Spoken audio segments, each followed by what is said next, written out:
You little bastard, you attacked my stepson? Do you personally dislike homosexuals? Of course, they're disgusting. You're a dishonest cunt! I'm white, you know? I'm white. I hope you die. Nobody's saying you can't own a gun. Nobody's even saying you can't carry a gun. All we're saying is you can't carry a gun in town. Donald J., the President of the United States. The Almighty says, don't change the subject, just answer the fucking question. You should just fucking smile and blow me! Well, I can't understand none of it. This one begat that one, and that one begat this one, and begat, and lo and behold, someone says some shit to someone or another. Just how retarded are you? In certain extreme situations, the law is inadequate. In order to shame its inadequacy, it is necessary to act outside the law, to pursue natural justice. This is not vengeance. Revenge is not a valid motive, it's an emotional response. No, not vengeance. Punishment. Tonight we have a chance to say, yeah, you're right. We're too extreme, we're too wild, we're too out of control, we're too full of our own shit. Or we have a chance to say, hey, fuck you, you're wrong. Fuck you, we're right. Because you have all made it to the dance. Because believe me, this is the dance. Start the show.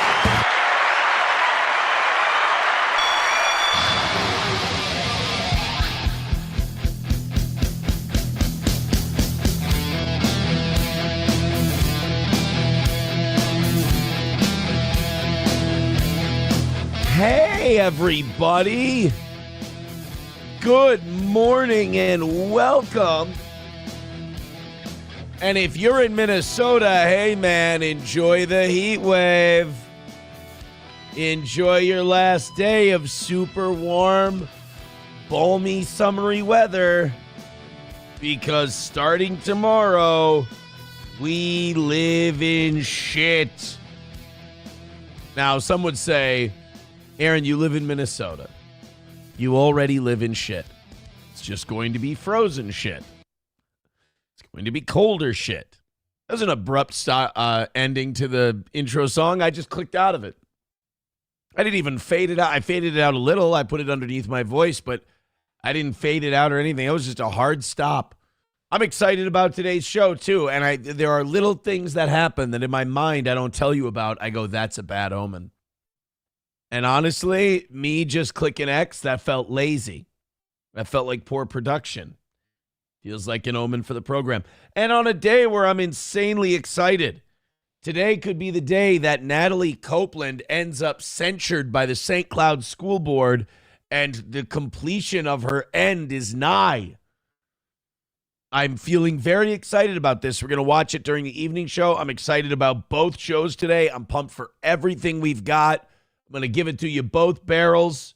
Had ourselves a swing and a miss yesterday morning, but that's okay because I think we're going to bounce back strong today. What are we, 60? I want to make sure I got my numbers right before we get started. 60. No, not 67. 67.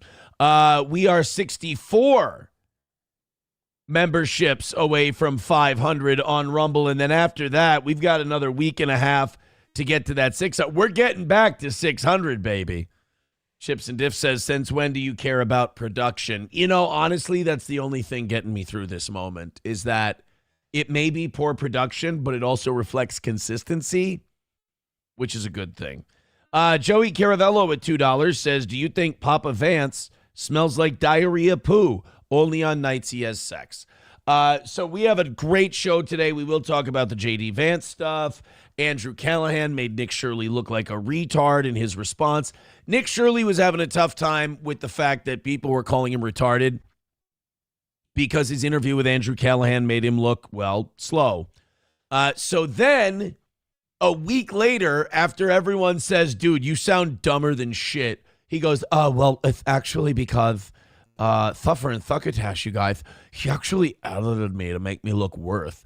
And he put out 2 examples that really the editing didn't make a difference.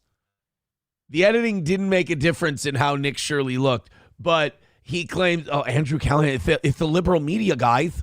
It's the liberal media. Yeah, you can tell who's a phony when they just can't take the L. And so Andrew Callaghan came out while he was on a plane coming back from a video he was making in Greenland. And he goes, guys, I'm going to show you our process. I'm going to show you everything I did. And Andrew Callaghan from Channel 5 News felt like he was almost slapped in the face because he's like, I edited this shit out of this thing. I worked really hard to make this guy not sound as stupid as he is. I tried to help him. And all of this disingenuousness because Nick Shirley couldn't take the L. So we've got that today. JD Vance is having a baby. I don't know if you saw this. Donald Trump's Air Force One turned around over the Atlantic. He was on his way to Davos. And unfortunately, he wasn't turning Air Force One around because he decided to nuke Davos and just reset the whole world. He turned around because they had some kind of minor electrical issue. And then they turned around and they came back. But there were a few moments when I started reading that Air Force One was turning around due to an emergency. I was like, uh-oh. Anytime you have an 80-year-old president and you're like, oh, there's been an emergency, you're like, oh, because 80-year-olds die. And I don't mean that in well, no shit, Aaron. No, but 80-year-olds are fine. 80-year-olds are doing great. And then they die. That's just the age where you get a call that one of your relatives in their 80s died, and you're like, but I just saw them a week ago, and they were fine. And as George Carlin once said, yeah, didn't help. They died anyway. So you hear that Air Force One is turning around over the Atlantic and coming back to the United States, and you're like, oh, shit. What happened? Apparently minor electrical issue. If you buy it, and they decided to turn around and catch another plane. Can you really catch another plane from Air Force One? Ain't no upgrading from there. Hit like, hit subscribe this morning. Let's have big numbers. Let's do it big today. Joey Caravello with $2 says, talk about that director guy who got busted for allegedly touching some Asian boy's balls or something. Whoa. Explanation. Director busted. Judge really. Oh, you're talking about Timothy Busfeld. Yeah, that's an awkward one. That Timothy Busfeld deal where, surprise, surprise, another Hollywood guy, director getting arrested for buggering kids. And, did you know there's people who actually defend Hollywood? Hollywood's full of pedos. And then they go, no. I watched, years ago, I watched the comedian Chris D'Elia do this. And then how shocking that we find out Chris D'Elia is accused by 16, 17-year-old girls of trying to fuck him. But Chris D'Elia was like, you really think that, that's where that, oh, really, dude? That's where that came from, was Chris D'Elia. People were like, yeah, Hollywood's full of pedos. And he's like, oh, is it really? Or is it just an industry that has pedos in it like any other industry? And it's like, dude, that's cope. We're cope. That's what we call pure, unadulterated copium, my friends. So there are people that actually defend Hollywood. But yeah, we haven't done a lot about the Timothy Busfield thing. And I'll be really honest why we haven't done a lot with the Timothy Busfeld thing. It's gross. It's gross. He's accused. He's charged. He's been arrested. There's not really much to say about it other than string him up. I think most of the things I have to say about the Timothy Busfeld thing is, first of all, I didn't even know who Timothy Busfeld was. I watched West Wing when I was younger. Apparently he was in it, if we're thinking about the same guy, but I don't remember him. Here, let's get our newest update we have on the Busfield thing here, since Joey Caravello brought it up. Now, an actor-director who is facing charges of criminal sexual assault will be released until his trial. That coming from a Bernalillo County judge this afternoon after a multi-hour hearing. Actor-director Timothy Busfield is facing child sex abuse charges. They are connected to 2 boys on the set of a show called The... Wait. Please tell me they just didn't let him go. like released on his own recognizance. For there, I mean, it just to even have a debate whether or not there's a 2-tier justice. I think there's probably a 3 or 4-tier justice system. I mean, this guy is accused of some of the most heinous stuff, and he's in Hollywood, so he's probably guilty. And they're just going to cut it. Please tell me they made him at least put some money down. Cleaning lady that was filmed here in Albuquerque. You may know that Busfield turned himself in just last week, and he has been in jail at MDC since then. The hearing started at 2 o'clock this afternoon. It lasted a couple of hours, and the judge ultimately ruled that the detention motion was denied, and that means that Busfield will be released. We are not clear on all of the conditions of his release. Does not sound like he will be on an ankle monitor, and it does sound as though... Did he say it doesn't sound like he'll be on an ankle monitor? Clear on all of the conditions of his release. Does not sound like he will be on an ankle monitor. Does not. And it does sound as though he will be allowed to travel. So we'll update. Fucking hell. Oh, my God. Just accused of buggering kids. Yeah, go ahead. Get out of here, you scamp. Well, don't you want to know where I am at all times and, wonder if I'm going to, like, Somali daycares or anything? Nah, you'll be fine. Actually, technically, a Somali daycare would be safe for him to go to. There's no kids there. You on those conditions as soon as we get them, but he will not be held in jail until his trial. Of course, we'll bring you the very latest on this story coming up on News 13 at 5:30. See, now, why did you do this, Joey Caravello? Because now I'm mad. I'm in a good mood today. We've got a very exciting show. It's going to be fun as all hell. And look what you do to me. Look what you do. You tell me this shit, and now we go check it out. And as Bigot on Socialist Media says, why is he still alive? Right? Ryan the Garbage Man says he was the brother-in-law in Field of Dreams? Oh. No, I'm not saying like that changes my opinion of the story. That was, you know what? I shouldn't leave pauses when I say shit like that. No, that's, yikes. Okay, now I'm very familiar with who that is. Red Fox Mad with $5 says, Aaron, go live on site at the school board meeting tonight. She might be kicked off the board. I did offer the evening show audience an offer. They said, hey, we want you to go to that school board meeting. You're Mr. IRL now.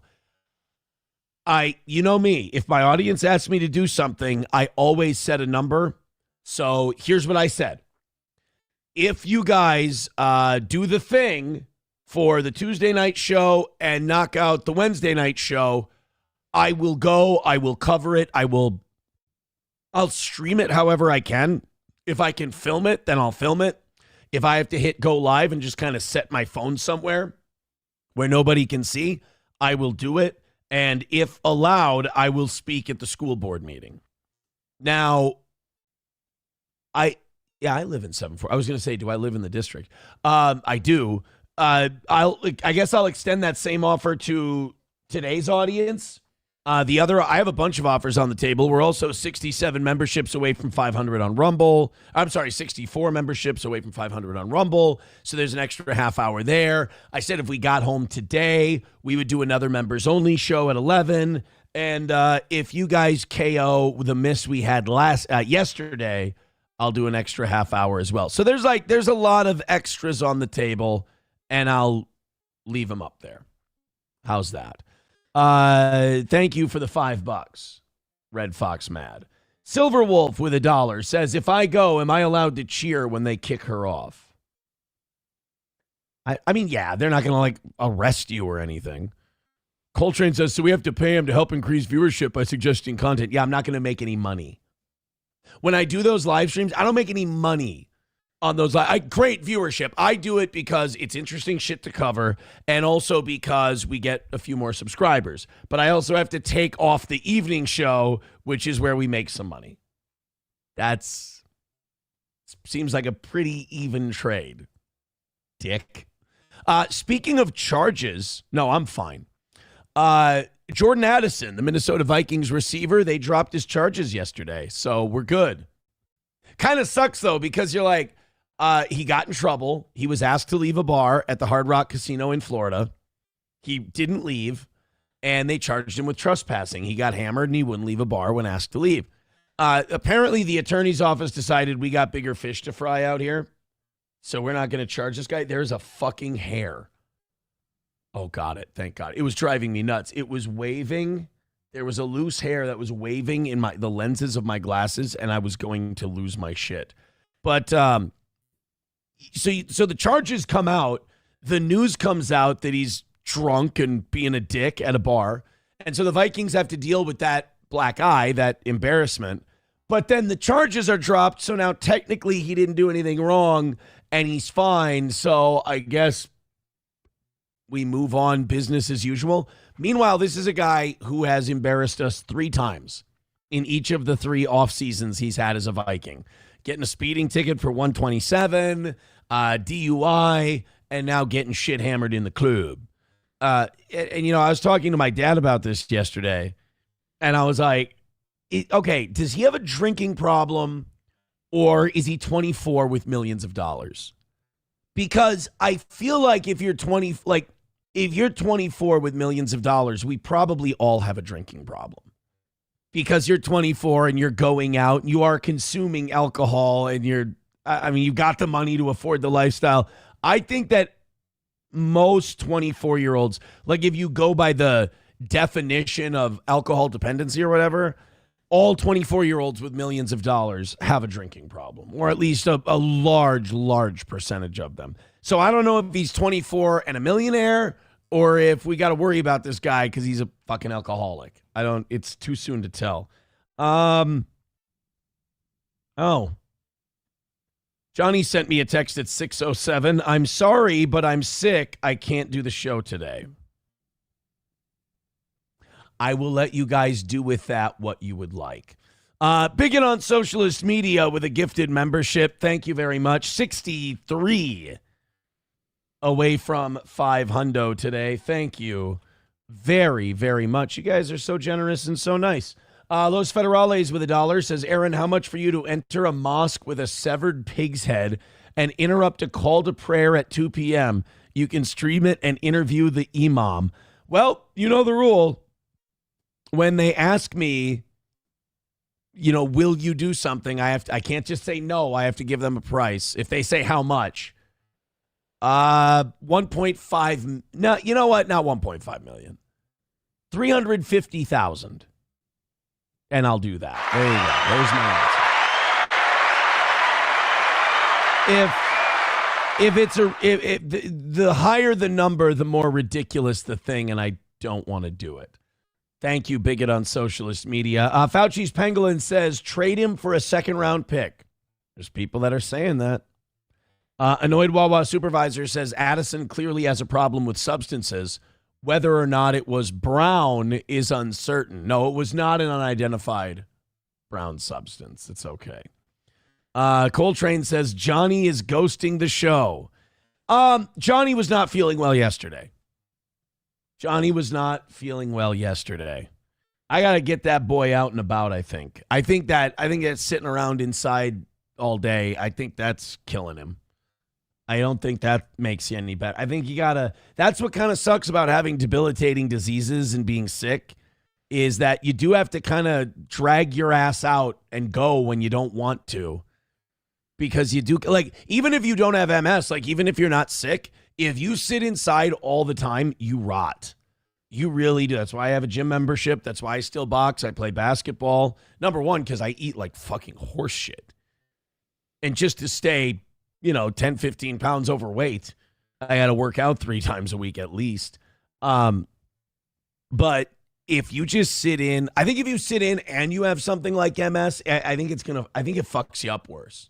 So yeah, he wasn't feeling well yesterday. He was contemplating whether or not he was going to do a show.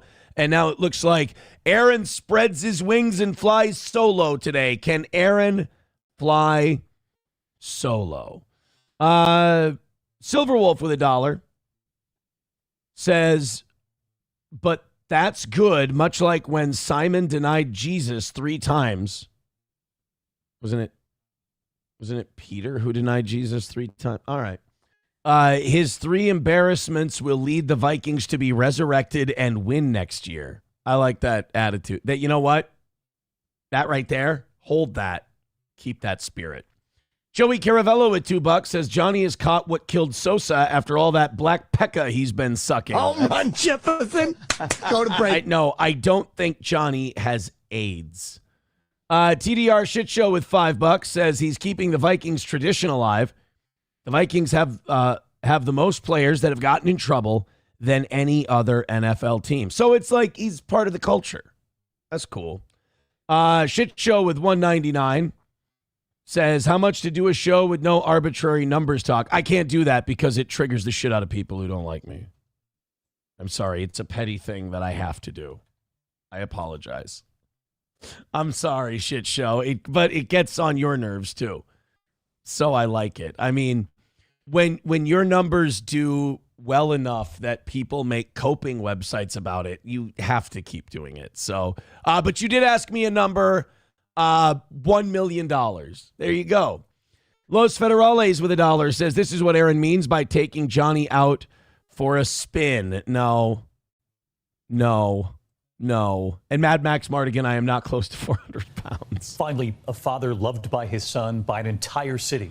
He defined America Strong. What is Dick Hoyt and No, his son this Rick is not were a me team. taking. No. Father and son for years competing. First of all, I ain't running a marathon. Second of all, I would never push Johnny during a marathon. In the Boston Marathon, that father pushing his son the entire way. We have followed their story for years. Okay, hold on. Anybody else picking up what I'm picking up? Just take a look. I'm going to go into the chat in about 30 seconds because with Rumble Studio, it's a little behind. Is anyone seeing what I'm seeing, or am I insane? I want to see if maybe I need to just log off for like a good week, take a vacation, fuck off because it's getting bad. But is anyone seeing what I'm seeing with this guy? Just take a look, make any observations you need to make, and now let me go check the chat. Let me go see if anyone, if I don't see anything of what I'm thinking, then I'm the problem and I need to. Okay, thank you. Everyone's saying Hitler. Yeah, he looks like Hitler. That guy is clearly, that's Adolf Hitler without a mustache. We'll go back to it in a second, but thank you. That makes me feel so good that you guys all said Hitler, because I'm like, okay, if I was dreading going back to the chat. I'm like, if I go back to the chat and nobody thinks that guy looks like Adolf Hitler without a mustache, I've got a mental problem. Well, technically, I mean, I think agreeing with you guys also means that I have a mental problem. But that guy looks like Hitler. David P. says karmic. No, might go Hitler. Ivana Tinkle says Hitler. Ivana Tinkle says a very fit Hitler.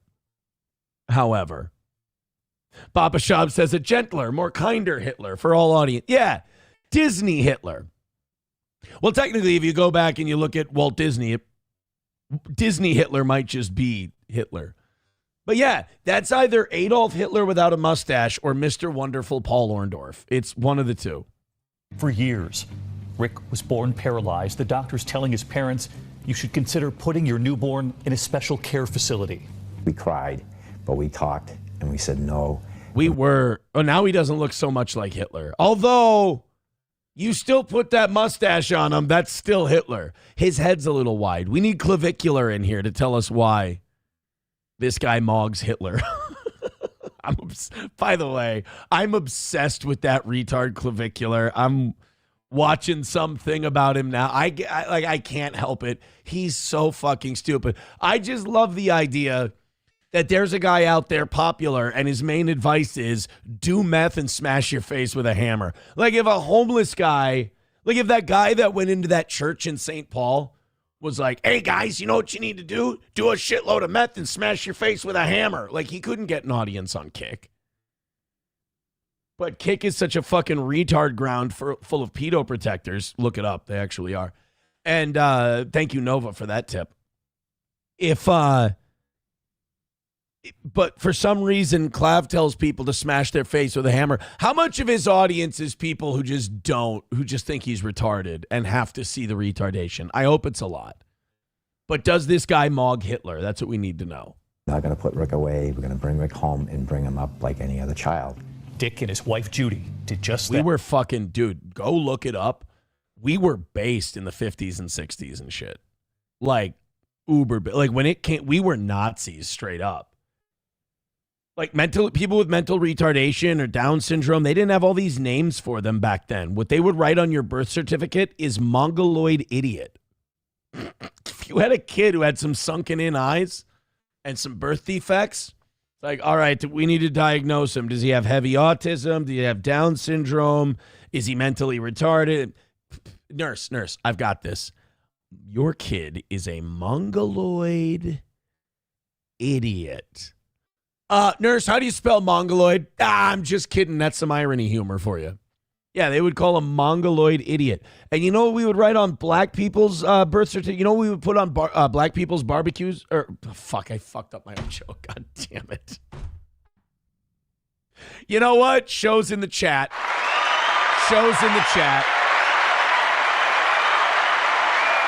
I'll finish the joke anyway. You know what we used to put on black people's birth certificates? Barbecue sauce. Boom. There we go. Sports, school, communicating through a computer.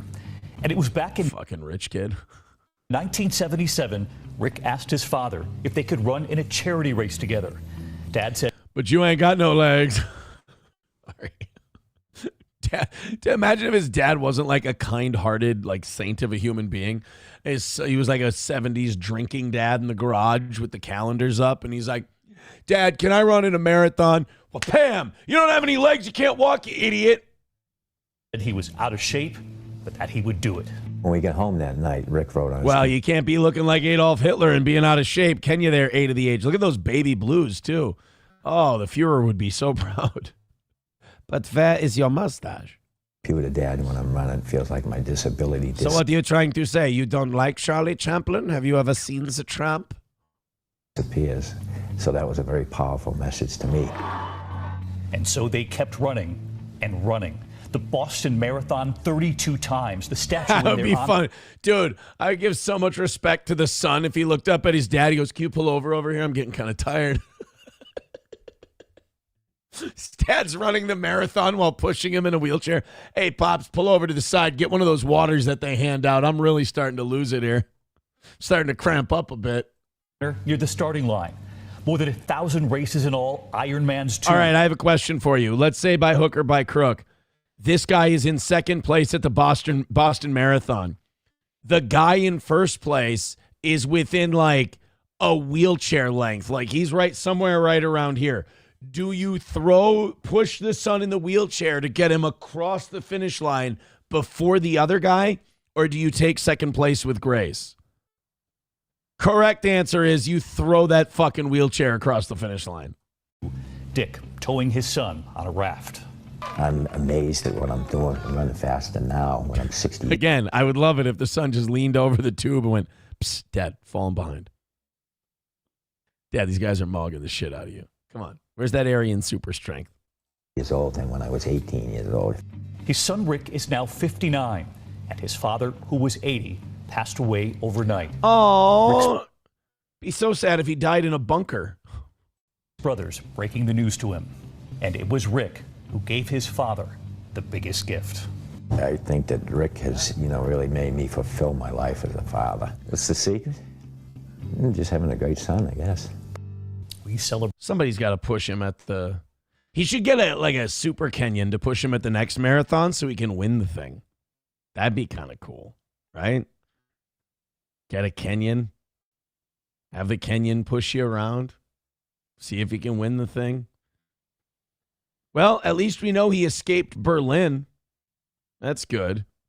Papa Shop says, thank God Aaron was born after the mongoloid idiot cutoff. You dick. You dick. Yeah, and then Gal, I hope this kid is like the most ungrateful kid ever. Hey, Dad, I want to climb Pikes Peak. What are you doing this weekend? Silverwolf says, my chest hurts. Stop making me laugh, you jackass. What did I do? What did I do? Just being cute and adorable and funny like I always am. K-Fall in the Great says, you should do the Heart of the Lakes triathlon with Johnny. Oh, yeah, we'd crush it. We'd crush it. All right, guys. Fun. Hey, you know what, Joey Caravello? Thank you. Or was that him who sent that one in? Let's go check it out and make sure. Oh, no, Los Federales. Thank you, Los Federales, for that one. No, Joey Caravello went in the chat later and asked us if I would pee in his butt. That's Joey Caravello's contribution, right? 63 memberships away from 500. Let's mog the numbers. I hate that fucking word. I'm sorry. Miss Tay gifting a membership. We're 62 away from 500. Hey, guys. Let's get weird and just go on one of those strange membership runs you guys go on. Let's see how low we can get that number today. What's my number? Where do I kick in? I think I kick in at 10 today. If we get to 10, I'll do the rest to 500 and we'll go till 11 o'clock. Thank you, boys and girls. Awesome start to the show. Keep it up. We've got lots of things to do today. Real quick, I don't have any Jew shit today. I'm tired of it. It's getting to be way too much. It's been way too much. I'm purposely avoiding it. I just lost Papa Shab. But I did have this for you. I have been following that Miami, the gay conservative influencer meetup, which, by the way, don't call those guys conservatives. They're not. One of them's a meth head who smashes his head with a hammer. There's nothing conservative about those guys. They're degenerates. But Sneeko was on the phone with the Miami club owner. Shit, I put that video up way too early. Sneeko was on the phone with the Miami club owner on his stream. And by the way, if you don't think there's some kind of bought and paid for system behind these guys, just look at the quote unquote shows they do. Somebody's behind them somewhere, because that Sneeko guy is not interesting. He just sits there in a chair and he talks to his chat. And he's a really stupid guy. He's insanely popular. But he talked to that Miami club owner, the guy who kicked them all out. Or not kicked them out, banned them from the club for life. Like now apparently they're banned from all the restaurants and all the clubs and all these different hospitality groups because they played the Kanye song in the club. Now, while that is cringe and while it is douchey, Nick Fuentes did make at least a defensible point. He said, now, I thought it was cringe to play the song. He said, but they play songs about like abusing women and shooting people and killing people and doing all sorts of degenerate shit. But you play the HH song by Kanye, and now it's not like, oh, guys, that's not cool. That's not a good song for the club. It's you can't go anywhere anymore. Miami Beach, by the way, is low-key falling the fuck apart. Their mayor is just like he's leading shit like this against like citizens. People are filming their instances where the police are sent to their house because they post things on social media that the mayor of Miami Beach doesn't like. We played that for you yesterday. And now here's this club owner saying that Sneeko and these guys can't go to any clubs. Now, Sneeko shouldn't be allowed outside. He looks frightening. He looks weird. He looks, like I imagine Sneeko looks like ceramics that you take out of the kiln too early. But he was told by this Miami club owner what he would have to do to get back in the club. The mayor called me up. The mayor called me up. Oh, it's the mayor of Miami Beach that I was talking about today, and he said, if you want to be welcome in Miami again, you don't want to go be in the cold New York all the time, you got to apologize. He said you need to apologize if you want to still enjoy Miami, if you want to be welcome in Miami. Dude, that's gangster shit. That's mafia level shit. If you want to be welcome in this town again, you better come out publicly and you better tell us you're sorry. It's like, who are you? You're the mayor of Miami Beach. Why do I have to apologize to you? This mayor of Miami Beach, legit out of control. Don't apologize. Do you know how many cities there are in America? Fuck Miami Beach. Don't apologize. So now Sneeko's under the gun to apologize. The Tate brothers went on the PBD podcast, and my God, that Adam Sosnick is embarrassing. But the Tate brothers went on the PBD podcast, and they were like, oh, we didn't know. we thought it was cringe. We thought it was terrible. We had no idea. And he's, they're kind of trying to save their own ass.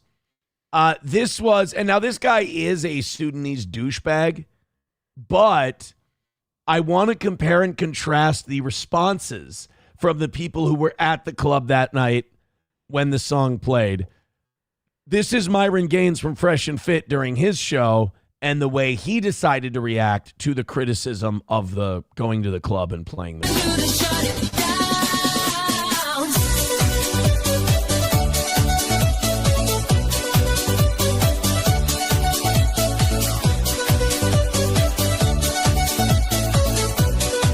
I don't think he's sorry.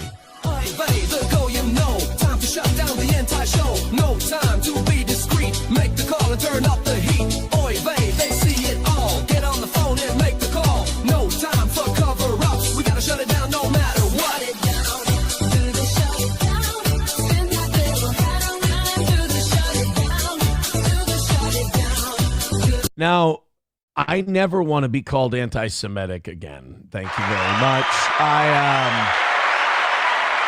So a little bit different response from Myron Gaines than from Sneeko or the Tate brothers or anything else. It's he's just dancing to a song about Jews. Gifted membership from Lich Gal. Thank you very much. Appreciate that. 61 away from 500. Yeah, let's see if we can't just run up the memberships. How about that? The mayor, Bappa Shab says the mayor is what, Aaron? Yeah. Oh, by the way, yes, the mayor of Miami Beach is Jewish. Correct. But no, Joey Caravello, his name is not Mayor Heineberg. I guess might as well be, but it's not. John Foney, if you want to send the same thing over and over, I'm not stopping you. I'm not stopping you, buddy. But if you're going to spurg out, I have to cut you loose. I'm still boxing, and I know that upsets you. Just let it go, buddy. You're going to be okay. Victor Vic says it's a good bit after that cringe get-together. Oh, yeah, let's be very clear about something. That get-together was gay as fuck. I mean, really gay. Let's be very, very upfront. There are no likable people in this entire thing. No likable people. So that's not the first time that I guess Myron is dressed up as a Jewish guy and danced. He did this. And by the way, I'm going to warn you, as douchey as Myron Gaines is, as gay as he is, this song is catchy as fuck. This song that he's dancing to, I don't know where it comes from. It is a catchy ass song. I don't give a shit about dead kids. I got my $7,000. I love getting paychecks from Zionists.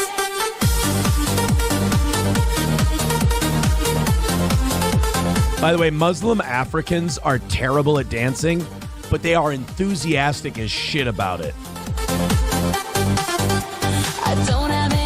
African Muslims or Indians, it's like both of them are like, there's something wrong with them. Jerusalem will point to where it is, but I probably stand with Israel as apex, bitch.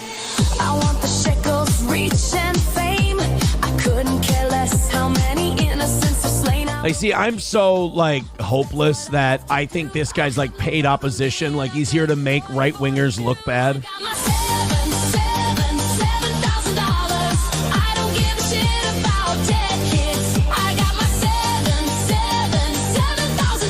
Because, like, funny or not, like it's like Frank in Home Alone 2, you know, appropriate or not, it was pretty gall darn hilarious. As funny as that is, it makes everyone associated with him in that movement look like shit. I mean, it's not a good. It's funny. It's not a good look. It's a terrible, terrible look. I don't like as far as like an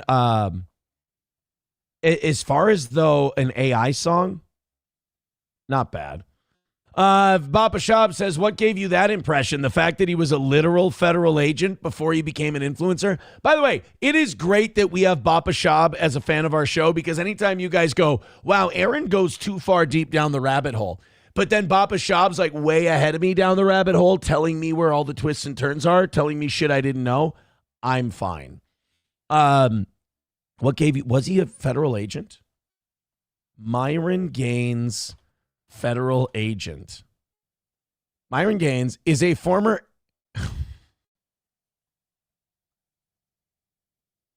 Every cocksucking time. Because like everyone else who's dressed like a Jewish guy and danced around has either been killed or kicked out of all banking. Myron Gaines is a former federal agent with Homeland Security Investigations, where he served as a special agent focusing on cartel-related cases, undercover work, and immigration. So, yeah, he is paid opposition to make right-wingers look bad and anti-Semitic and low IQ and retarded. He does a really good job every fucking time they're feds. They're feds every fucking time. There was one other, oh, goddamn. There was one other story I wanted to get to that I didn't have prepped up for today, and I can't remember what it is. Hopefully, I'll be able to figure it out. Tigger next door sending me the link to the $7,000 song. Let me guess, you guys want this for the rally song? You guys want this to be the rally song, don't you? Okay. $7,000. I don't give a shit about dead kids. All right. I tell you what, I will do this for the rally song if you guys respond monetarily. Everything's a grift on this show, remember. If we do well enough today, whether we hit, even if we hit in advance, I'll do a rally segment with that. And I'll play that for you. JD Vance is coming to Minnesota, everybody. This will be fun.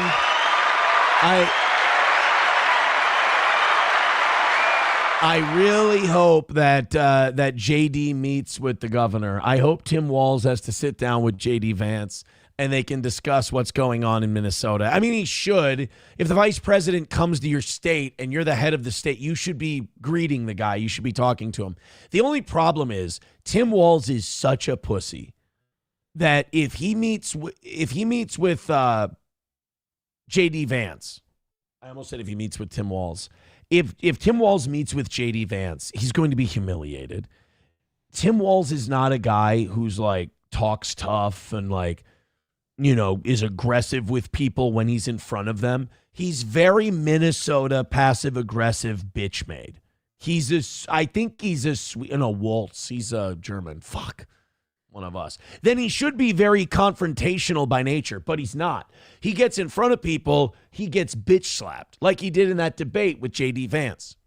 I think Tim Walz's biggest fear is him being in front of Trump and having to talk to him. Like, I bet you if Donald Trump said, I want to sit down with Tim Walz and figure this thing out, Tim Walz would find a way to weasel out of it because I think he'd be intimidated by Trump.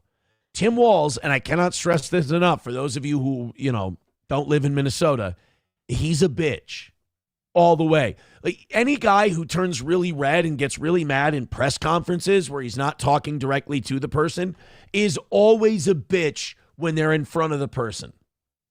The more reserved they are and the more they're like, well, we'll see what happens when I meet with them.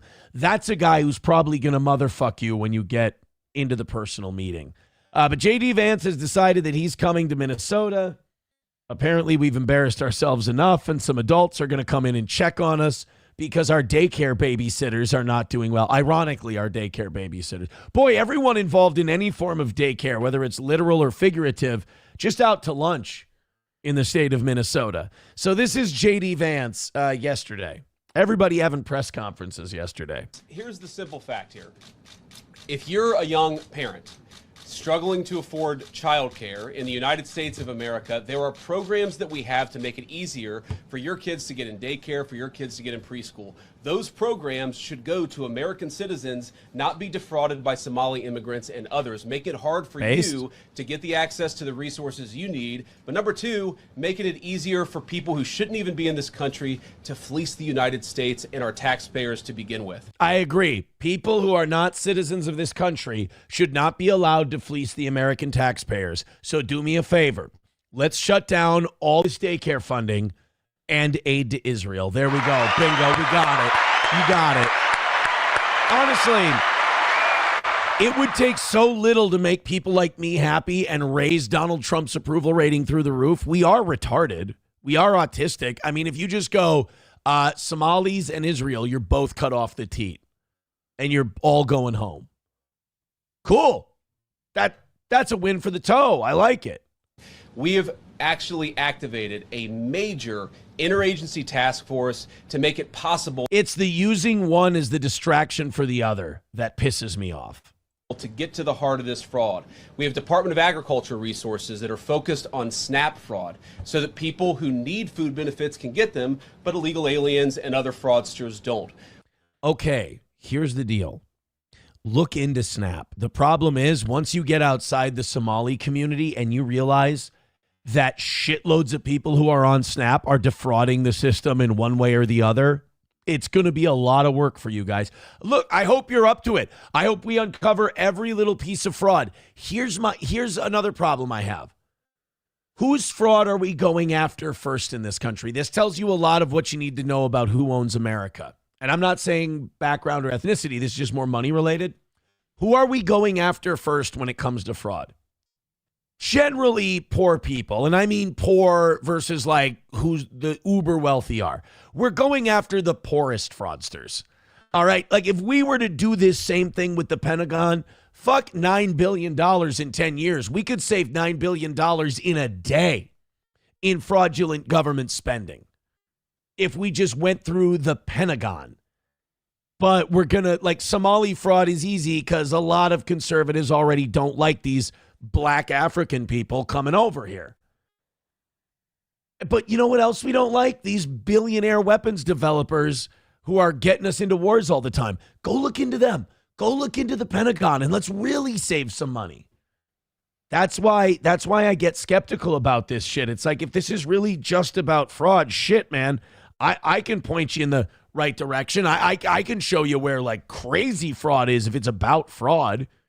But if it's about using Somalis as a scapegoat to keep us distracted, now I understand why. Because look, man, if you really are as passionate about fraud as you're saying you are, then I'm confused. You need to explain to me why you're not going after where all of the fraud is, if that's the big thing.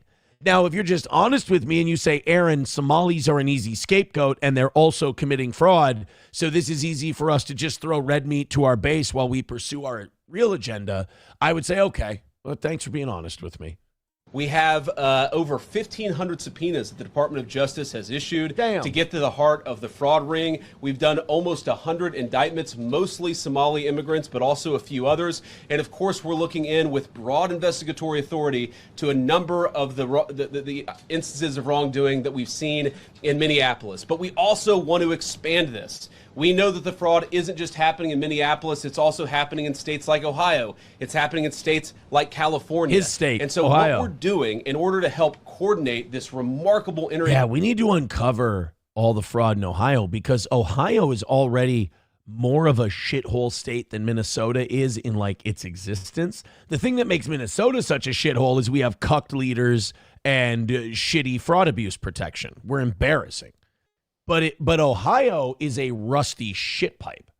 So if we can make Ohio look like Somali fraud town as well, we might move up by comparison because say what you want about Minnesota, we're not a rusty shit pipe infrastructure-wise. We're actually a pretty nice state. We just have dog shit leaders who are fucking it up. agency effort from the Trump administration, but also to make sure that we prosecute the bad guys and do it as swiftly and efficiently as possible, is we are creating a new assistant attorney general position who will have nationwide jurisdiction over the issue of fraud. Now, of course, that person's efforts will start and focus primarily in Minnesota, but it is going to be a nationwide effort because, unfortunately, the American people have been defrauded in a very nationwide way.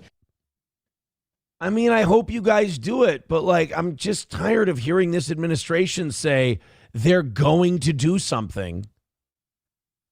And then for weeks, we don't hear anything about it. Like, hey, what happened to credit card interest rate freezing? Remember we were going to do that? Trump was talking about $2,000 checks again. Remember that? Epstein files. You remember that? Stopping foreign corporations from buying American single-family homes. Remember, Trump was tired of that. He was going to stop that from happening. And then it's nothing. It's Trump senses when people are getting restless and they don't like him anymore. And then he goes, ooh, how about some really cool shit? You know that cool shit that you want me to do? I'm going to do it. Never says when. So JD Vance will be traveling to Minneapolis tomorrow to address the situation on the ground. Awesome. Let's find out where JD Vance is going. And let's see if we can't do a little IRL streaming with old JD tomorrow. I mean that. If you hear anything, I'm going to look for stuff. You guys look for stuff. Let's see. $1 from Veldrain says it's Trump's fault. All him. This document says it's your fault, Mr. Walls. I got to leave. No questions. Miss Tay with $10 says nobody's saying you can't have WPH. Nobody's even saying you can't celebrate WPH. All we're saying is you can't do WPH in town. Enough. I will hear no more of this Hebrew nonsense. Thank you so much, Miss Tay. I appreciate that. About 60 memberships away from 500. Bappa Shab says JD Vance is a nutless loser who depends on rhetorical skill. A true pet project of the homo Satanist who runs the deepest part of the country in tandem with the... Hey, say his name. Say his name. All these conservatives, too, you hear them like, I love J.D. Vance. He's the greatest. It's like, yeah, but he also might be the Antichrist. Like, he might actually still be the Antichrist. You know, like the charismatic figure that everyone likes, but it turns out he's going to usher in the end of the world and the second coming of Jesus. Because, I mean, you don't need to go too far with J.D. Vance to realize he is Peter Thiel's bitch. 100%. Cocktiff says, I love Miss Tay and I want the world to know. Can't you just be happy with the basics, Sonny? Miss Tay, I think what Cocktiff is trying to say is you conquered the moment. You conquered the world. You conquered everything. Father, stepfather, your grandfather. You conquered it all. Yeah, so Peter Thiel. By the way, I saw Peter Thiel's company, what's it called? Palantir. They're developing some new tracking technology again for the United States military. I'm so glad he's doing that because it'll never be used against us. Speaking of JD Vance, I'm not going to be cynical about this one. Congratulations to him. He made an official statement yesterday. We're very excited to share the news that Usha is pregnant with our fourth child, a boy. Usha and the baby are doing well, and we were all looking forward to welcoming him in late July. This doesn't happen very often, like a president or vice president has a kid in office. During this exciting and hectic time, we are particularly grateful for the military doctors who take excellent care of our family and for the staff members who do so much to ensure that we can serve the country while enjoying a wonderful life with our children. So she got pregnant while they were in power. How do you not, you have access to the best experimental medicine and doctors in the world. How do the CIA doctors not in the womb start making that kid like a super sleeper baby? How is that kid not just being controlled and grown basically in his mother's womb to be the perfect New World Order president? They may be breeding the Antichrist. Veldrain with $1 says, question about JD Vance. Does the JD stand for Jeet Doer? Hey.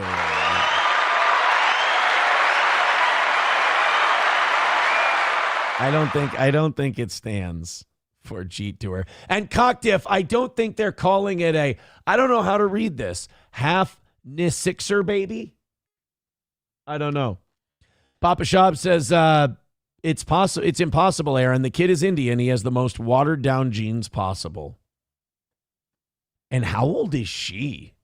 Is this a safe baby to be having? Like, are you just creating autism? Like, are you just... Oh, speaking of which, do you guys want to call Spectrum Works Autism Center in Spring Lake Park today when they open at 10 o'clock? Because that woman who stole Nick Sorter's camera in Cedar Riverside in Minneapolis, they traced the car back. This woman owns this Somali woman owns an autism care center, not shitting you, called Spectrum Works MN. And they open at 10 o'clock today. I say another reason to contribute to the tow, we will give this place a call today and we'll look into it because I clicked on the link. This is Spectrum Works website. I wish I were making this up. This is Spectrum Works Autism Center. It's an ABA, play-based ABA therapy for children with autism. It's run by this Somali woman. And this is now, if you want to enroll your autistic kid in Spectrum Works, you would want to go to their website and get set up and fill out all the forms, right? So let's click on Spectrum Works MN's website. Guys, I wish I were making it up. You click on the Somali woman's Spectrum Works MN website, and it says a new WordPress site is coming soon. They don't even have a website for the Autism Center. So, again, we do well today. I'm willing to do members-only shows extra times, but, go to board meetings and shit like that. But also, I want to call this Spectrum Works at 10 o'clock when they open. WordPress completely legit, says David P. I mean, it's, again, like, people think that Minnesota is like being ripped off by Somalis or that, oh my God, Somalis are figuring out the cracks in the Minnesota system. No, guys, we're not trying. All right? We're not looking into it. Chances are the people in charge here know that it's happening. They're fully aware of it. It's way worse than the Somalis have figured out the cracks in the system. No. I assure you, they're dumb. They're dumb as a bag of hammers. That's how little the Minnesota government gives a shit about all of this fraud. It's just wide open. And again, it's not just Somalis. There was one of the guys who protested at that church in St. Paul. He has, I'm not shitting you, he has a charity called Homes for Homies. He's a guy, he works in the prosecutor's office. And he has a nonprofit that gets Section 8 housing vouchers, that gets like cash redemption. And he rents out properties to black men with criminal records and bad credit called Homes for Homies. And when you go click on the very first listing they have on their website, this is what you get on Homes for Homies. Go ahead. Let's click the... Oh. Guys. This is not the website that I saw yesterday. Oh, there it is. Okay, Homes for Homies LLC.com. All right. The first listing.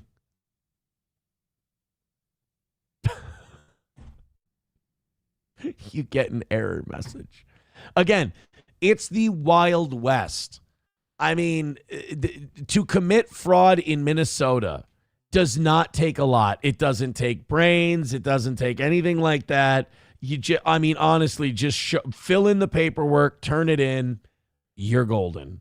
You've got it.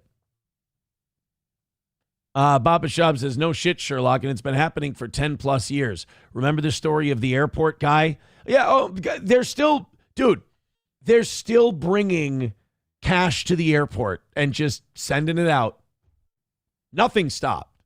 Nothing stopped. Jim Sharkey says, I mean, Aaron, they were going to use the name New Digs for Nick. Oh, see, I didn't know that.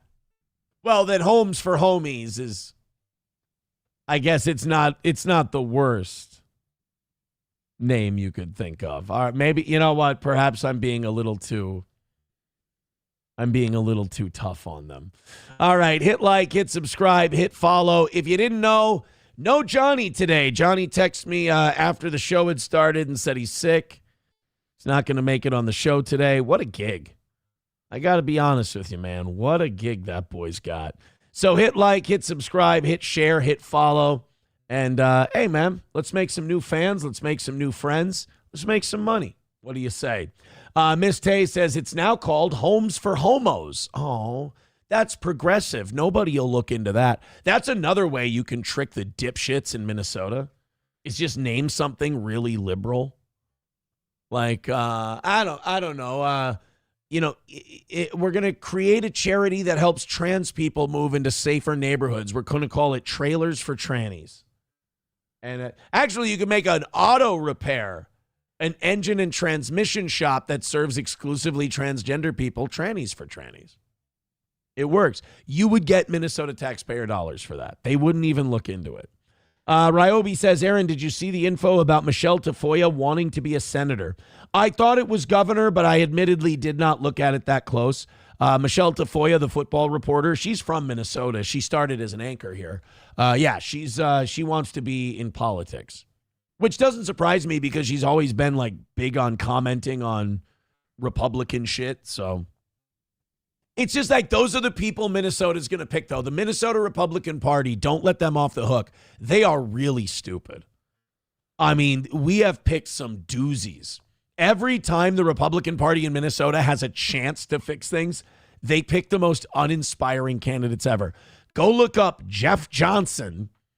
He was one of our candidates. Like, if you watch the history of Minnesota governor candidates for the Republican Party, you'd go, oh, they're all in on it together. Let me bring up Jeff Johnson, Minnesota. Rubio in Minnesota, Jeff Johnson for governor. Yeah, here he is. This is the Let's turn now for some I think this is the first guy that ran against Walz. reaction to a giant killer in Republican politics, Jeff Johnson. Remember, he's a giant killer in Republican politics. Who, against heavy odds and a big fundraising disadvantage, beat the former Republican presidential contender Tim Pawlenty last night in Minnesota's Republican primary battle for Pawlenty's old job. Governor. And by the way, Tim Pawlenty was a two-term governor here in Minnesota, and I don't know if that was ever supposed to happen because Tim Pawlenty is another stuffed suit, dry as a bone, charismaless dipshit. Minnesota. Johnson is a county commissioner who's now the Republican. Oh, and also, before I let this play, I'm sorry for pausing so much, but the guy we picked after this, his name was Scott Jensen. I'm pretty sure he was senile, and he wore a lab coat everywhere. And then he picked as his running mate former All-Pro Minnesota Vikings center Matt Burke. That's all right, man. We can get a guy who's good on policy, who can debate against Peggy Flanagan. Who do you got? The football player, man. Let's get him. Great. Pro wrestler, football player. Let's do it. Nominee for governor of Minnesota here live tonight to weigh in on the Look idea at this goober. that America was never that great. Good evening, sir.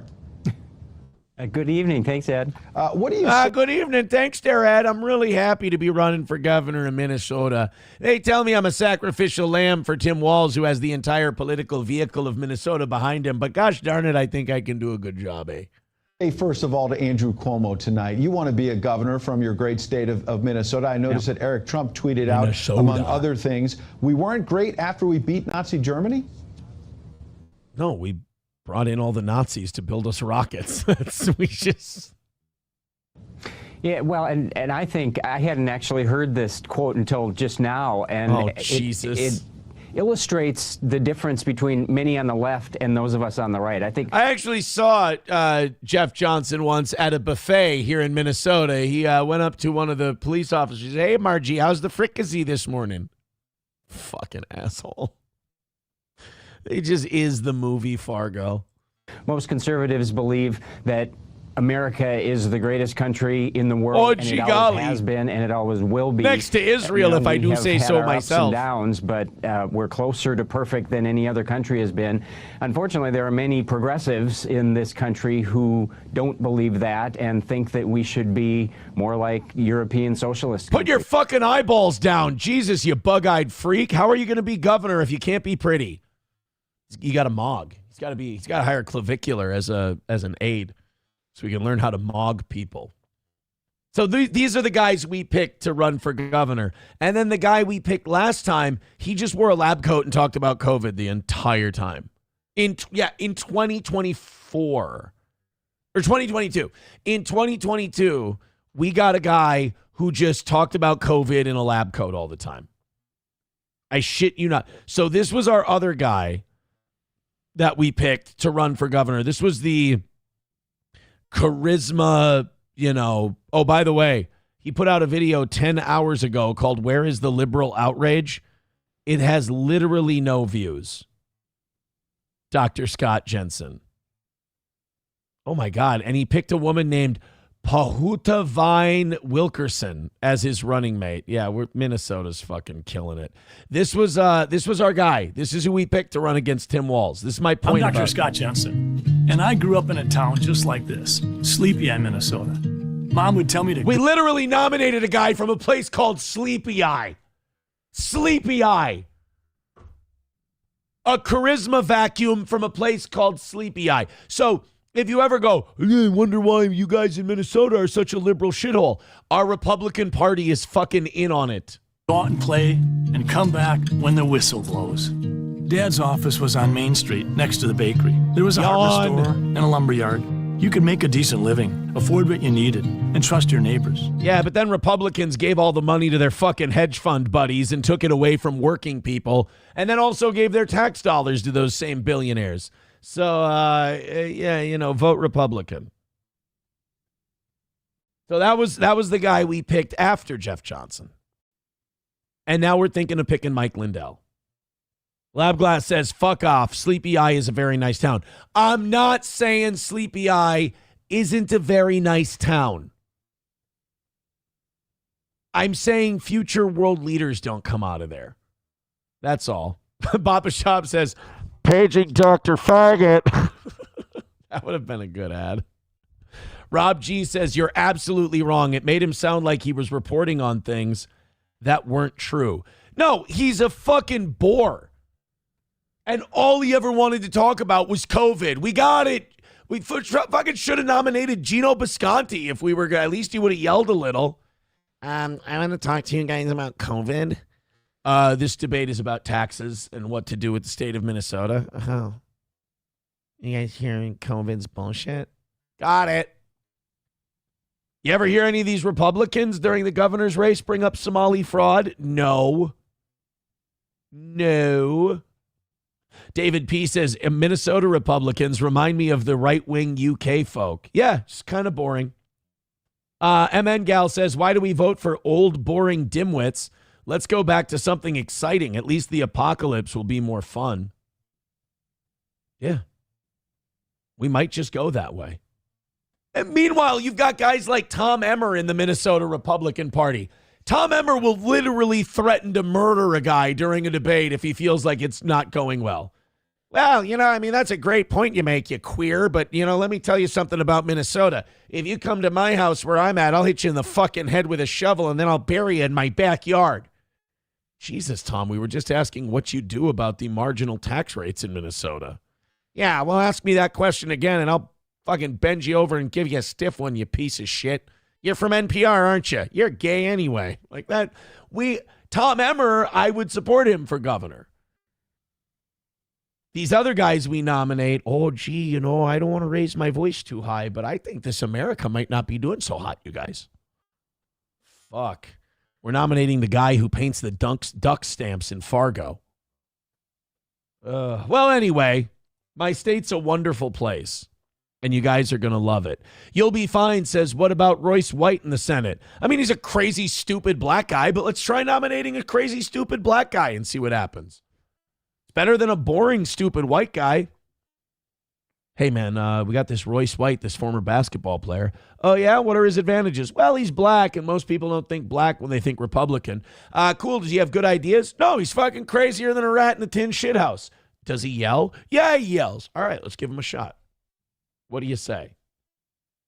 Labglass says, Emmer was a lawyer, dipshit, not a rough and tumble guy. Yeah, but he feels like one of those guys where if you push him too far, he might snap and murder somebody. And that's the kind of guy I want to vote for. All right, let's hit like, hit subscribe, and hit follow. We're getting up near the 600s for today, pushing towards 7. Hit like, hit subscribe, and hit follow, and let's get some memberships in there. Let's do some business. Let's make it a win for the toe today and bounce back from yesterday. So we have JD Vance. You know, we told you he's having a baby.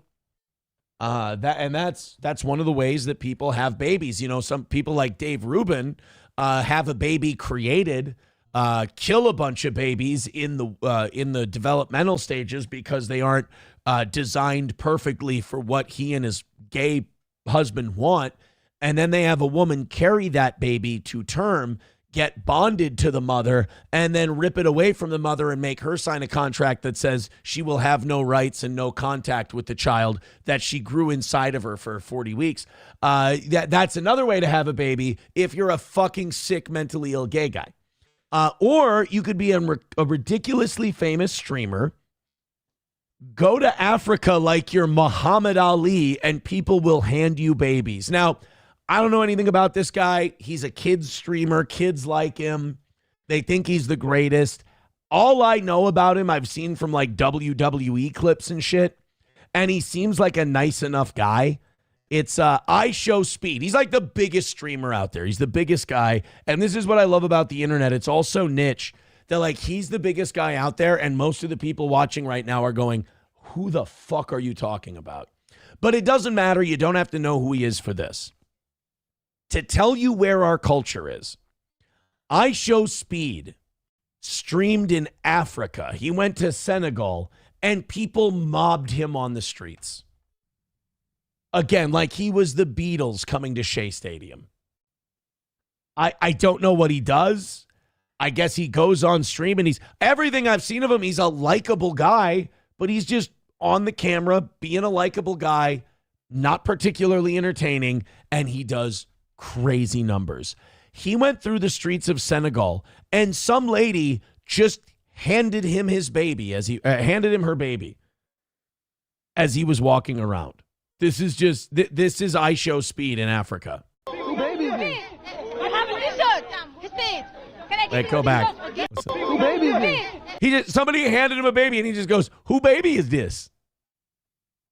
Which, by the way, the mantra of every black father in America.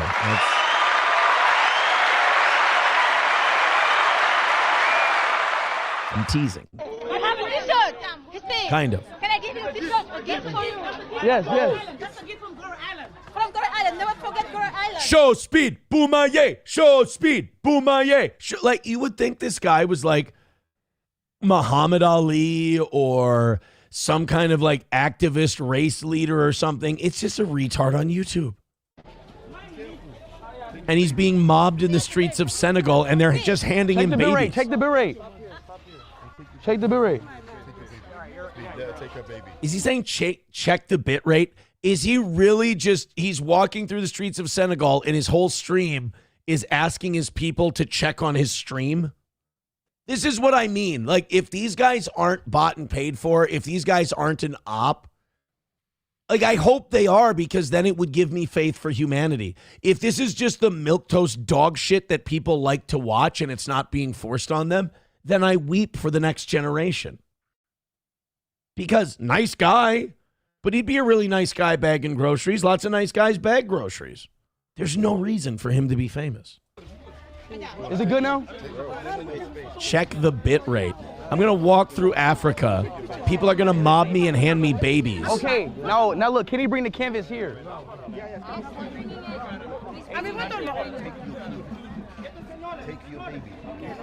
So you have this guy. So this guy here comes up behind them, and he's instructing the lady, take your baby. Ma'am, I swear to God, he's busy checking his bit rate. You need to take your baby. It is kind of fucked up that you are just letting your baby sleep on the chest of an American stranger. She's probably hoping Speed will buy the baby. Like, she's kind of giving him the baby like a car salesman will let you take an extra long test drive in the car. Like, what do you think? Pretty comfortable, huh? Oh, it's a real good baby, too. It sleeps most of the day, never cries, eats on schedule. Really great. This woman doesn't want to take her baby back. She wants the rich American guy to buy the baby. And he's like, bitch, what are you doing? I ain't Angelina Jolie. I didn't come here to buy a black baby. I don't. Can he bring the canvas here? He probably dates white girls. Ma'am, take your baby. Take your baby. We good? Speed, give her the baby. Speed, give her her baby back. Oh, this your baby? Oh. Yes, thank you. I was like, who baby is that? Who baby? That's a hell of a mother right there. Just hands her baby to strangers on the street. I mean, like if Clavicular comes to town and you hand him a baggie of crystal meth, I mean, that's being nice. You don't hand strangers your baby. Especially like, dude, that's an American black man. Like, babies are not their thing.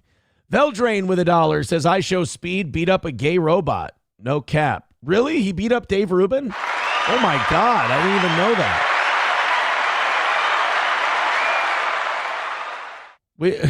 Which one's the hate crime? You know? Mad Max Mardigan says, Aaron, your generation can't judge anyone on what they watch. You gay F words turned MTV into fake reality TV. No, Gen X did that with Real World. Fuck you, dude. Honestly, quit it. Millennials did lots of cool shit. We did some questionable shit too, but we didn't create reality TV. We were 14 years old when the Osbournes became a thing. All right? We weren't even 10 yet when Real World aired. So don't sit there and blame us for fucking Gen X's failures. You guys launched Tabitha Soren's Jewish MTV News. I said I didn't want to talk about Jews today. So Gen X doesn't get to lecture millennials on, oh, you guys are fucking gay. You ruined MTV. It was already ruined by the time we got there. We gave you TRL. We tried our fucking hardest to save it. I want to see what Puck does. Fucking gay guys.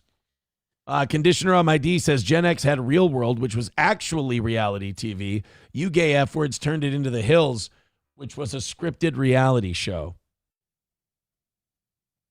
All right, you know what? I got to tap out of this battle because the battle is starting to take place on a battlefield where I am strategically at a disadvantage and I could end up losing. So instead of finding myself in checkmate in like 10 or 15 minutes after yelling a lot, I'm going to lay down my king.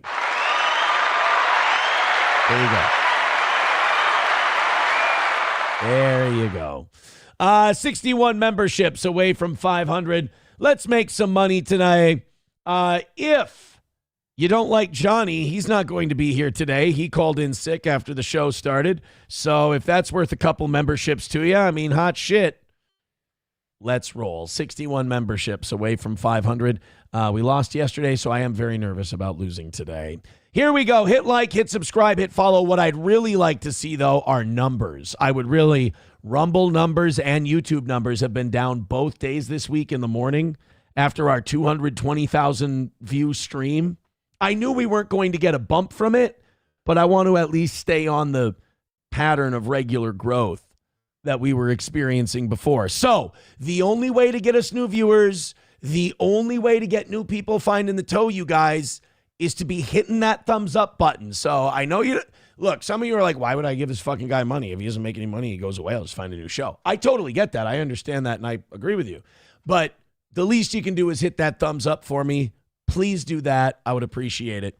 You know what's really gay is like YouTube doesn't even send out the fact that your show's on to like the almost 15,000 people we have subscribed to our channel.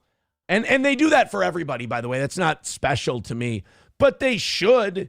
Like when you go live, all of your subscribers should be able to know you're live. And that in itself would throw hundreds and hundreds, if not thousands of people at us. I hate YouTube. You wonder why Rumble is our primary platform. People were like, they were really mad that we did really well this weekend. And they were like, but you didn't do it on your quote unquote main platform, Rumble. Fucking I wish I could. We would have done way bigger numbers because Rumble actually promotes you when you're doing well. But Rumble Studio fucking sucks on mobile. So what are you going to do? I'm going to read you guys a scenario before I play the clip. And I want you guys, I'm going to go into the chat and you're going to gift a shitload of memberships and throw in a bunch of PayPals and Venmos and Streamlabs.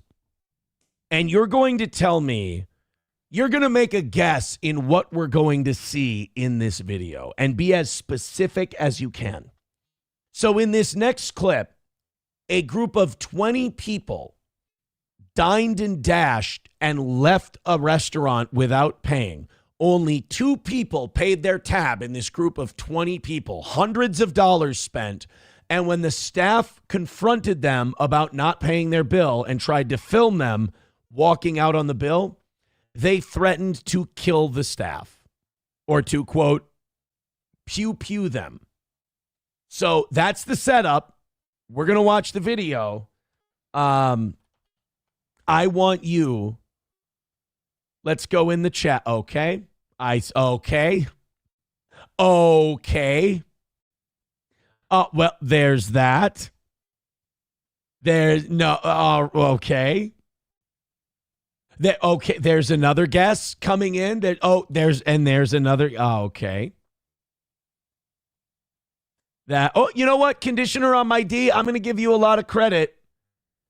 Because you went out on a limb and you got really specific. And whether you're right or wrong doesn't matter. You're at least partially right. And you really dug in on that one. Thank you.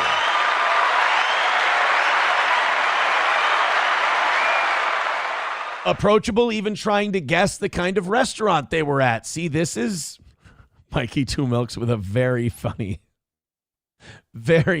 guess. So a group of 20 dined and left without paying. Only 2 paid, and they threatened staff when confronted. Here we go. I am a little disappointed that a lot of you didn't write fat, like morbidly obese in there, because that was the first one I thought. I thought when I saw this thing, before I hit play, when I was prepping the show yesterday, I went, it's going to be like really fat black ladies doing this.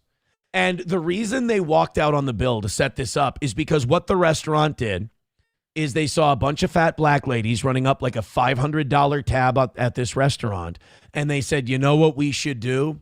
We should probably add gratuity onto the bill because I don't know if you know this or not. This is not to be offensive, racist, whatever. There's a stereotype. Black people and Jews, not the best tippers in the world. In fact, sometimes don't tip. There's an old joke, a Jew in a canoe, which one tips first? Blah. So black people not known for tipping. And also, if you put the gratuity on the bill, they get really fucking mad. Because it's like anyone else. They get mad because they're being called out for something they know is true. Like they were going to try to sneak out paying this bill and not tipping anyone. And on groups of, I think groups of 8 or more, it's usually common for restaurants to add gratuity onto the bill. I will say, I tip less when they do that. Like, if you just leave me to my own devices, I'll tip probably 30% or so. But if you put they usually do 18%. I'll leave it. I don't like it. And I understand why they do it. I totally get it. They have every right to do it. And it feels like you don't trust me. I take it way too personally. And I'm like, all right, if 18% is what you're charging, 18% is what you get. So for white people, they shouldn't do that, especially guilty white people like me. Out of a group of 20, 18 were dying and dashing. Look at that. Just the fattest, the most troglodyte, gross-looking bitches. Here's, folks. Get a load of this. This is the Crazy Cajun restaurant on 290 in Hollister. According to the people I spoke to that sent this video in, the folks here that you guys see were not happy. Look at what they ordered. Look at what they ordered. Kids catfish strips, kids popcorn shrimp, 8-piece wings, 8-piece wings, 8-piece wings. Side salad, no onions, ranch dressing, ruining the health of the side salad. Ranch. By the way, ranch is a low-rent condiment. Let's get that straight. With that gratuity. Okay, so we got side salad, then Modelo, seafood platter, happy hour Modelo, fried combo basket, fries, and an ultimate Rita. Damn. So their total was $423, $457 with tax. So the venue added a 20% gratuity, $542. So the black people, the fat black ladies, were so offended that they added 20% tip. They went, sugar, I ain't paying no $542. Apparently $457 was fine, but $542 was going to break the bank. So they walked out on the bill. A restaurant cooked, prepared, and served $500 worth of food, and they just got up and left. It's this entitled attitude and not even giving a shit what it does to the restaurant, what it does to the people who work there, what it does to the community, what it does to local business. And again, these are the same people who are going to complain, we ain't got no restaurants, we have food desert in like a year or two. And it's like, yeah, stop walking out on bills and stop robbing the fucking hair care products section. And then you might be able to keep a Walgreens and a shitty Cajun restaurant. Did you know the Walmart here in St. Cloud, and I wish I were making this up, has put behind lock and key socks, underwear, and battery chargers because people are stealing them? Fee. They did not want to pay that, so what they did was walk out. Only 2 tabs were paid for. This is sad. So what you just heard there, we'll go back and listen to it. That woman said, I will shoot y'all motherfuckers. That's what she said. And God, they're so fat. Just fat and lazy and entitled and shitty, like ugly Americans personified. There's Range Rovers in the fucking parking lot, and you can't, like, between 20 of you, you can't split your $500 tab, and you can't give those servers a 20% tip for taking care of your ungrateful asses. Only 2 tabs were paid for. 2 tabs. This is sad. I will shoot y'all, motherfucker. Classy establishment. I'd pay them $500 to never come back. Wait a minute. Did she just say she was going to pew-pew someone? Oh, Lord. Oh, she said again, I will shoot y'all, motherfuckers. It's just people who were we were all just raised different. Just raised different. My dad had a saying for it: born in the basement, never brought up. Just a shitty way to behave and treat people. She just threatened to pew-pew someone over a Dine and Dash tab. Can we get a come on down? Was it really necessary, on top of taking off and not paying the tab except 2 people, but everyone else walked out? On top of that, you guys threaten the wait staff with a pew-pew? Stop saying pew-pew, by the way. Be a fucking adult. We're already, like, making shit so goddamn childish now.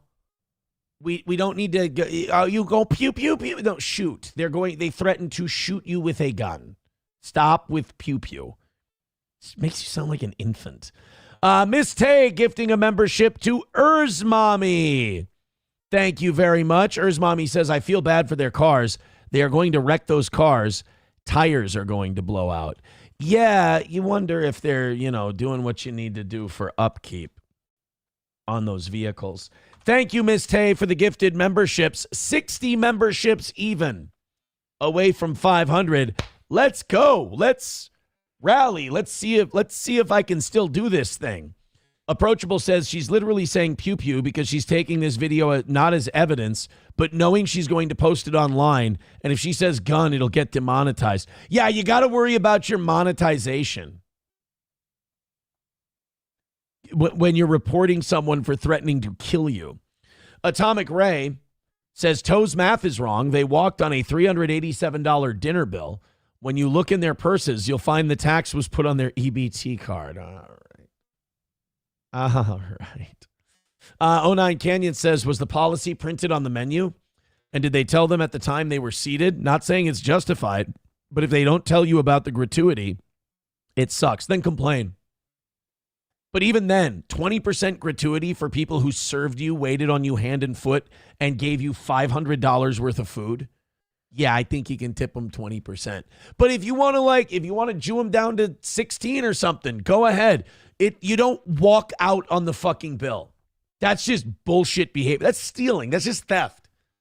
But you're using the, $85 they tacked onto your bill. You're using that as a justification to be a thief. And that's gross. $1 from Veldrain says you can't get without white liberals telling them how to feel. I think that lady in that video was black. I think that was a black lady complaining about them. Mommy says make them pay a $1,000 deposit before they sit down to eat. Deposit in cash only. Just don't let them in again. They're done. They're done. Somebody, too, says most of the time it's written somewhere if you have 6 or more people, gratuity is figured in. I don't think some of those ladies know what gratuity means. I don't think they do. Donald Trump was giving a press conference yesterday, and he was going off on Somalis, as he is. By the way, here's the video I actually wanted to go over today. It's 31 minutes long. I wish I could find good clips from it. Somebody sent me this. There are so many predators on Kick. I don't know if you know this, but Kick has no policy against child predators. And you can just, all these videos, unfortunately, are 47 minutes long. And they go and they just camp out on Kick, and they're just creeps. And there's no rules, and they don't kick them off the platform. And users have been having to how should I put this? Users have been having to Chris Hansen these people, so then they can show it to law enforcement and then finally maybe get Kick to do something about it. I've stopped streaming on Kick. The minute I got this story, someone sent this to me, and then I looked into it. I was like, I can't be a part of this. So I just kept it Facebook, X, YouTube, Rumble. I just kept it on there because Kick is one of the most degenerate platforms there are. Gambling, child shit. Kick's a nasty place. Abel Graham says one of my dumb coworkers tried to dash on 3 beers at a brewery when I said I was paying for it. Well, it sounds like your friend is just stupid. Fauci's Pangolin says, Kick brought to you by the Teachers Union and the DNC. Well, you know what? I'm going to go find some of those people so I can make some money. That's what I'm going to do. I'm going to go get, you know what I should do is probably focus on doing better content today because I ain't bringing the heat. Let's do some of this Trump stuff. He went in yesterday and just started giving an impromptu press conference. And he just started calling Somalis low IQ. If Trump's actions would match his rhetoric, instead of him just being led around by the nose by Miriam Adelson, this would actually be a good second term for Trump. Because whenever he starts talking, he says stuff where you're like, fuck it, Don, give it a shot. But then the shit he actually does, you're like, bro, you ain't fooling anybody. This was done on Somalis yesterday. It's worse. No, Minnesota, the crime is incredible. The financial crimes are incredible. And the problem is because of the agitators and insurrectionists, whatever you want, troublemakers, but they're paid agitators. And do you think he's really psyched and happy and proud that he gets to use the word insurrectionist now? That so many people have used that for January 6th and kind of tagged him with that. He's so excited to rip off that insurrection tag and throw it on his political enemies. He loves that. He's got that George W. Bush thing down where they repeat a catchphrase and try to stick it into the national consciousness. Him and Bush were really good at that. Nobody talks about the fact that $19 billion at a minimum missing in Minnesota, given to a large degree by Somalians. They've taken it. Somalians, can you imagine? It's just like everyone thinks that Trump's best moments are when he's being this big wrecking ball, but there's like subtle, understated moments that are really good where he's like, Somalis, taking money taken from you by Somalis. Can you imagine? He's like, might as well get pickpocketed by Sean and Marley. Sean and Marley, smarter than a Somalian. I don't think they could cook a loaf of pickle bread. Probably not. And they don't do it. A lot of very low IQ people, they don't do it. Other people work it out, and they get them money, and they go out and buy Mercedes-Benzes, and they come from here, they have no money. They never had money. They never had a life. They never had a government. They never had a country. Because there's basically no country. Somalia is not even a country. They don't have anything that resembles a country. And this is the worst bombing Somalia has seen in 30 years. They're low IQ people. They even need the whites to steal the money for them. That's true. At the center of a lot of this Somali fraud is usually just fat liberal white women. In fact, that fat liberal white woman who's in prison for the Feeding Our Future scandal, she's still simping for Somalis from her jail cell. She gave an interview recently. She's speaking out on ICE and everything else. If I'm a Democrat, I'm not letting that woman speak out on my behalf. I'm like, oh, no, she's joking. She converted to Islam or something in jail. it is a country. It's considered just about the worst in the world. They come here and they become rich and they don't have a job. Sounds like me.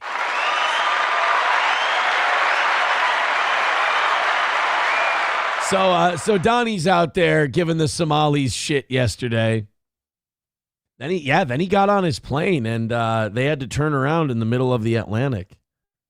They had some kind of mechanical or electrical issue. Scary shit. Hulkamasha Baby with $1 says, do you still buy your kids Robux? Because then you're supporting a company that values profit over kids' safety. I mean, I don't really talk about that kind of stuff very much, but no, not for, I want to say 2.5 years. And my kids, they don't do Roblox anymore either. Because they're smart kids, you know.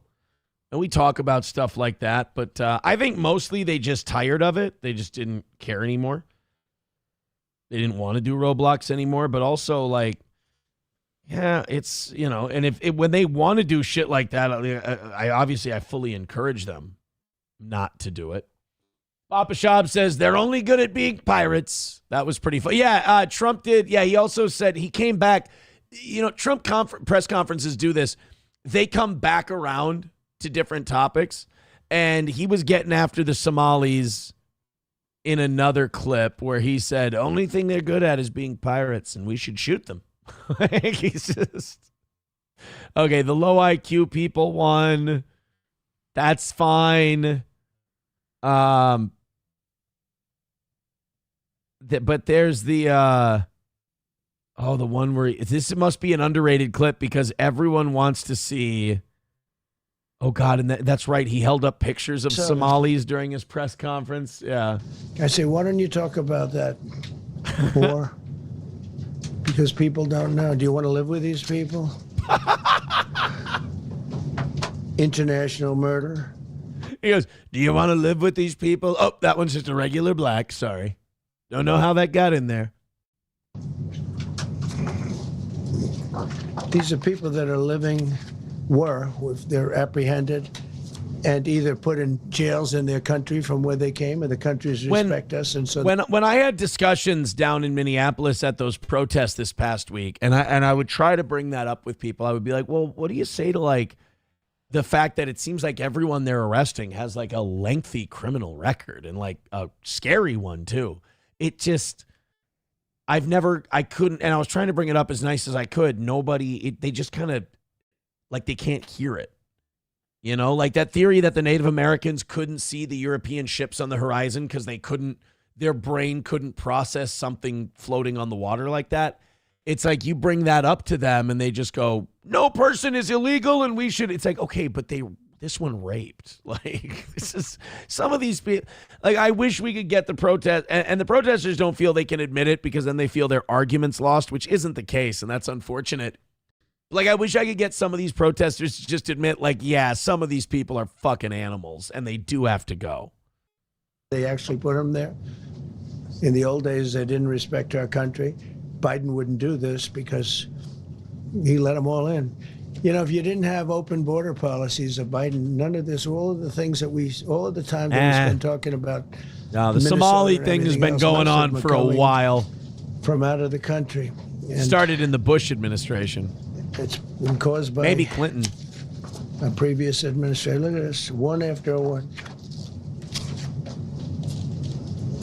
Boy, these are rough characters. Notice the phenotype of the large forehead and the wide-set eyes, like a hammerhead shark. Usually means inbreeding. A lot of them cousin fuckers. Characters. Cousin fucking bulb-headed pirates. That's what we're looking at, folks. These are all criminal, illegal aliens that, in many cases, they're murderers, they're drug lords, drug dealers, they're the mentally insane. There's some of them who are brutal killers, they're mentally insane. And some of them are bad guys. God damn, the pirate clip is the pirate clip's underrated. Everyone's going with the low IQ clip today. Oh, here we go. Here's the clip of Trump calling them pirates. The fucking president.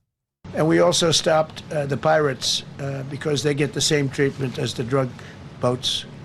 So in Somalia, the Somalians, you know what they're good at? That's about the only thing they're good at is they're good at pirating ships at sea. I mean, that is a difficult thing to master. Let's be honest. I can't do it. Somali is the only thing they're good at. Stealing. Mr. Stellar gifting a membership on YouTube. YouTube showing up finally today. Thank you very much. Electric Shoes says Don Lemon made a response to Nicki Minaj calling him Don Cocksuckin' Lemon. No, I saw that. We talked about it on the Monday night evening show, and we just posted a clip of it. Don't worry, you wouldn't know it exists. Nobody's watched it. Went up at 10 p.m. last night. Nobody fucking cares. Like most of our clips. And no, he was not happy about being called a cocksucker. I can't imagine it's news to him, but he didn't like it anyway. Hey, 628 of you checking out the toe. Hey, YouTube, you're growing a little bit today. Let's keep hitting like. Rumble, I mean, this is our primary platform, and it is down by at least 60. It's not been a good week on Rumble. Hit like, hit subscribe, hit follow. And Rumble's the one where if you hit like, it goes into the algorithm. Hit like, hit subscribe. Streamlabs, PayPal, Venmo, Super Chats, Rumble Rants, guys. Let's go. I love this next clip. So somebody was at Disney and they were was this Disney or was this one of those tourist trap places? This might have been outside Disney. You know how they'll have like tourists take pictures with Spider-Man in Times Square or a Mickey Mouse somewhere? Like, you understand all of the people underneath those suits are just like sweaty, smelly immigrants, right? Usually illegals. They don't speak English and they're nice to you. If you've never gone to a place with these people, if you see one of those Spider-Man or something like that, and you're like, oh, they're just there to take a free picture. No. They're going to take a picture. They're going to be like, oh, you want me to take a picture of you? You want me to take a picture? You take a picture with the Spider-Man or the Captain America or whatever. And they're not going to let you leave until you give that. Now they're going to hold you up for money. They're not going to give you your phone back until you give them at least $20. So these guys go around, probably make a decent amount of cash. But once in a while, they catch these guys on their smoke break. And to say that it shatters the illusion is an understatement. But, some of these immigrants get caught with their mask off. And they, put it on right away. And they're like, oh, no, I got to stay in performance. I didn't know people were filming me. I love this old Mexican who's putting on a Minnie Mouse outfit and gets caught on their smoke break and just wants people to leave him the fuck alone. I got to say, this guy can stay. He's a G. Check this out. So here he's caught. Why is Minnie smoking a cigarette and Minnie a man? So Minnie, it's just Minnie with Mexican Lou Brown from Major League underneath the thing, smoking his cigarette in a Minnie Mouse costume. And then when he hits the camera, you know, he has a choice to make. Are you going to quick put that mask down and put out that cigarette? No shit, I can't believe it. Or are you going to tell this nosy bitch to mind her fucking business? Let's see what Gangster Minnie does. Minnie 13. Hey, Minnie.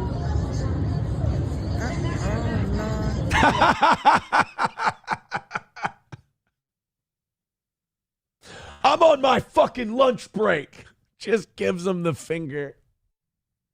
I see now that as soon as that Minnie puts the head back on and goes back to work, not only am I taking a picture, they're getting $50. I mean, that's I'll give you 100 if you do that with the costume on. Back to you. Oh, Minnie. Minnie flipped me off. Oh, yeah, this is Vegas. So, yeah, they're walking around the streets of Vegas. A lot of the times they'll hang out by the Bellagio fountains, and they'll want you to take a picture with them with the fountains in the background. Oh, money, money, money. So take a picture with them, tip them nicely, or just tell them to fuck off. And if you catch one smoking a cigarette on break, just give them money for being cool as shit. Hostile Soldier says, no, Aaron, that's Manny Mouse. That you're right. That is Manny Mouse. Papa Shop says Spider-Man. I like that one. Baba Shop says, bro is wearing cartoon heels. Dude, he commits to the bit. I like that guy. He can stick around. Then a bunch of nosy bitches interrupt him and start filming him.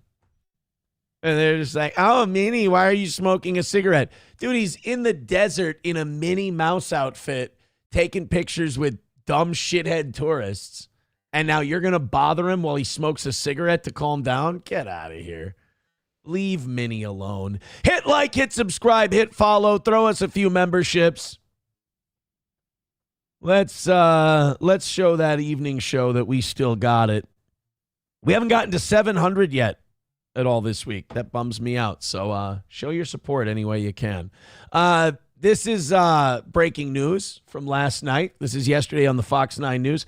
It looks like the administration is not all talk. There are going to be arrests made in that church protest. Tonight, DHS Secretary Kristi Noem announcing arrests are coming any moment now related to an anti-ICE protest inside a St. Paul church on Sunday. This as church's lead pastor responds as well, and protest organizers double down on their reason for being there.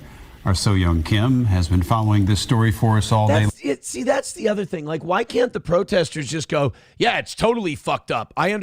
There's an avenue for you to rationalize this to the people who like you. You're never going to rationalize it to us. It's a shitty thing to do. Mostly because we know that if right-wing people did their protest in like a mosque or something, everyone would be saying what a crazy, shitty thing it is to do.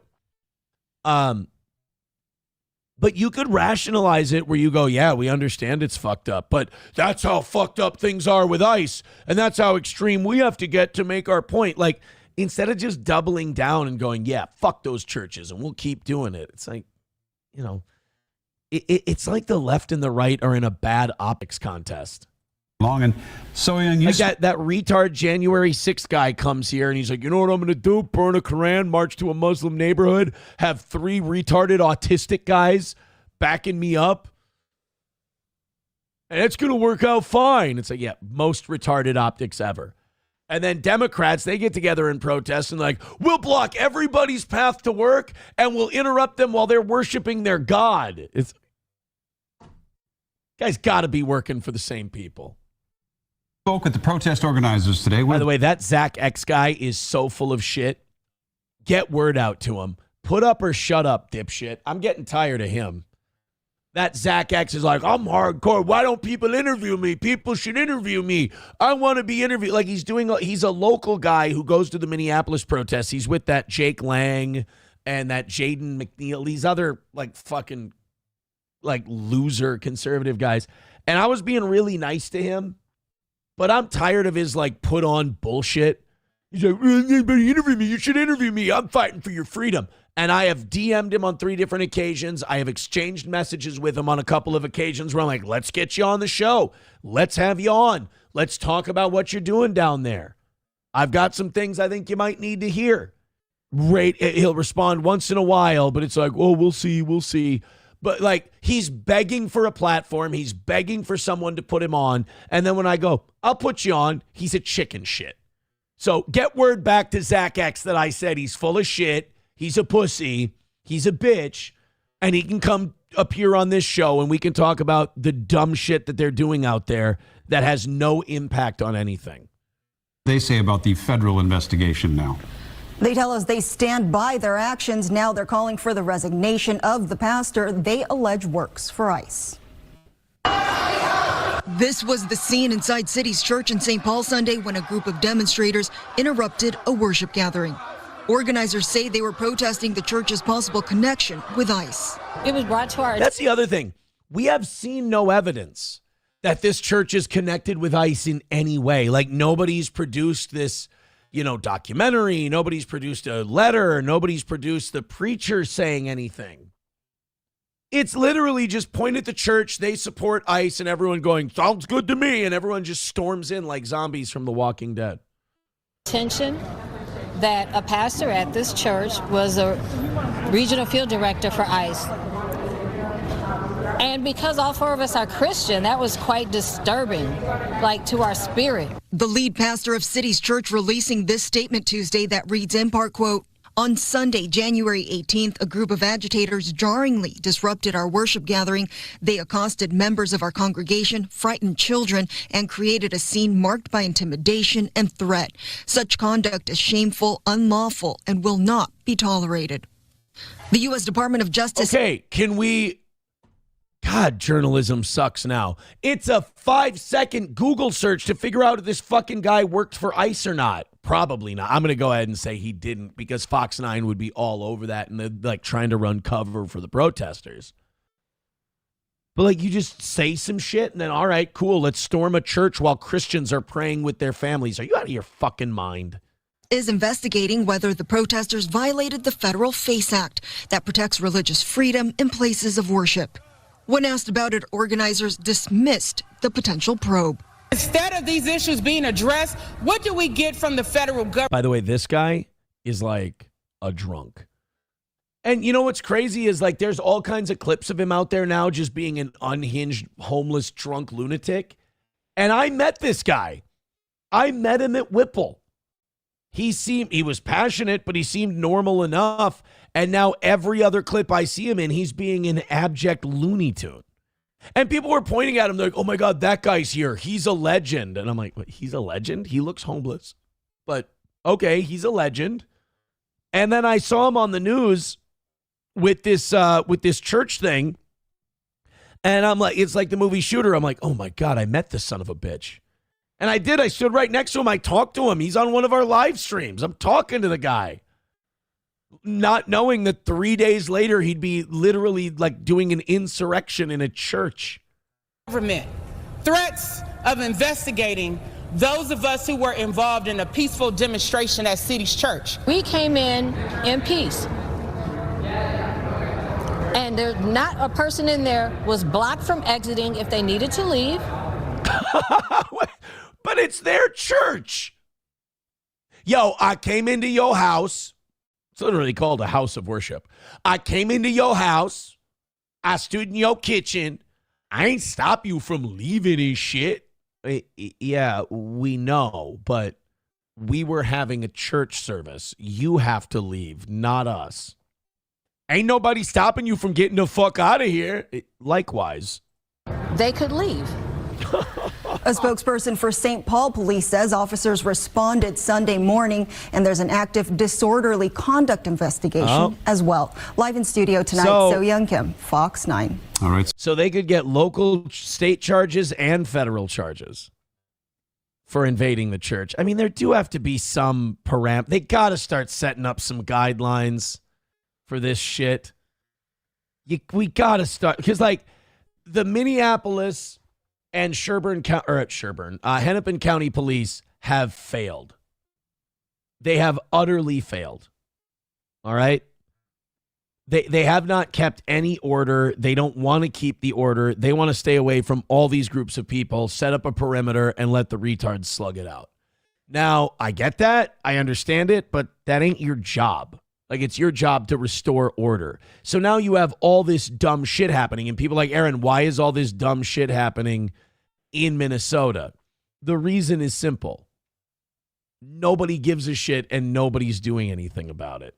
All right, numbers continuing to crater. Please be generous if you feel like it. Trucker 18-wheeler with $1 says, why does it matter where the pastor works? Well, that would be my second question, but we haven't even fixed the question of what's the guy doing? Like, can we confirm that he worked for ICE? They haven't even confirmed that part.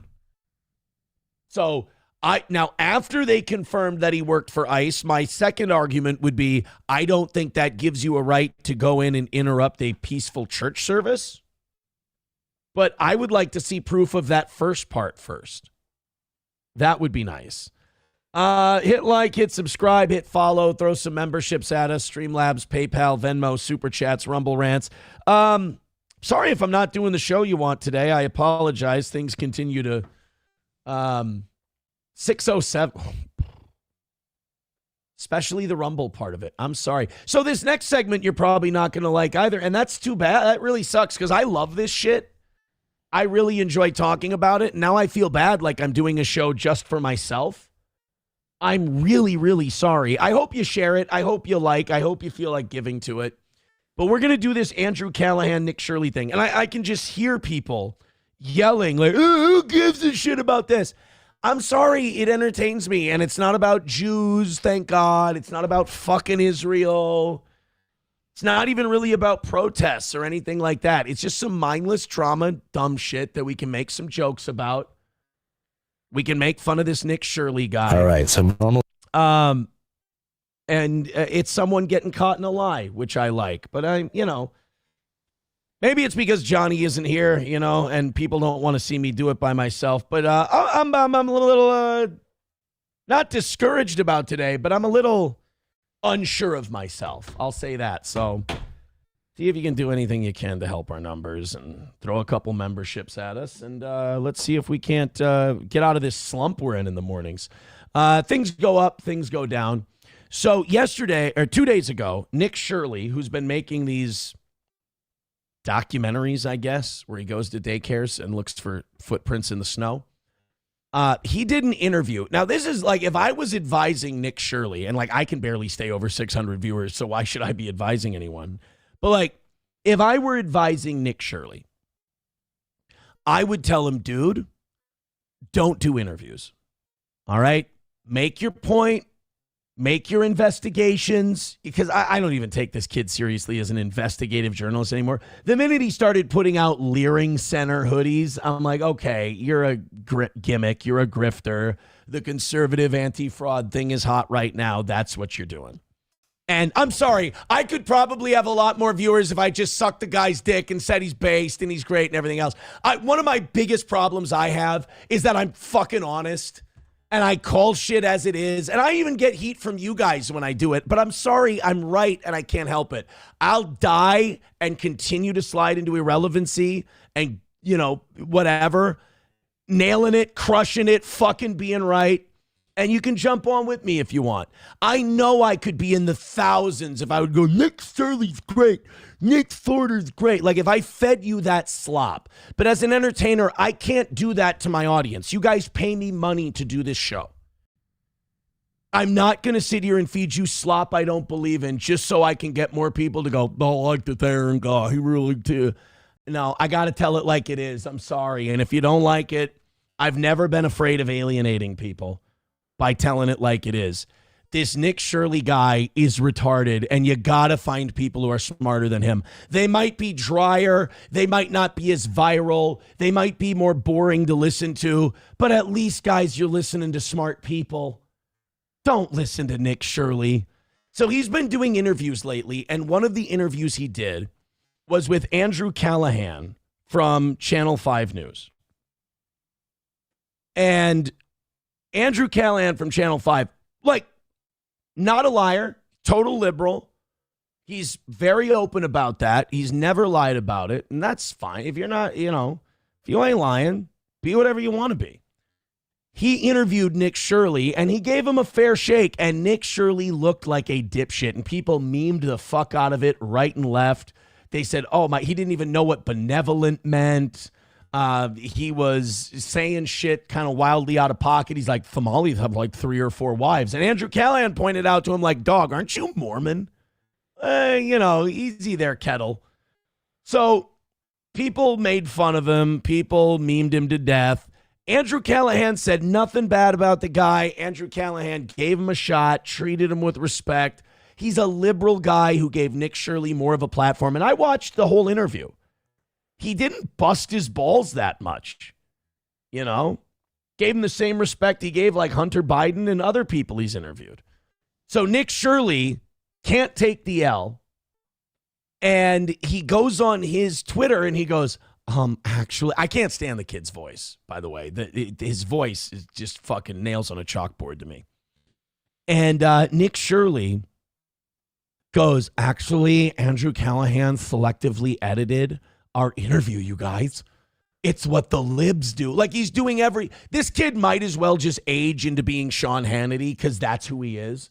He's just like the libs. And aren't we conservatives? And don't we love Trump? And aren't we? He sucks. So he's like, he selectively edited me. So he shows 2 clips from the interview and then plays the full version of the clip. And in both versions of the clip, I'm like, Nick, that seems fine. Like that doesn't seem like he selectively edited shit. It seems like he cut an interview down for time and cut out the redundancies.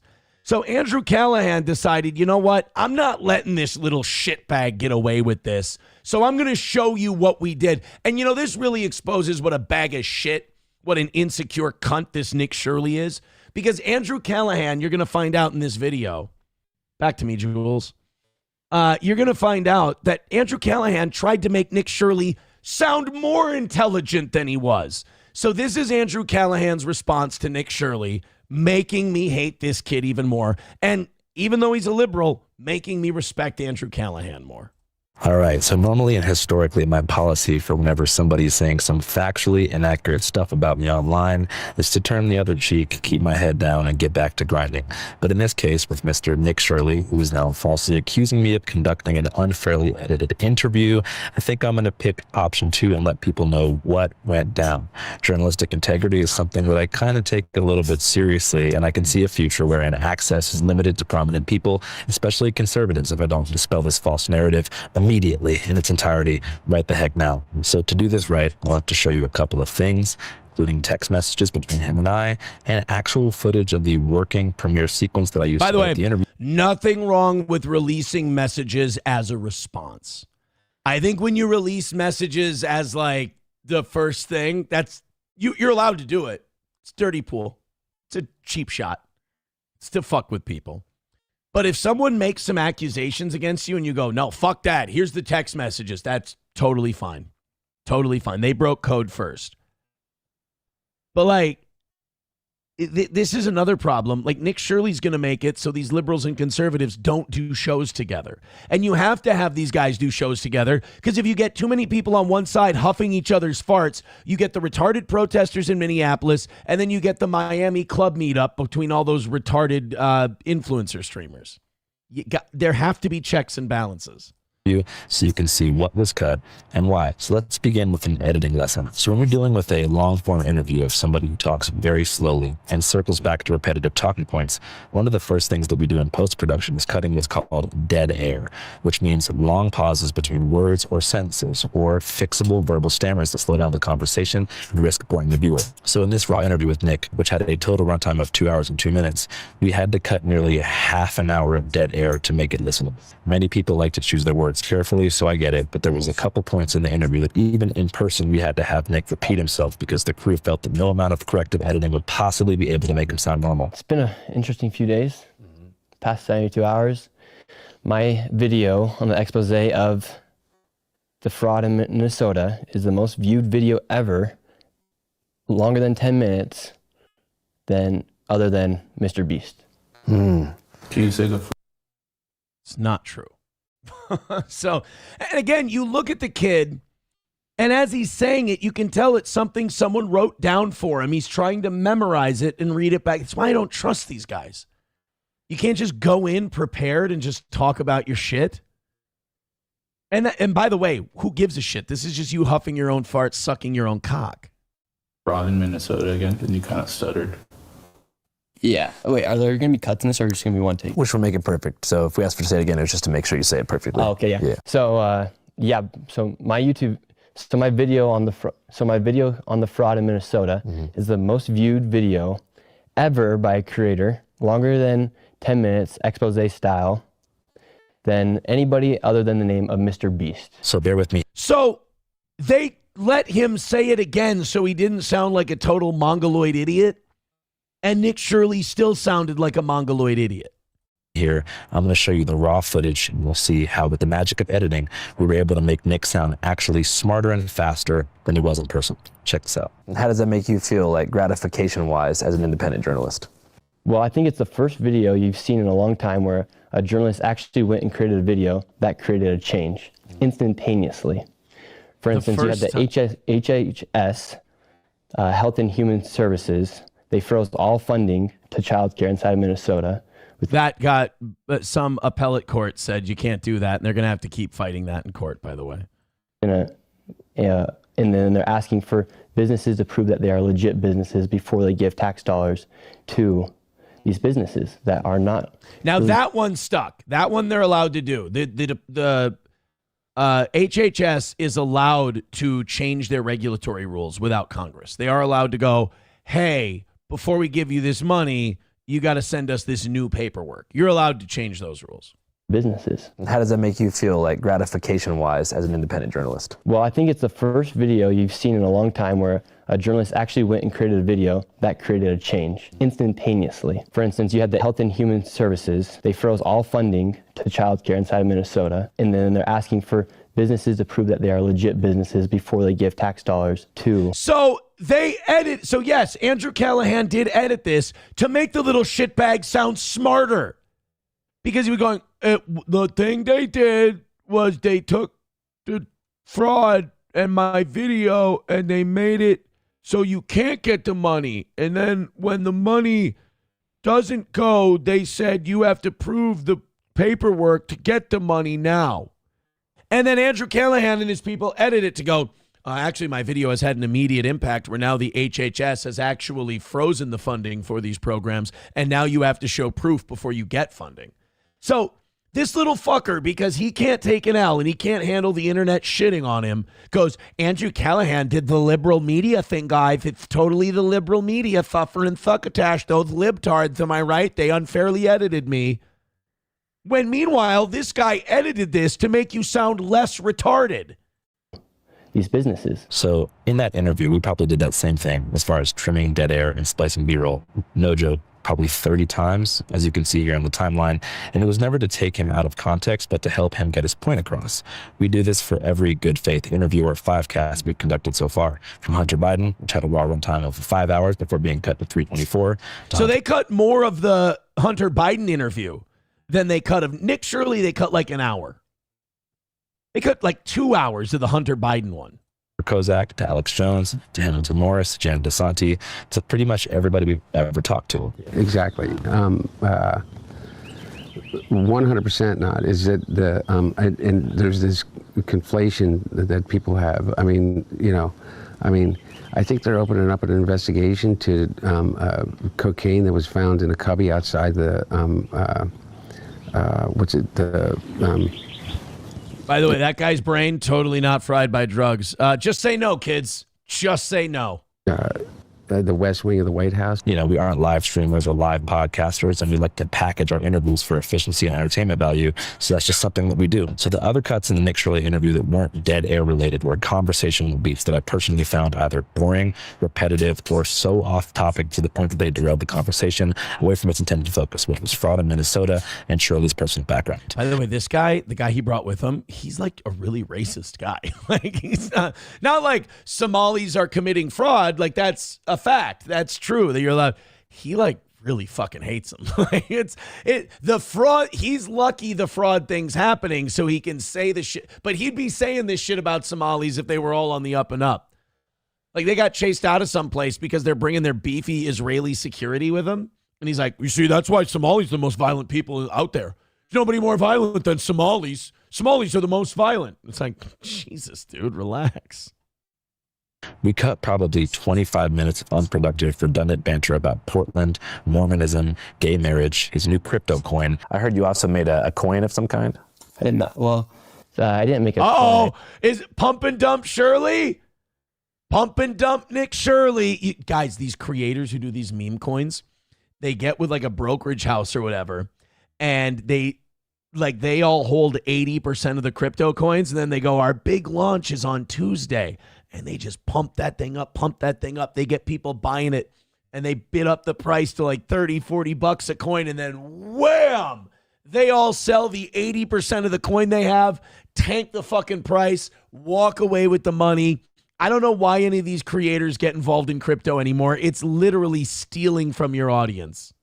Just join a platform where you can monetize your content. And it is a coin. You can then monetize your content, just similar to like how you upload on TikTok. You can upload your stuff on there. It's just based off Coinbase. The history. What? Well, what was that, Nick? By the way, I'm going to take a quick break from this because it is a longer video and we do need to break it up. We got some very nice people coming through here on the toe. Let's talk about over on the YouTube end of things. Oh, I'm sorry. I've still got it up on the screen there. What a hack. Shuli Madoff with $5 says, remember when you thought Nick Shirley was a good investigative reporter? Pepperidge Farm remembers. Yeah, like I said, I probably would still think he does a good job with these videos, but he had to go put his stupid face on more videos. He had to go do interviews where he sounded like a dipshit. And then he had to do those Leering Center hoodies. You know, every time Peter Jennings did good investigative reporting, he always brought with him hoodies of the stories he does. And I like this reference. Shuli Madoff with $2 says Nick Shirley stammers more than Sam Cedar. You know me, guys. I'm a right-wing guy who actually does enjoy Sam Cedar. But I'll be very honest with you. Sam Cedar is a stuttering, muttering fucking prick. He is the absolute worst to listen to when it comes to the stammering. Guys, thank you very much. Mommy gifting 5 memberships. Wanna fuck? Let's fuck! Thank you very much. Baba Shop saying, Aaron, I love the politics. It's basically just sports for 100 IQ Goyim. There you go. There you go. Thank you, Mommy, for the 5 gifted memberships. That puts us down to 55 memberships away from 500. Going through here. Let's take a look, and then we'll get back to this. Honky with $1 says, why justify this N-ape behavior based on whether the pastor works for insert media-fueled villains of the day? I know, like, let's say that pastor does work for ICE. That does not give you the right to go interrupt his church service. Let's say a Somali Muslim mosque, we found out they gave money and it ended up in the hands of Al-Shabaab. You don't get to go in there and throw bacon all over the place. Thermodyne Diesel gifting a membership. MN Gald gifting a membership. Thank you so much. Holy Jesus, we're coming alive. You guys just like watching me struggle, I think, you little monsters. I love you. Thank you very much. Coltrane for gifting a membership. So goddamn sweet of you. Thank you. Lucky Leon with $10 says, why you a trans now? You breathed in that spicy gay air and now you trans. Why, Toe? Lucky Leon, I don't think I'm trans. Is it on my skin? Can you see it? Is that what it is? Thank you, Lucky Leon. That was a very funny one. I like that one. And holy Jesus Christ. Oh my God. Wait a minute. $100 from Ryobi. Ryobi coming in with a hundo says, here, Fagmo, have $100. Well, he did get to call me Fagmo. And I just want to say thank you for making it happen. Thank you. Oh my God. Shit's going right today now. See, that's because I did the Andrew Callaghan bit. Julie Madoff with $5 says it's like when Republicans came out with the Charlie Kirk merch less than 12 hours after his death. Bingo, bango, bongo, my man. Yes. Now you guys are 52 memberships away from 500, and I'm not allowed to say anything about home or not, but you certainly ain't far away. Ryobi is now in second place, tied with Steffi for 100. Sanford Son moving into third.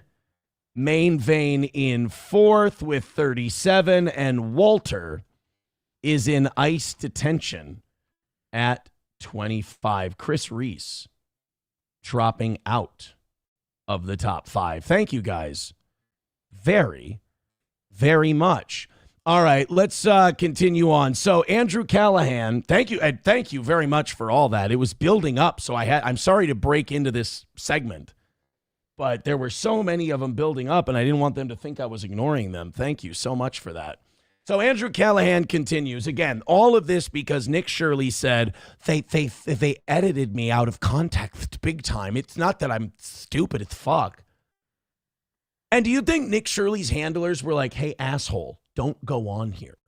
Don't do interviews. You've already done our job for us. We appreciate it. You're a good distraction. Now we don't have to release more Epstein files. No, but I'm just I'm so viral right now. I have to go talk to people. Don't talk to people. You're dumb. There's a reason we picked you.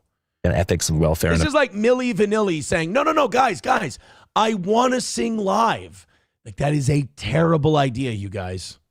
America, and 6 whole, nearly identical back and forths about his 89% statistic that he falls back on unchallenged. 89% of the fraud is being committed by Somalians, and 89% of the fraud being committed inside Minnesota is by the Somalian population. 89% of the fraud happening by people who were brought into our country and then committing fraud. So in Nick Shirley's original video, he said, they wouldn't, the 89% thing, they cut a bunch of stuff out of that. They cut a bunch of stuff out. No, they didn't. You got to repeat yourself on the 89% thing time after time after time. Then Andrew Callaghan put in the interview, hey, do you have any proof for that? And he showed him a Google search, and guess what? In post-production, Andrew Callaghan put it up on the screen.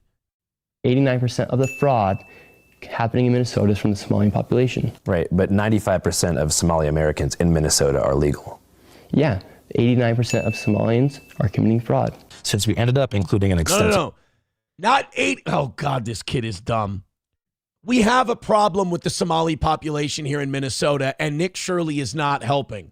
89% of the Somali population's committing fraud. No. 89% of the fraud we've discovered and prosecuted so far has been committed by Somalis, you dipshit. Dialogue about that stat around the 50-minute mark of the final cut. I personally didn't feel the need to torture all of you guys with 5 other versions of that conversation. 89% of the population, or 89% of the fraud being committed in Minnesota is by Somalians. And just so we can put that on screen to verify, do you know where that data is from? Yes, you can put it up on screen. It's public. And if you watch that raw cut, the 2-hour cut, which I made clear in text with Nick that I was willing to share with him in 4K when I got back from Greenland, you will see exactly what I mean. This is not a Sacha Baron Cohen style ambush edit or a Jim Jeffries Avi Yemeni situation where I primed him, by saying crazy shit to get his guard down and then Shanghai him with post-production. I was trying to help Nick Shirley, which it seems up until yesterday he really appreciated. So after the interview came out about a week ago, he texted me right after saying the backdrop of this interview is hilarious. It was filmed in his uncle's upscale game room in Farmington, Utah, in front of several taxidermied bears that were presumably killed by the Shirley family. So he has super rich family. He comes from a super wealthy background. They're at his uncle's fucking game room. Not like game room like he has a pinball machine, like wild game mounted on the walls. So Nick Shirley's a rich plant. Goes on to say, fun watching the reaction from both sides. Appreciate you coming out. Wish you the best in all you do, bro. To which I replied kindly. But then the Clippers started doing the thing that they did with Hunter Biden, finding the most outrageous or dumb soundbite in the entire piece and memeing it into oblivion while missing the entire point of the dialogue, which was to try to find common ground on issues like affordability and the collapse of the mainstream media. I mean, I find and I've watched the interview, Nick looks dumb, but it's because Nick's dumb. It's not because of anything Andrew Callaghan did. And the people who clipped it, like, if you're going to do an interview like this, you can't go watch the clips. Don't torture yourself. This is where all these internet personalities get fucked up. And this is where their downfalls always come from.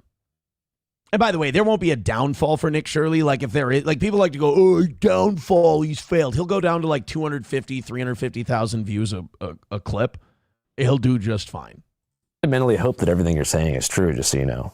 Yeah, I hope so too. Yeah, like it's like, I mean. Like I hope we all have the best interest in society and for our people, because the affordability is insane and people can't buy houses. And if we're talking about creating change, we need to let innovation prosper inside the United States. Yeah. And you're not seeing it. We're not seeing innovation. In fact, we're seeing fraudsters take our money. If you guys saw, the clip that did the most rounds was when Nick tried and failed to pronounce the word benevolent. Who do you think are the 3 most benevolent billionaires? What do you mean by the word benevolent? Just because it's like they used to do that to George W. Bush too. Like, I believe that people and fish can coexist. It's just, people like to do that. It's funny when you sound dumb. When anybody, like we do that to our own family members when they fuck up a word. We jump on them and we make fun of them. That's what we do. Well-intentioned, positive billionaires who you think are creating, net positive societal progress. Trump, our president, because he never said it right. And so, I know Miriam Adelson, Larry Ellison. I think they're all benevolent billionaires. Benevolent twice. There was no way to cut the dead air or trim the stammer, so we left it in. Am I a communist? Shut up. Am I a communist for saying once you're a billionaire, I don't think you can be benevolent? Because in order to become a billionaire, you have to be so pursuant to your own self-interest that you can't help but knock some people out of the way on your way there. Like, I don't think you can always be a good guy all the time and become a billionaire. Shit, I don't even know if you can you can maybe be a good guy all the time and become a millionaire. But I don't think you can be a good guy all the time and be a billionaire. I don't think there's such a thing as a benevolent billionaire. Name them. Elon Musk? Elon Musk has fucked people over. Peter Thiel? He's the Antichrist. You know how I know Peter Thiel's the Antichrist? Go ahead and look it up. He's held numerous lectures on the Antichrist. So Jeff Bezos? No. There are no benevolent billionaires, which is good. We shouldn't be looking to billionaires to fix our problems because there isn't a billionaire who isn't going to pursue a solution to a problem that won't benefit them, even if they don't think they're doing anything wrong. And personally, I don't think it's that big of a deal to not know that word. I mean, he is wearing a hoodie that is making fun of immigrants for their spelling errors, but benevolent has more syllables than learning, so I get it. But the comments on this clip were brutal. Like actually genuinely mean, and it couldn't have felt good from his perspective to read these things. We're talking tens of thousands of people declaring this guy is retarded. See, that's why when you get to a certain level of audience, just don't read this shit because nobody's gonna like you. If there's one thing we love doing in America more than building someone up, it's tearing them down. On a bad day, I got 600 people watching me at a time. On a good day, I got 800 people watching me. We've had a couple of videos that have done 100K or more. And I don't even read comments. Why? What's the point? There's going to be a lot of people, especially when you do an opinionated show and then humor on top of it. There's a lot of people who are not going to get the humor and be offended by the political takes. They're going to hate your fucking guts and they're going to call you all kinds of terrible names. I just... They're allowed. I've always said this. My opinion has always been this. I am blessed that my audience supports me and I get to talk into this every day and shout my opinions. So other people get to do the same thing in the comment section. The other people get to do the same thing on Twitter. They get to voice their opinion and they're doing it out of love of the game. They're not even getting paid like I am, fucking roach I am. They're doing it for love of the game. So you got to let them. You know, what are you going to do? Change their mind, you dipshit? Which he's not. But there are some moments in the interview that even with dead air trimmed for speed, Nick does not give his best performance, particularly when blaming immigrants for rising rent prices. It's just simple supply and demand. If you have 20 million people who need to come and buy a house or rent an apartment, and you have other people who need it, you're going to raise the prices. So we have a kid from a wealthy multimillionaire family doing the bidding of multi-billionaire Republican political operatives trying to shift the blame from multinational corporations, hedge funds, and private equity firms for the reason why housing is out of control and bad monetary policy to shift it on to immigrants and poor people. It's these people who can't afford houses. That's why you can't afford houses. What? It couldn't be that corporations are overbuying these houses and then renting them back to us and robbing us of the opportunity of home equity. That can't be. It's not that the wealthy are bidding up the prices of housing, the people who can afford to pay for them. It's the people who can't. It's the dirt poor immigrant who couldn't afford an apartment if he tried, so they have to live 10 to an apartment. They're the ones jacking up the cost. Fucking dipshit. That Muslim Americans keep multiple wives in private while dismissing the association with his own religion, Mormonism, and polygamy as just a harmful stereotype. Bro, that's why Samuel Warner's $5 super chat is perfect. Nick Shirley has the right message, but he is the wrong messenger, mostly due to how much of an absolute ditz that he is. You can't, Muslims carry multiple wives. Yeah, some of them do, absolutely. But I ain't going to listen to that shit from a Mormon. Shuli Madoff with $5 says, when all the billionaires and PayPal billionaires want to buy up Greenland, that should warn you. Right. Ain't no benevolence going on there. By the way, ask the people of Greenland. They don't want to be a part of the United States. Do you know the deal you get if you live in Greenland? You get free everything over there. As the wives go, that's not a thing in Utah. It's not a thing in Utah. That's a negative stereotype. Negative stereotype. And also, see, he doesn't realize that he just walked into Andrew Callaghan's point. The Muslims are carrying multiple wives. Well, that's what they say about Mormons. But that's not true. So that's a shitty stereotype that retarded people say. Yes, absolutely. It really is that Jake Taylor, Rube Baker moment. Do you see what I'm getting at here? You want the pitcher to pitch from second base? Confronting me about staying silent on the death of Charlie Kirk while admitting that he consciously really chose like to not watch the video that I made in the immediate aftermath of it. And so I thought that was kind of messed up of you to not publicly denounce what happened to Charlie Kirk. I did. It was not benevolent. And I didn't even watch the interview because I didn't want to watch that. Well, you should watch it. I don't want to. Well, you should watch the video because I say some stuff in it. Okay, cool. None of these moments. He's a child. I actually said a lot about Charlie Kirk. I interviewed a guy for hours who was there, and I talked about how fucked up it was. You should watch it. I didn't want to watch it. I was mad. Fuck. Moments were a very good look for Nick, but I did not engineer them that way. And if I was a betting man, I would suggest that much of the hostility displayed toward him in the comments is because his reporting, which was signal boosted by Trump and his cronies, has been a driving factor in ISIS's decision to escalate their presence in Minneapolis. Kidnapping kids from local high schools, terrorizing U.S. citizens in their own communities, shooting people on the streets, and hiding behind masks like the goddamn cowards they are. See, like Andrew Callaghan does not hide the fact that he's a lefty. You can say what you want about I like Callaghan. I do. And I probably disagree with him on a ton of shit. Probably agree with him on a lot of things too, because, I have that libto streak in me. But for the most part, I'm considered very right wing. But he's not hiding it. However, that's just my personal opinion. I don't like ICE. I don't like Trump, which is something that I made clear to Nick in the interview. What do you think about Trump? I don't like him. There was no deception anywhere. But sometimes, and I'm not sure what the word is for this in the journalism field, the person that you interview views your fans as an extension of you. So if your fans are dicks to them, they kind of feel like that's you shading them. And that's definitely what happened. Right after the benevolent clip went micro-viral, Nick began to send texts to me that alluded to the footage being manipulated, writing, "Greenland will be epic and cold. Let me know if you need any locals. I still have some contacts there. Just curious though, why didn't you post a full 2+ hour interview instead of the selected 1 hour of the interview?" Notice the word selected. Yeah, selected. Nick suggests that I cherry-picked his worst moments, which is concerning because we consciously did the opposite. Right. But this is the part that I think makes Nick Shirley look like a little bitch. This guy did not, he could have kept all the stammers and ums and ahs, and he could have sounded like Sam Cedar, and he would have sounded like shit. And he didn't. He cut that shit out for him, which is nice of him. And then Nick Shirley goes and shanks him like he did. Just a little petty bitch. And why? Because he was catching heat.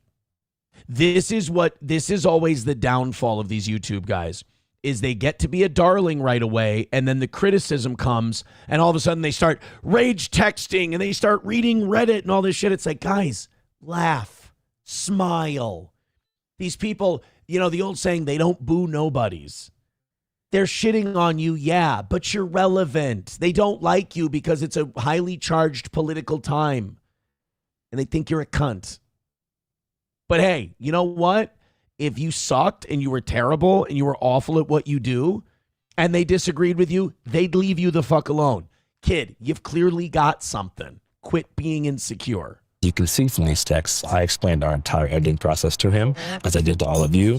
And as I mentioned, even offered to send him all of the raw video files when I get home from Greenland, which I'm doing now, and gave him full permission to clip any and all moments of the piece for his own socials. Fast forward to 2 days later. I wake up in Nuuk, Greenland to see that Nick has kissed the video filmed on a side camera. By the way, don't pronounce it their capital Nuuk, because then Trump's going to he's going to say, yes, please. Nuke Greenland. Well, would get rid of 50,000 people. Caption something like, in case you guys want to know how the interview really went, here's this. Nick's bullshit crybaby video here points to two pieces of damning evidence. Exhibit A. Nick grills me here about Democrat cities being catastrophic failures after failing to understand that I am not a supporter of the Democrat Party. I am from Seattle, a failed blue city, and then asks me to name thriving blue cities. So I named Austin, Nashville, El Paso, and then while smirking, I mentioned Denver because as shown in Nick's angle, I didn't actually know if Denver was doing well because I don't spend much time in Colorado. Like, when have you seen an American city? What American city is prospering right now? This is also where Nick shouldn't do interviews because it undercuts his documentary when we know what his political slant is. If Nick Shirley would have said, like that James Oliveira went to that Jewish community in New York, and he's also done the Somali fraud thing. He doesn't, put his politics out there. He just goes and interviews people. Nick Shirley goes out and he's like, Democrats are pieces of shit. Democrats are fucking gay, right? Aren't Democrats pieces of shit? I love Trump. Isn't Trump great? Did you know that his mom has worked in Republican politics for these guys? Surprises the shit out of you, doesn't it? Do you know Adam 22's dad worked for Bill Clinton? Like, all these guys are fucking connected. Nobody's viral organically. Austin. Name another one. El Paso, Texas. El Paso, Texas is prospering? Yeah. I think. Why you think? It's doing better. New bars and restaurants have opened. But I can probably think of some better examples. Like what? Nashville's doing good. Austin's doing good. Phoenix is doing good. Basically, any place with low state tax is getting a lot of... In any place that's not Democrat. I don't know about that. Name a Democrat city that's prospering right now. Well, it would have to be one that's affordable. Name one. A city inside of a blue state that is prospering. Denver. See, like, Andrew did not edit himself like pausing and stammering and sounding like a dick. He put that in there. Why are you smirking? Because I don't know if it's prospering or not. Because it's not. See, that was in the interview. He's like, because I have no fucking idea. I don't know if Denver's doing well. See, you can't even answer the question, dude. It's not prospering. Denver's not prospering either. But in post-production, I did some research and found out that my intuition was correct. Denver is currently experiencing a decline in violence and property crime, a large influx in population, job growth in the aerospace, tech, and healthcare sectors, and a number of other great things. So I chose to trim a brief section after I mentioned Denver that indicates a bit of self-doubt, given that I ended up being correct. I also trimmed a soundbite where I said that many Democrat cities will run poorly because it was redundant. After our conversation about Denver, I then launched into a tirade about how I am not a Democrat, don't believe in the capacity of the two-party system to enact meaningful change, believe that Gavin Newsom has misappropriated California's tax revenue through NGOs, reinforce my belief in voting on a local level, and then give Nick the benefit of the doubt and say that I hope he's right about Trump and the GOP's ability to mitigate the affordability crisis that's made many places like my hometown, Seattle, unlivable for those who grew up there. So I support voting on a local level for sure. I also suggest if you're watching this and you want to see videos that I've made about dysfunctional blue cities, watch San Francisco streets, Albuquerque streets, Las Vegas tunnels, and Philly streets. Dude, those Las Vegas tunnels, we can watch shit on that sometime if you want to. Those Las Vegas tunnels are dog shit. I mean, people shouldn't have to live that way. It's really, it won't make you a liberal, but you'll feel like mildly more left on the issue after you watch the Las Vegas tunnels. You're like, that's not humanity. That's fucked up. So the second clip that Nick posted really makes my blood boil because it is so disingenuous. As I mentioned, 6 or 7 times in this interview, Nick references the stat that 89% of fraud in Minnesota is committed by Somalis. We aired the version where we asked him to show us the data on his phone, which he found using Google search results powered by ChatGPT. So in the video he posted, you can see me look in the camera after he shows it to me and saying something like, all right, damn, I guess he's right then. Let's put that on screen. Here, right here, the figure 89% does not represent the total percentage of all fraud in Minnesota. Instead, it refers to the percentage of individuals charged in connection with specific high-profile federal fraud cases. Millions. 89% of those charged in connection with major... Wow. Identified as Somalian Americans. Well, looks like I'm interested to see what you put in this interview because looks like there is a problem with fraud. He is kind of right. However, the stat refers specifically to the already litigated Feeding Our Future case, right, which resulted in over 60 fraud convictions in Minnesota. The ringleader of the nonprofit behind the scam, Amy Bach, is white, but it is true that 89% of convicted defendants in that case were Somali. And that's what makes me so pissed about this particular piece of evidence that Nick presents. The exact thing that he is showing me on his phone in the video is what I put on screen in the final cut. I did exactly what I said I would. He frames my decision to put that on screen as some kind of like liberal ball-busting fact check, but it's actually... It's not. It's the literal thing that shows up when you Google that. So yeah, that was the rest of this is Andrew saying 2026, I'm not taking any more of this shit. Fuck this guy. It's just him motherfucking him. But he's right. I mean, this Nick Shirley guy, guys, vet your heroes. That's all I'm going to say. Vet your heroes. And so when some guy comes along out of nowhere and it's like, oh my God, he's based, he's exposing all this stuff. Nick Shirley is a rich kid from a wealthy, well-connected political family in Utah. He even said in the interview, Nick Shirley, mother, Trump. He says, oh no, a mother and son duo. Yeah, so she has been working for him and she's been like guiding him on where to go, guiding him where to cover. She works for him. She works for him. So Nick Shirley and her brother or brother-in-law, I can't remember which one, very wealthy, politically connected guy out in Utah. So vet your heroes. That's all I'm going to say. Like, lying is lying no matter who's doing it, and Nick Shirley couldn't take the L, so he lied his ass off. And that's just such a shitty Bobby Heenan coward heel move. $1 from Grand Poobah says, remember when the Westboro Baptist Church assholes were protesting the funerals of gay soldiers? And as a nation, we agreed that was disgusting. I guess the protesters in City Church forgot about that. Yeah, but people didn't go into the Westboro Baptist Church compound and interrupt their services. What they did was they got the Patriot Guard to go out to the funerals. And when the Westboro Baptist Church would be yelling God hates fags at the family while the casket was being brought out, they would rev their motorcycle engines across the street so the families wouldn't have to hear the Westboro Baptist Church taunting them. So it is a little different.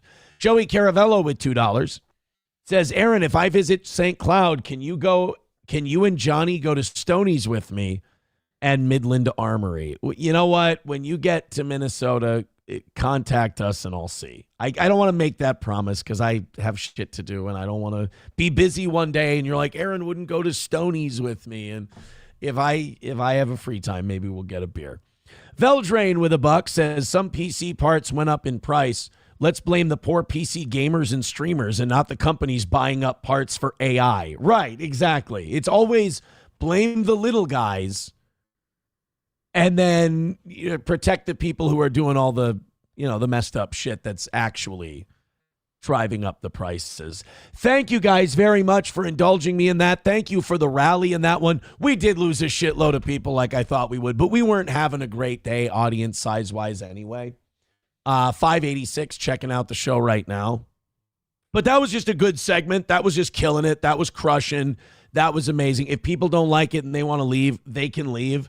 But I got to do what's good broadcasting. And that was an interesting segment. Let's talk about our friends at 1775 Coffee. Still haven't tried it? Now's your shot. The 1775 starter kit just dropped. Only 1,000 units. You're getting the bold dark roast that hits hard, the smooth medium roast, and the Vitality Mushroom Coffee for clean energy and laser focus, no crash. All single origin, small batch, toxin-free, and mold-free. Plus, you're also getting a gold spoon clip because freedom isn't scooped with plastic. A frother strong enough to stir up your coffee and your mother-in-law's opinions. And a black 1775 tumbler.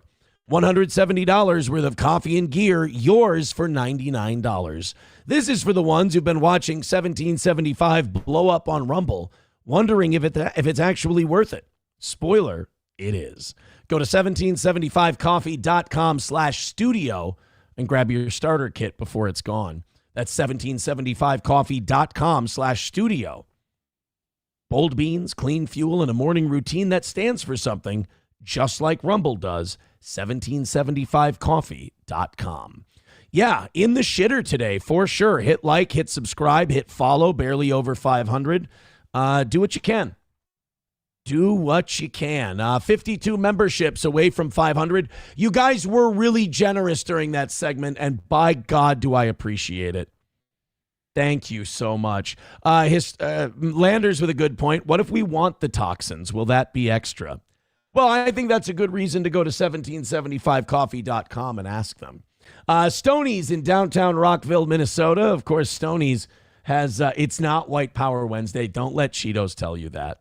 Tomorrow, it's 250 cans. The weekends, they've got live music on the Fireball stage. And try those delicious Ultimate Bloody Marys. Football's still on. The Timberwolves are still going strong. They're in the top 4 right now in the Western Conference. So head on out to Stoney's in Rockville. Make some friends, bring some friends, play some darts, play some pool. Have a great time at Stoney's in downtown Rockville, Minnesota. Midland Armory in downtown Foley, midlandarmory.com. For all your suppressor needs, we've had fans going out to get the suppressor issue taken care of. Midland Armory handles it start to finish, the whole thing in-house. It's so easy. Knives, optics, parts and gear, ammunition, whatever you need, they've got it. Home defense, self-defense, carry, hunting, midlandarmory.com or Midland Armory in downtown Foley, Minnesota. And All Care Towing, it's going to be cold, like really cold, awfully cold. Thursday, starting on Thursday here in Minnesota, 60 below. Or I'm sorry, not Jesus Christ. Below, I pulled a Nick Shirley. Below zero for 60 straight hours. That's not, it's guys, calm down, put the phone down. It's not going to be 60 below.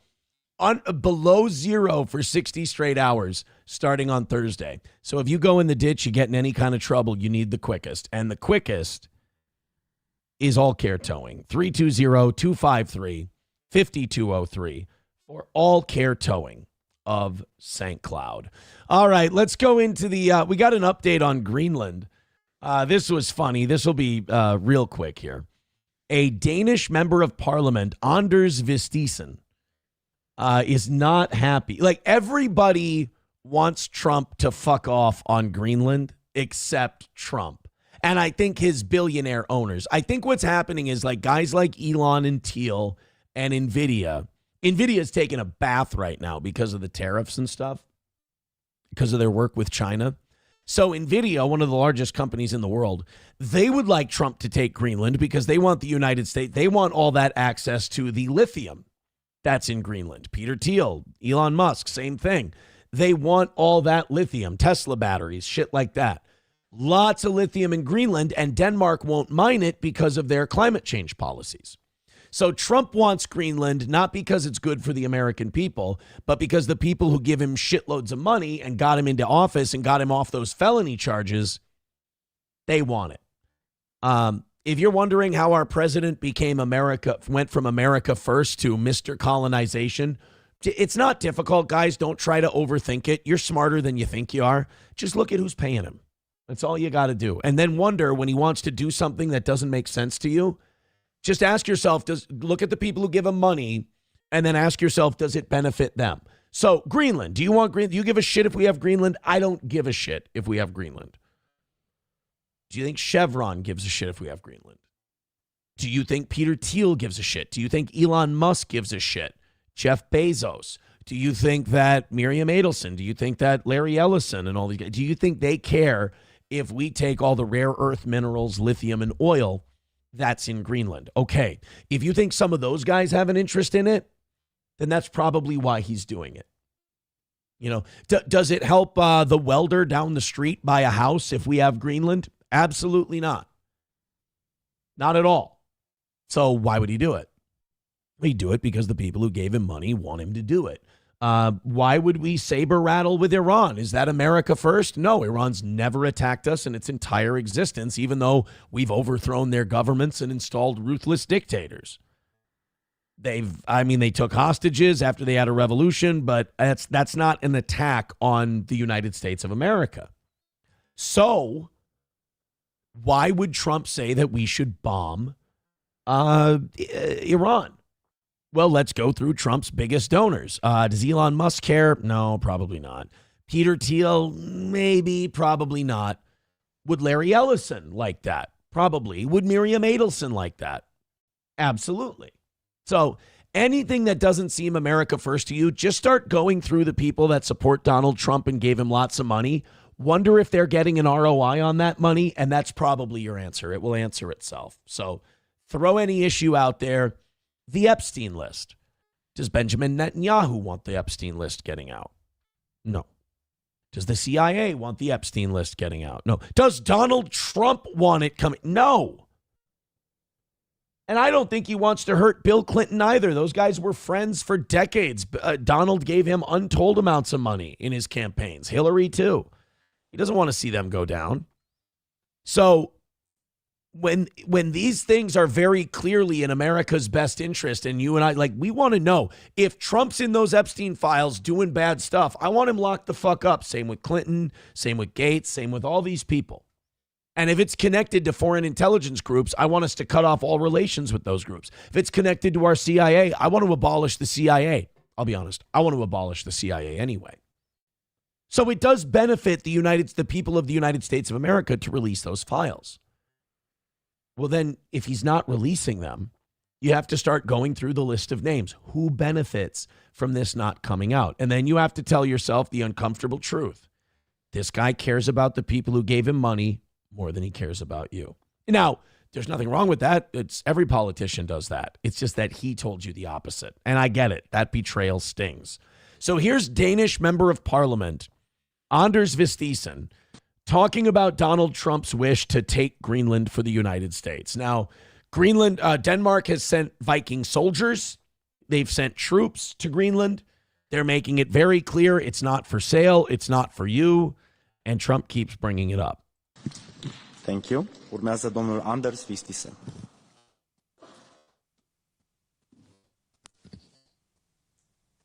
Let me put this in words you might understand. Mr. President, fuck off. That Scandinavian, Danish kind of accent telling someone to fuck off it's dickish, but it's polite at the same time. Understand. Mr. President, fuck off. Det var næsten sådan ordene lød, da jeg for et år siden stod på den selv samme talerstol. It's a shame that history castrated these guys, because you got to remember, these guys were the most vicious, fearsome, murdering, marauding warriors maybe of all time. And now it's just not right. Their military should still dress like Vikings. At this Trump. I'm sorry, colleague. This is against our rules. As much as you might feel, or the room might feel in this, we have clear rules about... Yeah, I understand your rules. The other thing I would like to put on the record, Mr. Chairman, eat my dick and balls, fag. Okay, I think that's all I've got. I'll see you later. about cuss words, language that is inappropriate in this room. I'm sorry to... These people can get together and decide who they're going to kill, who they're going to bomb, who they're going to cover for, but God forbid you say fuck. I've never understood it. I never will understood it, and I refuse to believe I'm the problem on this one.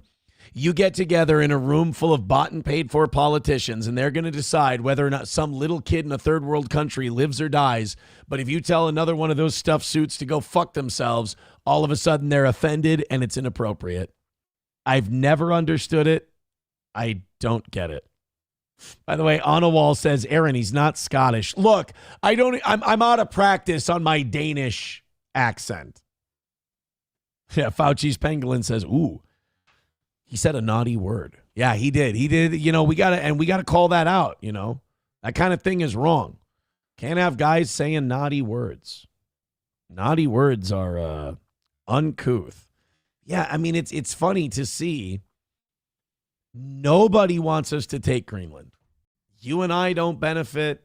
And you hear the reasoning they're giving now. They're like, well, if we don't take it, China or Russia will. Like, if I'm Denmark, I'm like, hey, suck my dick. Like, I'm still here. It's mine. I don't want any of you to have it. Denmark owns Greenland. There's 50 or 60,000 people sitting on a gold mine. That's what Greenland is. Trump wants it because the people who gave him money wants it. Like, you guys got to understand, this isn't 2016 Donald Trump.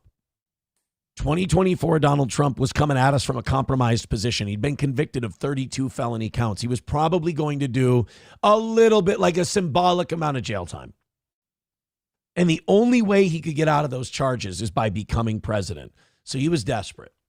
And he took money from people he shouldn't have taken money from this time. $250 million from the Addison family alone. Once you take that kind of money, you can't be America first anymore. You can't be for the people anymore. You're just one of the guys. Trump's running off the brand at this point. Hostile Soldier says Greenland belongs to whomever may possess it. Eric. Bigot on Socialist Media says, when has China or Russia ever been interested in Greenland? I have not heard of China or Russia giving a shit about Greenland until Trump wanted it. So Denmark doesn't want us to have it. The average American does not give a shit about Greenland. I mean, shit, how long have we had Puerto Rico just sitting there waiting to become a state? I'd be pissed if I were Puerto Rico. I'd be like, wait a minute. Greenland's going to jump the line?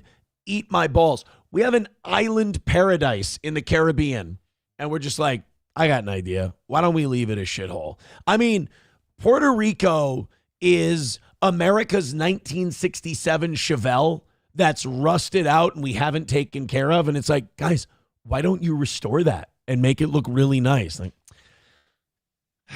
yeah, I mean, we could, but it's going to cost a lot of money. But you just bombed 3 countries. You could fix Puerto Rico with that and make it an island paradise. Like, you know how everybody talks about like the good old days of Cuba when it was American tourism and that?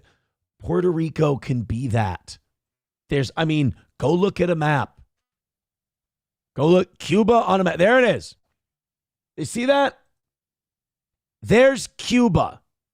Pretty base that they call it, Google Maps makes it Gulf of America. So there's Cuba. Puerto Rico is right there. They're in the same fucking place. All right? We could make Puerto Rico, while it's not as big, we could make it our little Cuba. We're like, oh, shit. Like, remember when that hurricane went through Puerto Rico and we went, oh, fuck, I suppose we have to help them now. It's like, yeah, that's what happens when you have colonies. You kind of have to go help people. We had to go rescue AOC's abuelita because her fucking crooked congresswoman granddaughter wouldn't move her to the mainland. Just kept her in her shit shack in Puerto Rico. Yeah, hey, Grandma, my NVIDIA stock's killing it after I was sitting in on all those hearings. No, we just added on another 1,200 square feet to our house. No, we're saving up. We're going to be able to bring you here any day now. No, I know there's water leaking through your stone roof. Yeah, that hurricane was a bitch. Well, we're working on it. All right. I got to go. The new stainless steel kitchen appliances are here. All right. Bye, Abuelita.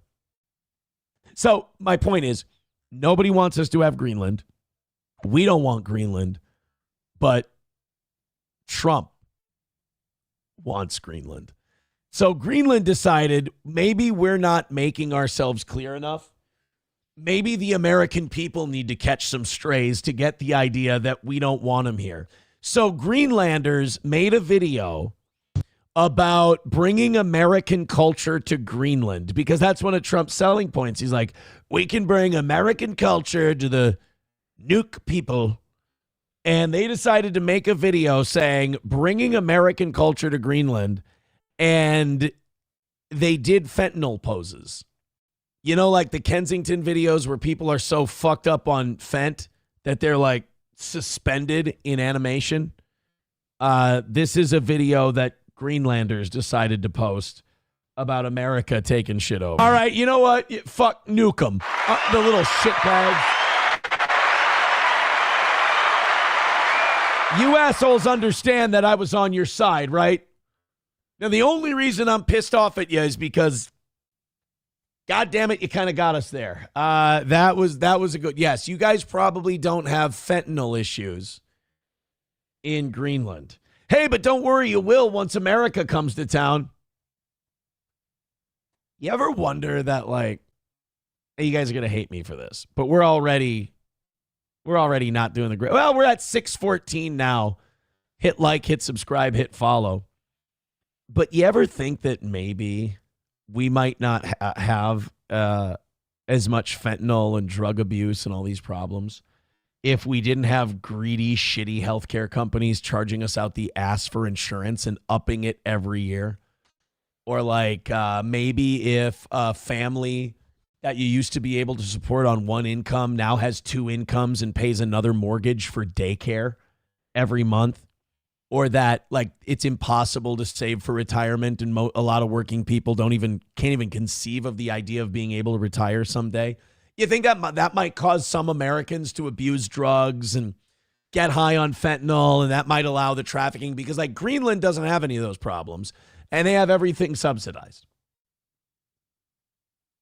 So I'm just saying, conditioner on my D, I agree with you. Drug abuse is indeed a choice. But do you think that choice is, some of it's brought on by stress? And like, I don't understand how people who were working like with $100 excess in their budget every month, I don't know how their houses aren't going to get foreclosed on this year, because your health insurance went up over $100 a month. Your property taxes probably went up about $100 a month. Like, I don't understand how people are going to do. I don't see how this economy can sustain itself, you know? And I got to admit that fentanyl pose burn, exporting American culture, yeah, you gotta admit they got us there. $1 from Veldrain says, I don't want Greenland, but I do see taking Greenland as a way to punish them for turning into pussies. I guess. Reformed Rapscallion said, summers in Greenland, sign me up. Yeah, Greenland in the summertime, 50 degrees, right? Hoodie weather, baby. Hoodie weather. Papa Shop says, but there are unseen mitigating factors that nobody even considers. No. I understand. Like, Greenland having everything subsidized by the Danish is fucking easy. It's a country of 50,000 people. I totally understand that. What I'm saying is, do you think, like, we all got brainwashed in school. America's the best country in the world. And we kind of equated that with we can do no wrong. And it's like, again, just look at who that message benefits, and then ask yourself if that's the best attitude for you to have. That's all. Just think about it, you know? Mad Move says, what are you talking about? I got the best deal on a Microtech I have ever seen. $240 for an Ultratech out the door, brand new. This economy rules.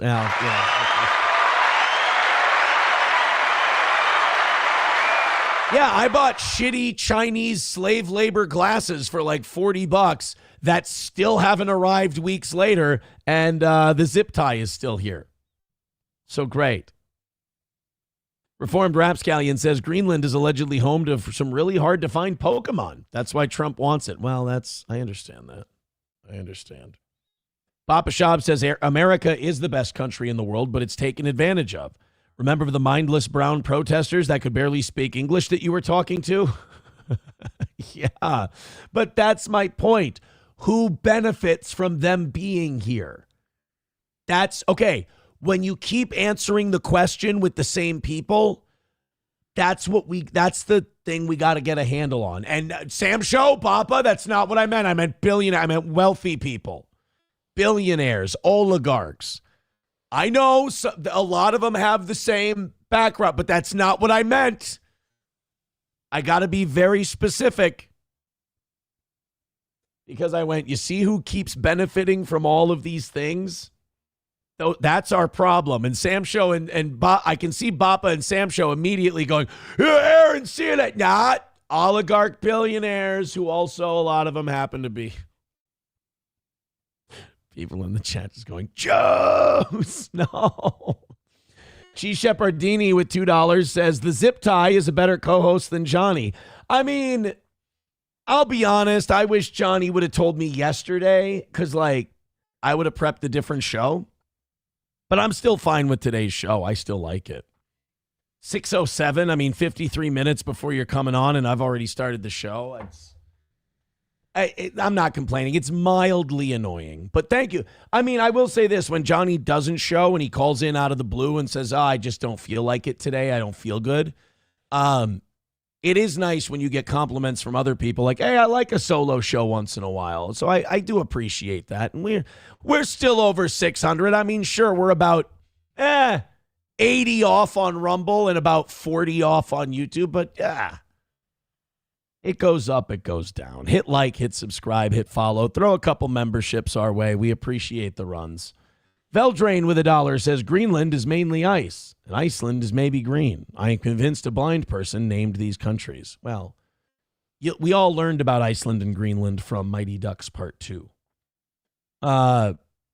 Mikey says he woke up feeling sick, but you want him to tell you yesterday? Okay, Aaron. No, he said yesterday. He's like, I don't know if I feel so good. And it's like, just tell me the day before, 09 Canyon says, Johnny didn't show up today. Shut up. All right. I'm not going to say, but we're close. So finish her off. Thank you very much. Appreciate your memberships and everything else. If we get to 500, I'll do an extra half hour. If we make up for yesterday, I'll do another half hour. And what is today? Wednesday? You know what? If we get a win before 10:25, I'll do that Crusades members only thing that people, a couple of people told me, I thought we were doing the Crusades thing Monday, and then somebody came up with something else, and we ran with that. I'll do that today. What do you say? So, yeah, Greenland thinks we're all a bunch of fentanyl junkies. I loved this. This was just some slop I wanted to give you today because we get heavy from time to time. I understand that putting this up on the screen without context is a little weird, but I'll get to it. First of all, I want to know how many of you looked at this and immediately looked at the girls and checked them for cocks. Be honest. If you looked, it's okay. You can just say you were looking at vaginas. But I'll be honest, especially the one on the right, which isn't going to help people's, theories about my feelings. But that's not what it was. You're checking for cock bulges, especially nowadays. It's a sign of the times.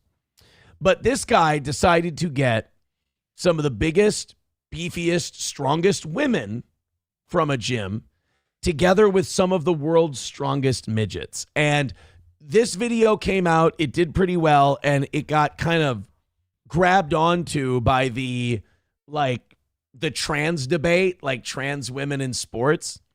And it became kind of an argument about, biology and muscle and strength and this and that. And it's like, well, if you put a bunch of Amazonian women up against a bunch of really strong midgets, the women will still kick the shit out of them. Well, this was very interesting to see. Female giants. And they are the world's strongest dwarves. And they'll be competing in strength competitions, all to find out who is stronger. You're going down. Yeah. No, you're going. That's not very nice. You don't say that to people who are already 3'8". You're going down. Oh, look at him. He's literally navel gazing. Stronger. You're going down. No, you're going down. Go. Easy. Not the best squat form, by the way. And by the way, I can't squat for shit, so I'm not trying to. But I know that you keep that, when you're squatting, you keep your back as straight as you can. You don't bend over like this. That wasn't very good. Hold on. Yeah. No, you're going down. Go. Easy. Like, her ass is supposed to go down more. She's lurched, like, forward. Oh, well. All I can say is Leslie Jones looks great. And so does Booker T. 585 pounds on the bar. Am I clear? Yep. Good job, Zoe. See, like that, okay, am I just being sexist, or is that guy keeping his back straighter than the last lady did? Let's freeze frame it. So there's her. Oh, let's go. Whoop.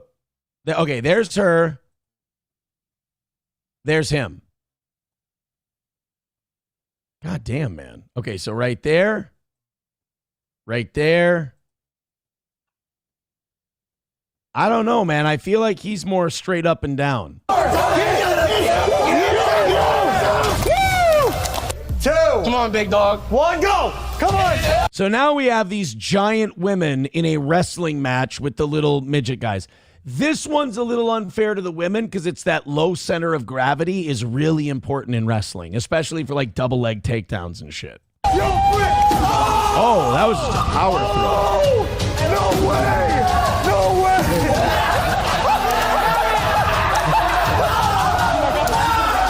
Come on, Zach. Come on. Yeah. Crazy All right. work. Yes. All right. Next one. You got this. Big one. You got this. Come on, girl. Yo, Lorenzo's already at 4 plates right now. I think Brittany's stuck at 3. Easy, good.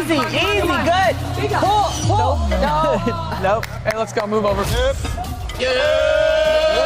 Lorenzo's got it on his own. Nice. By the way, these midgets will fuck you up.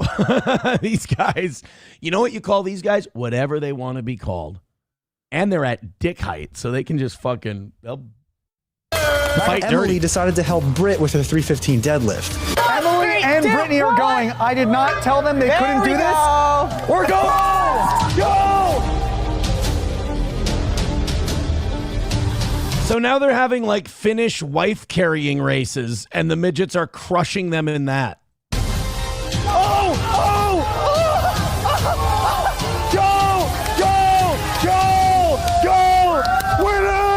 Winner! Dude, and you would think like it would be so much easier to carry the midget over your shoulder because that's like a sack of water softener salt, you know, a burlap sack of barley or whatever. The big giant woman is going to be far more cumbersome for the little guy to have to carry. So the dwarfs beat the ladies, and you know, I feel bad for the guy who posted this video because for the guy who posted this video, I mean, this was just supposed to be, hey, here's a fun thing I did. Isn't this wacky entertainment? And then his comment section just immediately turns into, see, the men and women are so different and transports is like it's a video you posted to be funny and entertaining. And it just becomes the battleground for a debate you did not know that you were going to be a part of. So I kind of, in a way, I kind of feel bad for the guy. MN Gal says, so tall women have different squat form. Think femur tibia ratios. Yeah, well, Reformed Rapscallion says he only has to lower it 6 inches. That's true. He doesn't have to go down quite as far. Papa Shop says, dude is shaped like a chicken nugget. Anna Wall says in the squat it looked too much on her neck. Okay. It didn't look right. Then again, oh God, I'm going to catch shit for this. Then again, I don't have 2 giant tits pulling me forward when I'm doing that. All right, go. No, hey. Go ahead. No, it's fine. I know I caught it before you did it, but that doesn't mean you shouldn't be allowed to do it. It's fine. It's totally fine. The others are all dork tryhards, says Mad Moof. The most normal one, only one of them has kids. Who the fuck are you talking about? See, this is what I mean. Like, this guy uploads this video, and it just becomes spurgery. Those broads are tall. The guy doing the video is 6'1". Really? Holy shit. Those are like Shaq ladies. But Shaq could fuck up a dwarf. That's my only point. Center of gravity is a big deal, says Mad Move. Yes, especially in the wrestling thing. The wrestling one is where the midgets have a huge advantage. Abel Graham says, do you think the dwarfs fucked those broads on site during filming? Dude, trying to think about that will give you styes. Telling you. 09 Canyon says, but so many clicks and interactions. Oh, yeah, no, it's a great concept for a video. I love it. Approachable says, no, I agree with you. They're not giant. I'd say somewhere between large and extra large, but definitely not giant. I'm not saying like giant is in like the Nephilim biblical sense, like Goliath or anything. Von Head Rex says, dwarf porn is an entire genre. You know what I'm going to do? This is what I'm going to do. I'm going to take your word for it. I'm going to take your word that it's a whole subgenre of porn, and I'm not going to look it up at all. Joey Caravello with $2 says, would you let Sean and Marley on the show? More than I want to take my next breath. Are you kidding? Yes, I want to have Sean and Marley on this show. Badly. 52 memberships away from 500. We'll try again tomorrow as far as audience size go. I tried something different with the title. I didn't put like STMS and shit in it. And I just titled it something that I thought people would click on. Maybe I'll have to go back to the other thing tomorrow. It hasn't been catching on this week. What do you do? But you know what? You guys have been very generous. Keep pushing that and we'll be okie dokie. It's very kind of you.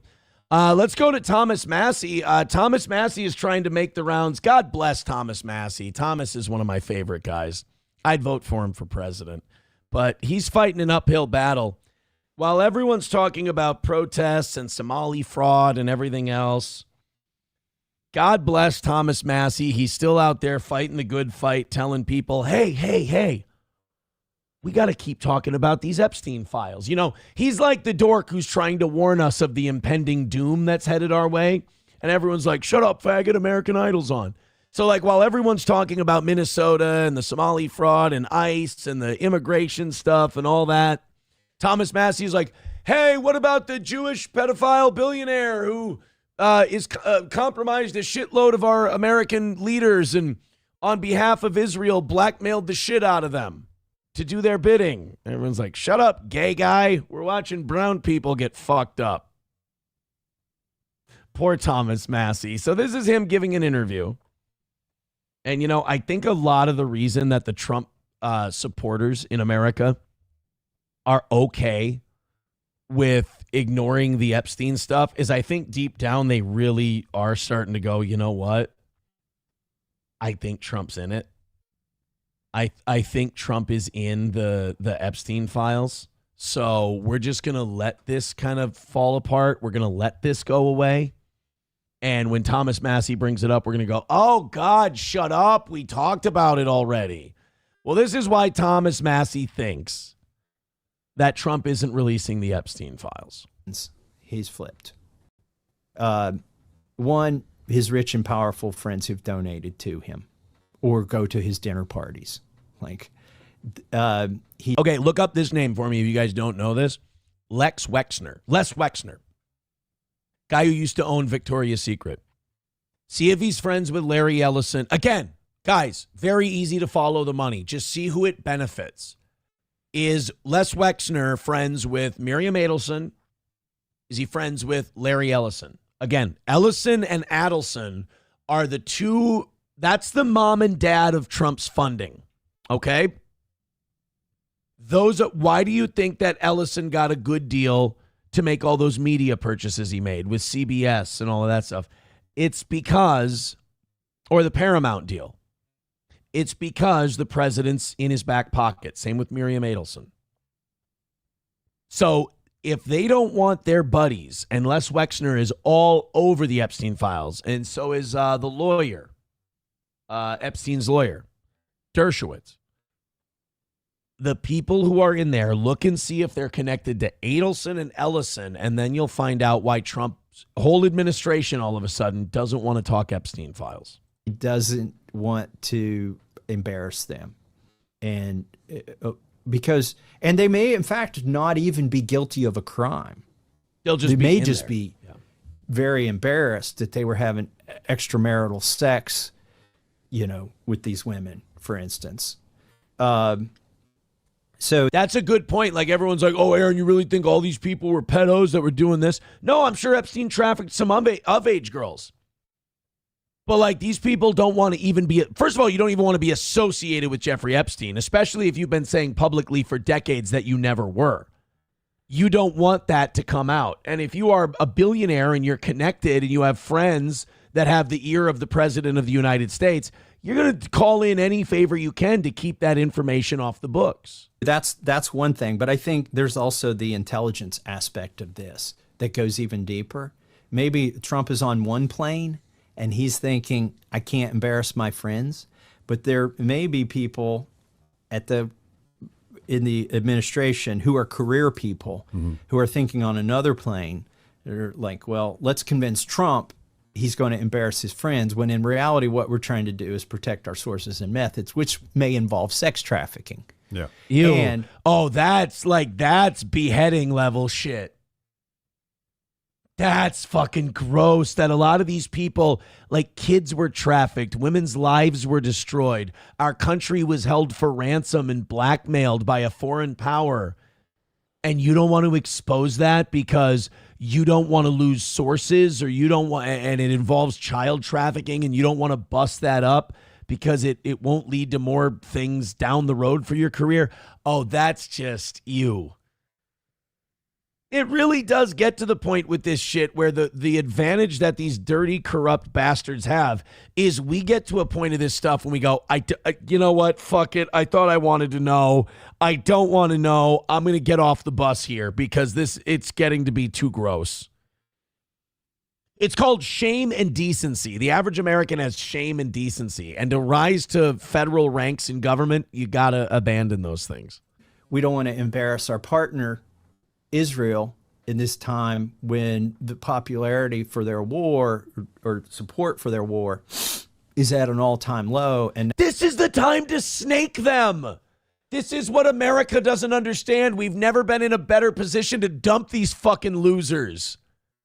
Nobody likes them. They would cheer you. You would get all kinds of approval. If you can avoid being assassinated, if you can avoid them taking you out, you are going to be revered for that call. But I think the thing keeping them in is replaying the grassy knoll and going, any fucking questions? Now we're going to find out that their defense minister, Ehud Barak, was documented with Jeffrey Epstein 36 times. Probably even while he was defense minister. He had previously been prime minister. I was going to say Ehud Barak, defense minister. Fuck that. Ehud Barak was in charge. He was the head of government. I don't know that he knew Epstein during that period. I'm not sure how much of those dates overlap, but there are reasons that they want to protect them. There's reasons he's flipped. And I don't think his children or JD Vance or even Pam Bondi or Kash Patel were read into all that when they originally said all of this stuff should be released. Well, and I feel dumb because I should have saw this coming, because look no further than Jared Kushner, the president's own son-in-law. He doesn't want that shit coming out because I'm sure Jared Kushner works with a lot of the people who are on that list. And again, just because you're on the list doesn't mean you're a pedo. But you're certainly, it probably would mean that you've lied about a lot of shit over the years. So again, God bless Thomas Massey. He's great. He's awesome. I think he's doing the Lord's work. The only problem is the American people don't give a shit about this because of all the dots that it connects and the explaining you have to do. And And again, you get deep enough into it where I'm a guy who wants to know shit. And I get to a point and I go, okay, that's enough. Turn it off. Nope, that's going to cause irreversible damage. I'm a lot more cynical than I was going into this. Thanks a lot. I'm going to walk out of here limping, and I didn't even get fucked in the ass. This hurts on a whole different level, my friends. So yeah, I like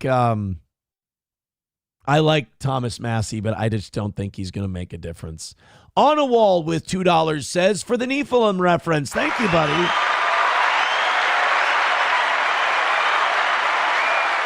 Thank you very, very much. Bapa Shab says, Ehud Barak could literally be chopped up into little pieces and fed to hogs. No, he's a terrible human being. And isn't Ehud Barak one of the guys who doesn't even do us the service of lying to us? Like, hasn't Ehud Barak admitted to a bunch of shit numerous times? Am I thinking of the right guy? Ehud Barak is the former prime minister who thought that he would, like, cleanse his soul and admit to certain shit. But you're like, no, dude, you just kind of come off as a guy who knows you're not going to get caught. You know? Mad Move says, Aaron, Lindsay has some ladybugs for you. I am not in any way interested in Lindsay's ladybugs. My lovely ladybugs. Bommy Ran. I drive America crazy, bombing Muslims on the daily. Israelis are my babies. These are my ladybugs. My bugs. My lovely ladybugs. All right. Hey, look. I'm an artist, goddammit. I'm an artist. Streamlabs, PayPal, Venmo, Super Chats, Rumble Rants. I'm an artist. You give me a fucking tuber, I'll get you something out of it. Mad Move says, that is a banger song. I wish I knew that song more. I haven't changed it. I haven't listened to it in a long time. It's called My Humps, right? Lyrics. Let's see if I can do a Lindsey Graham version of the song. Hold on a minute. There's an instrumental version of this. Let's give me 1 second here and we can make a Lindsey Graham Israel Warhawk song. Here you go. Instrumental. I don't need the instrumental with the lyrics, just the instrumental. Here we go.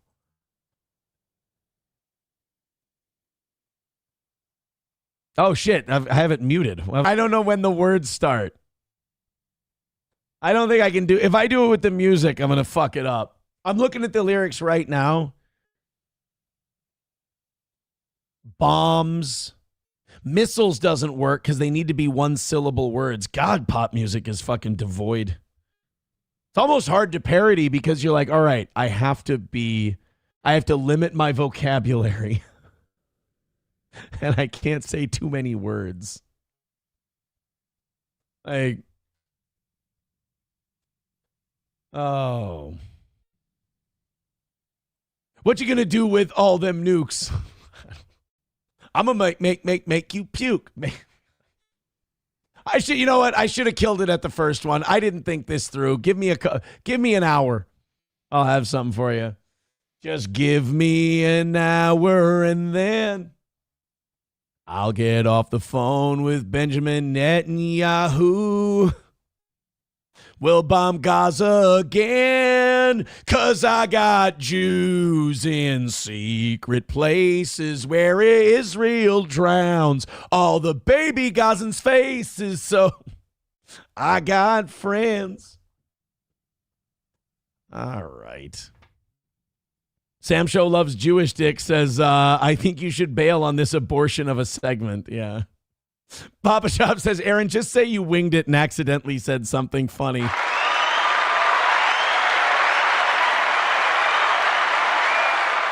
Approachable. Yeah, no, it's my bombs, my lovely fire bombs. My Ladybugs was really good. Ladybugs was solid. I should have left it there. What are you going to do? All right, we move on. Let's get into some local area news. This time we're going to go to Georgia. I love just digging in. I love going into the CNN United States section and just see what Americana is up to, because it's really harrowing shit that is in local news. I still think the heart of news reporting is in the local newscast. I think they're very, very good. This next story is heroic but in a way that did not need to be heroic. So a funeral home owner, his business, his centuries-old business started on fire. This is so tragic. It's so sad. It's been in his family forever. And the owner, instead of just getting out of there, clearing out, reporting it to insurance, he went back into the burning building to rescue not pets, not employees, dead bodies. This guy, I mean, this guy is a true believer. He is down for the cause of preserving the dignity of the deceased. While his building was on fire, he went in and rescued dead bodies. Nobody would have blamed him for going, free cremation services. We'll chalk it up. We'll turn it into insurance. What do you get? I mean, maybe the families will be upset, but they'll understand. And they would. They'd be like, oh, your building burned down. I mean, it's terrible that charred my loved one, but, you got to keep yourself safe. I mean, you're still on the side of the living. This guy went in there and rescued all the already dead people. What a guy. Home in Fairburn. So firefighters say they got that call just before 1:30 yesterday afternoon. 11 Live's Molly Oak is in Fairburn Forest tonight. Molly, have investigators been able... This is kind of shitty. Like, look at the branding. Like, could we maybe drop the alive part for this story? Because it kind of seems like a flex. Like, 11 alive. Wow, what story are we doing tonight? Oh, we're going to do the one where the funeral home burned down with a bunch of dead people inside? Oh. Can we maybe put some duct tape over the alive part? I mean, it just seems rather insensitive, like we're bragging. Able to determine what started this fire. Cheryl, Faith, 27 hours later, crews are still on scene here at this historic building. The fire chief telling me they do know that the fire started in the back of the building, but he says investigators are still working to learn the cause. The cause was this. Apparently, the owner had fallen behind on some payments. And when you fall behind on some payments, a very particular kind of lightning seems to strike your building. Maybe you guys know what it's called. I forget. When Tamarcus Cook got the call. The only thought that I had was to get the loved ones out of the building. That was just the paramount importance. We had 5 loved ones physically in our care, and they were scattered throughout the building for different purposes. His business. Oh, no, this is like a video game level where you got to run to each room as the fire rises.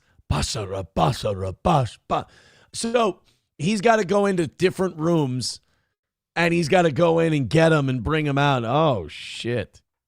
I hope they're already embalmed. Otherwise, they're going to start to stink. Brothers Funeral Directors and Cremations was on fire. A building this old, like I said, it's a historical building. Got heavy timber. Timber. It's very difficult for any fire department to put out. So we stayed here all night to make sure it didn't relight on us and just hitting hot spots all night. The fire department saying this building is a total loss. Everyone rushed to get here. I had staff members here in mink coats and blue jeans running. Dude, now you're starting to make me think you were running a fraudulent business. You're starting to make me think that you were about to get caught, like, giving people, like, bonfire ashes and then not doing the work with the bodies. Like, he's dressed like a pimp. He's going in there and getting the bodies, and then he's like, we had people out here in mink coats. Why?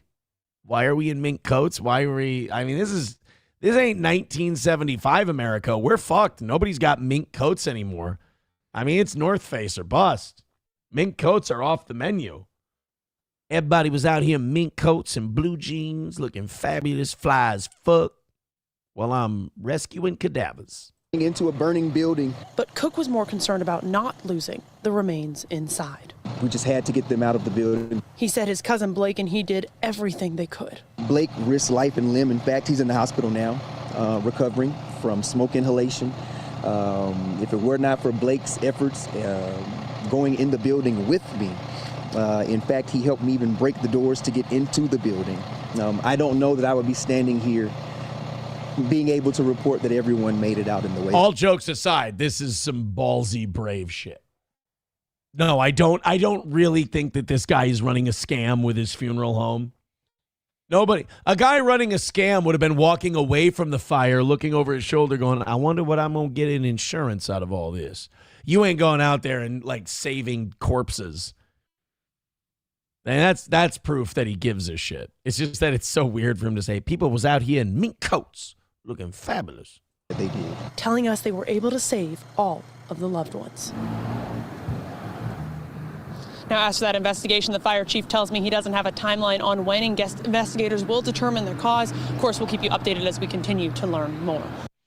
Yeah, I mean, running in and getting dead bodies, that's a commitment to the craft. Some of those guys, like, in fact, I would say most of those guys who run funeral homes, they are oddly passionate about it.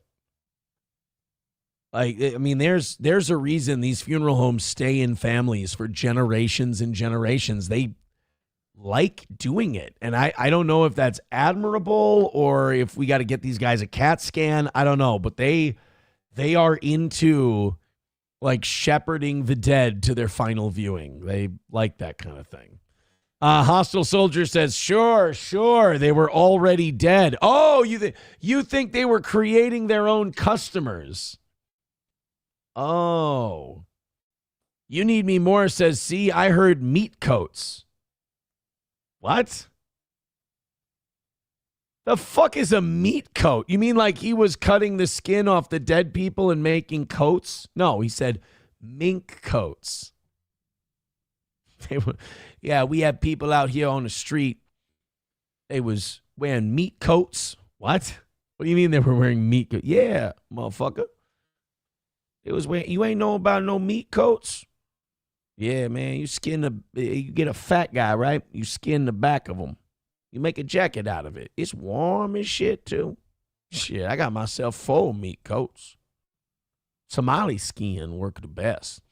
52 memberships away from 500. Thank you guys very much. Give us a like, give us a subscribe, give us a follow. Throw us a couple of bucks. Not doing too bad for Johnny canceling 7 minutes into the show. We've turned it into a really, really good one today. Oh, wow. By the way, tonight we're going to be covering the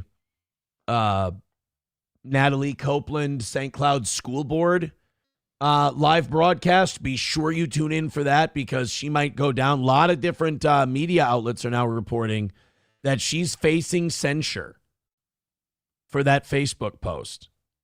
Thank fucking God. What does that mean?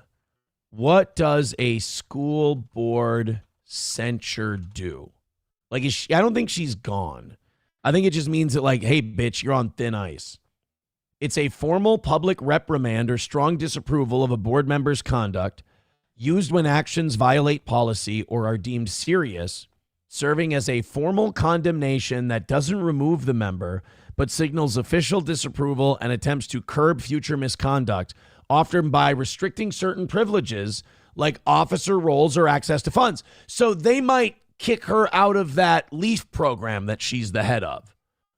But this is like step one. If you fuck up again, you get removed from the school board. Well, good. Then I definitely hope they censure her. Good. Steven52 says, I guess since I'm not from Minnesota, I don't give a shit. I mean, do you like this show? You've been very generous to it, so I'm going to assume you like the show. This is a woman who's been trying to cancel us for 10 years. And she has been a nasty, lying, dishonest, real big, like, I won't even say lefty or liberal because that's just insulting to act like lefties that don't make me want to puke. She's just a really awful human being. And she's getting her comeuppance tonight for something she did. I like that. Streamlabs, PayPal, Venmo, Super Chats, and Rumble Rants. A big drop from Ryobi earlier today. Let's finish that off. Thank you so much. Jasmine Crockett. So weird sentence. Jasmine Crockett got on stage during a Tyrese concert over the weekend. I want you guys to take a bet. Do you think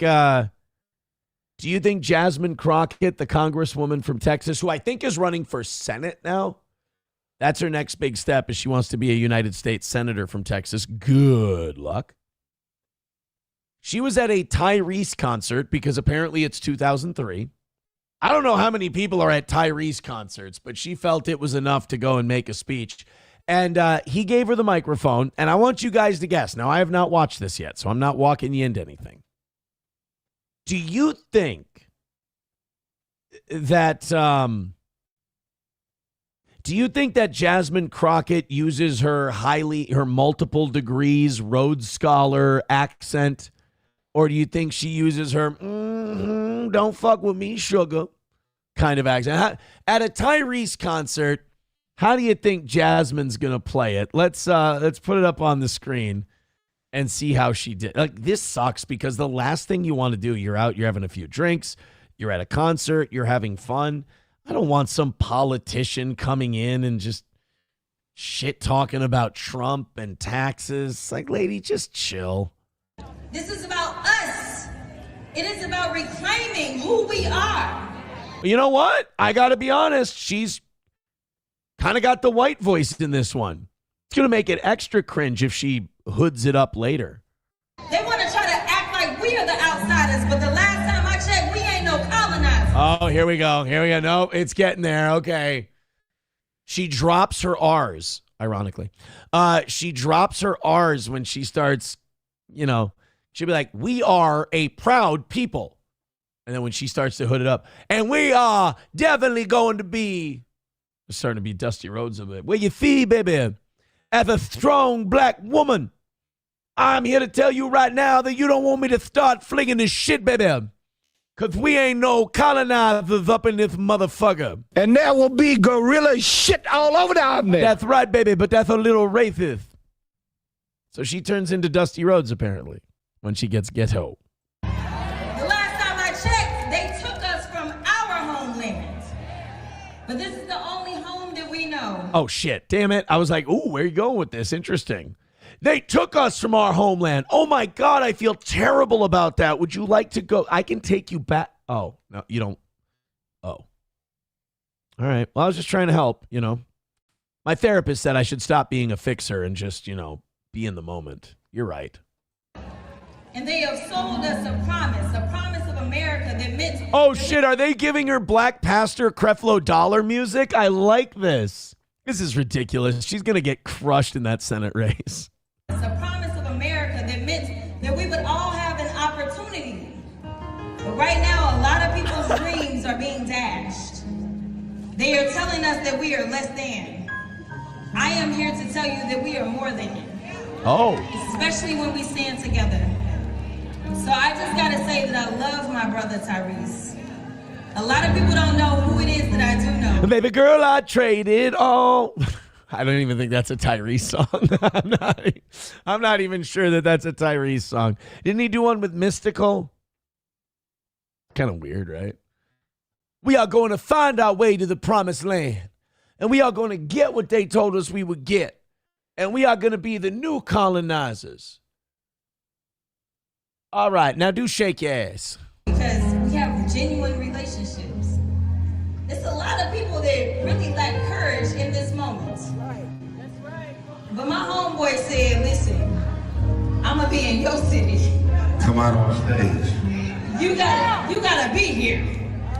And I was like, I may be in Houston because, Oak Cliff, where you at? The Cliff know who I am. The Cliff know who I am. God, she is. Watching these politicians be chameleons, depending on what audience they're in front of. It's gross, but it's interesting as all hell. Like if she were in front of like a non-denominational white suburban church, this would not be the speech she would be giving. Right? DeSoto, where you at? Yeah. Ma'am, if you're going to get the black vote, where you is, and where you ain't. Yeah. GP, where you at? All right, so the point is. Gary Payton's like, how the fuck did you know I was here? I didn't even tell anybody I like Tyrese. Arlington. Oh, not Arlington. I know y'all know who I am, and I know that y'all know that I'm about this life. So you're an elite educated person with, I think, multiple college degrees. You are the furthest thing from about this life. Urkel's more hood than you are. I was being Houston. And by the way, there's nothing wrong. That's a good thing. That's a message the black community needs to hear. They don't need to hear, I'm about this life. DP, where you at? They need to hear, I am a well-educated woman with multiple college degrees, and I've become very successful in this country, and I'm even part of Congress. That's the message they need. That's a good, uplifting message. You shouldn't be trying to prove, yo, I'm hoodie shit. No, that's dumb and ignorant. You should not be that. Todd said, listen. This is just playing to the lowest common denominator instead of trying to lift people up. I mean, kind of like technically right now, you are being a colonizer. You got to come back home to Dallas. So I done went all the way through East Texas. But my God said, you are coming on stage with me.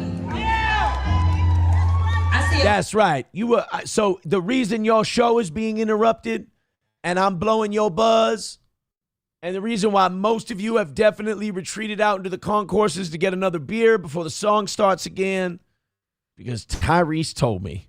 A lot of women up front. How many of y'all got your bestie with you? That's right. Now remember, she's the one who's going to drive you to the abortion clinic tomorrow to get your plan B when you take loads from these who ain't going to do shit for you. Right? Let me tell you, I love this man. Whoa. Is this like the black Erica Kirk, JD Vance storyline? Interesting. She going to touch the back of his head? Y'all do, because y'all right up front. Y'all doing the most. I know y'all do. They're not doing the most. That's love. She's fucking Tyrese. Why else is she at his concert? It's Tyrese. Like, what's next? Are you going to show up at the Jagged Edge show at the county fair? I don't...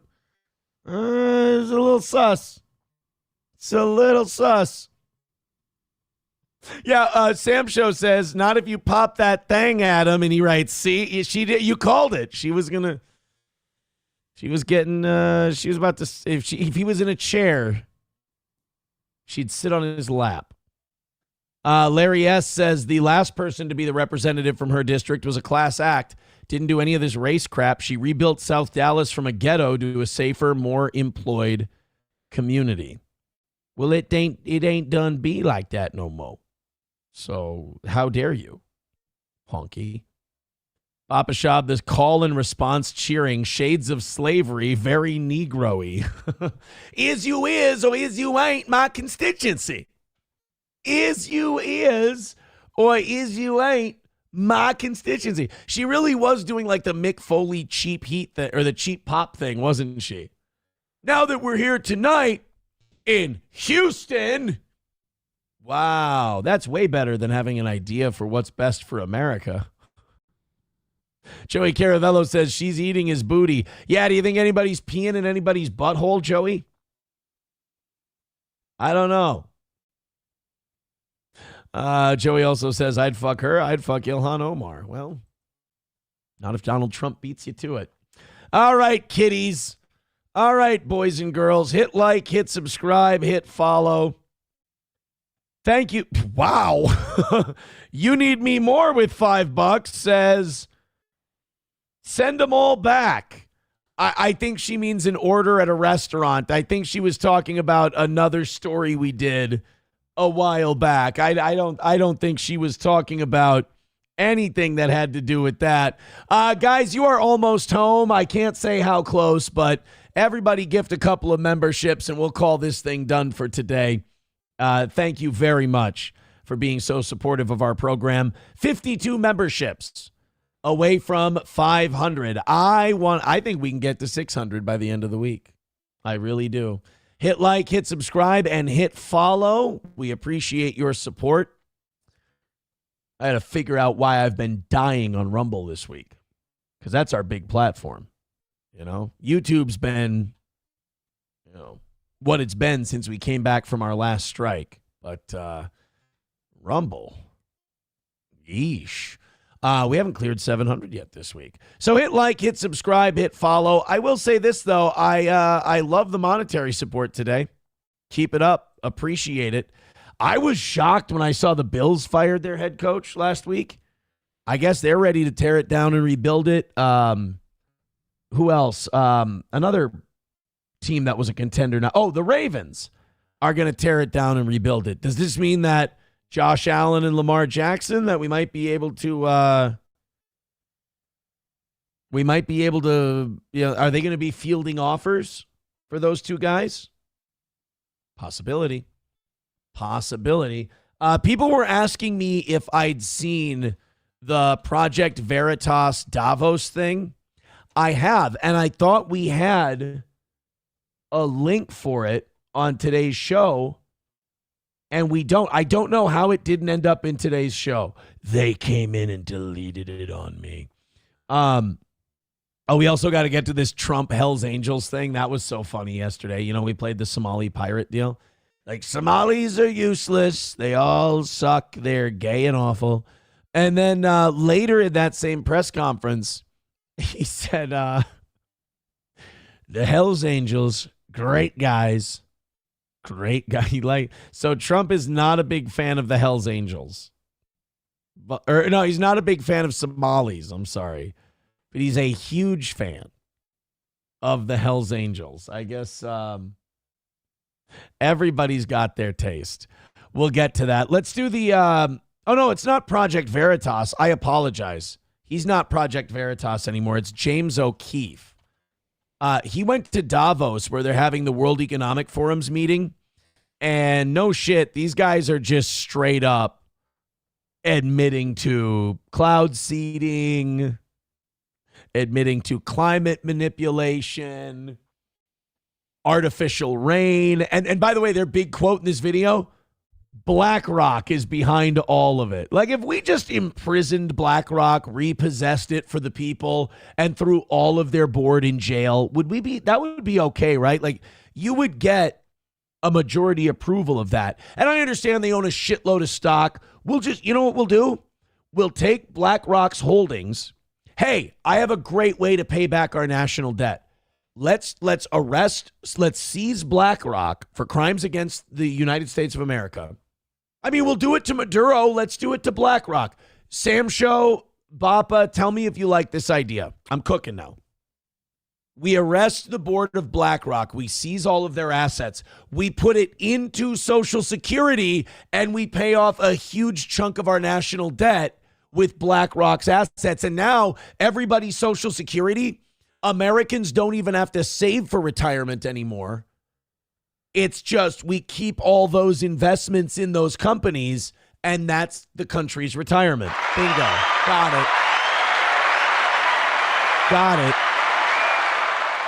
Let's arrest BlackRock. Let's seize all of their board members, seize all of their assets, and keep it for us. You guys down? What do you think? You think so? Hostile says rise. All right. Guys, stop writing Jews. That's not where I was trying to go. God damn it. Sam Show says not good enough, but a step in the right direction, right? Hostile Soldier says, oh, I thought you said arrest black people. God damn it.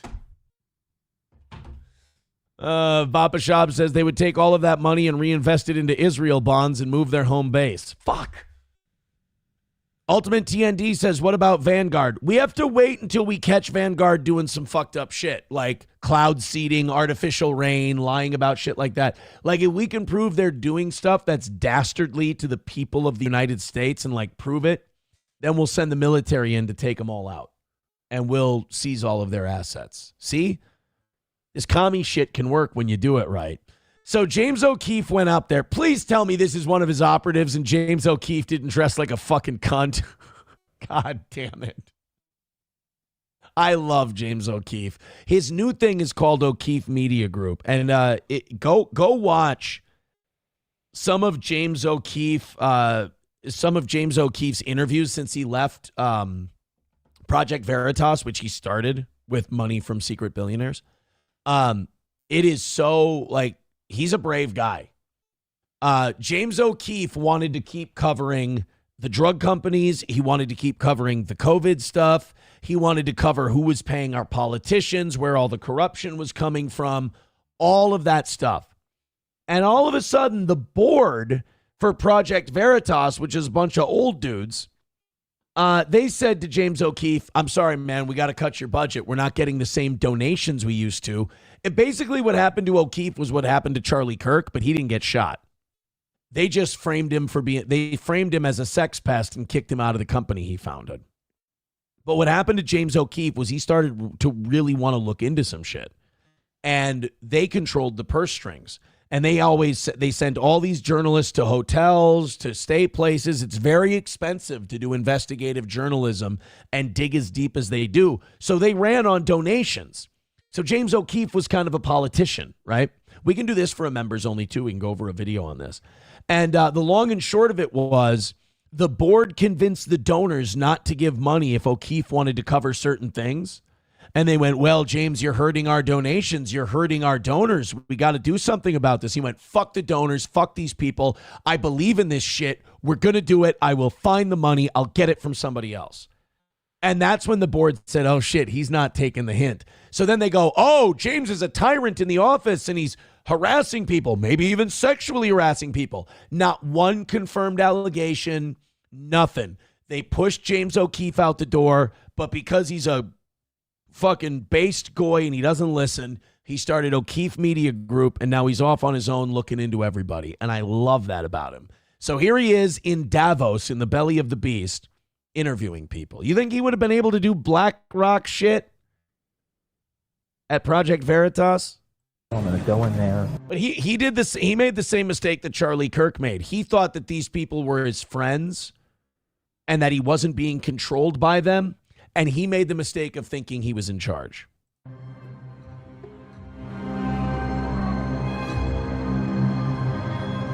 How fucked up is it, and how gay and fucked up are these people at Davos that you have to dress like clearly a drug-addicted pedo in order to get these wealthy guys to talk to you about shit? That should say a lot, the way he's dressed. Like, you should dress like James O'Keefe. He dresses very well. And you should go in there and they should talk to you. But he's got to dress like, you know, Kurt Cobain's gay brother in order to get any of these people to confide in him.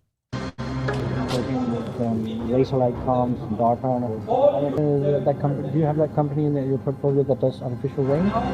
There might be people around you that would be alleged to have an inclination to do that. So James O'Keefe went in undercover as a guy. His cover story was he has a company and he wants to work with some of these other people with Darvo and artificial rain and, you know, cloud seeding and shit like that, and see what kind of trade secrets they'll divulge. BlackRock. You know, put sulfur dioxide up there is actually a pretty cheap way to cool down the earth. Oh yeah. Let's say I don't want aluminum oxides in my lettuce. Are you kidding me? A cocktail from the hill that they're spraying above our heads. Yes. You guys work with carbon taxes at all? We don't have the largest climate accelerator.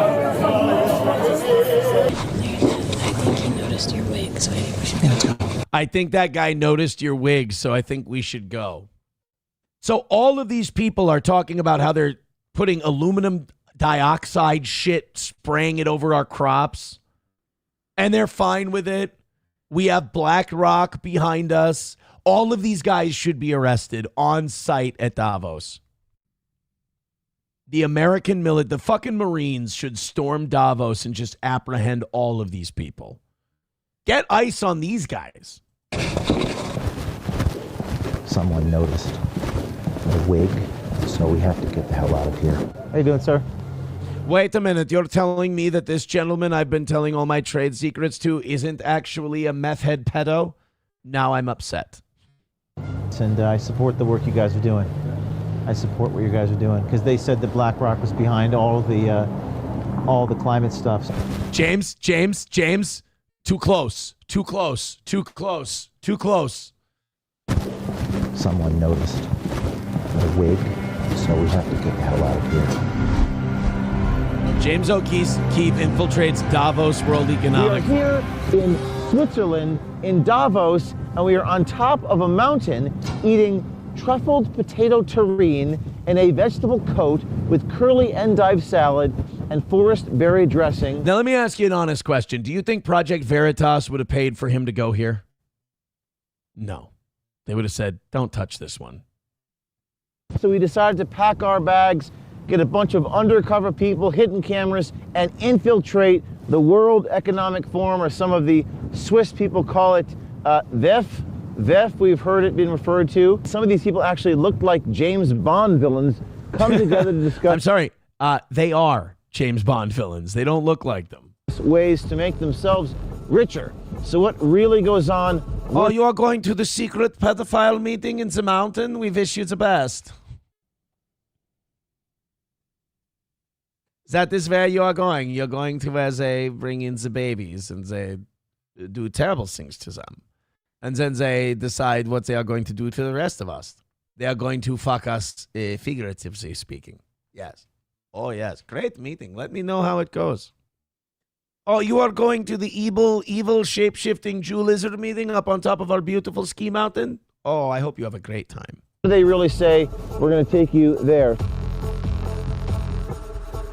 I think the wig was a bad idea. Oh, damn, though, they did a good job. We also built a fake website and a company called Climate Systems Engineering Group. Oh, bro, Somalis can't even do that for their autism centers here. Oh, by the way, membership, Streamlabs, PayPal, Venmo. If you want me to call that Somali autism center in Spring Lake Park where the lady who stole Nick Sorter's phone, I really want to do that bit today, but I want to keep it as your carrot and stick for getting home today. And we're very close, so please and thank you. I'd love to do a prank call today. We had a bunch of business cards on our website. We talked about this climate work that we do on behalf of governments. We have investor money. We want to give money to people to do what we're doing and see what they might say. Do you see what I mean? Like how lazy Minnesota is and how easy it is to spot fraud. Like all James O'Keefe had to do to make a fucking effort to look believable was just create a website before he went to Davos.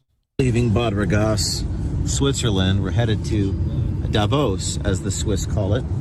As you can see, what beautiful scenery. I'm going to skip ahead a little, guys. I'm sorry. I just want to... Engineering group trying to get that sulfur dioxide into the stratosphere to prevent the sun from coming through. That'll help cool down the environment.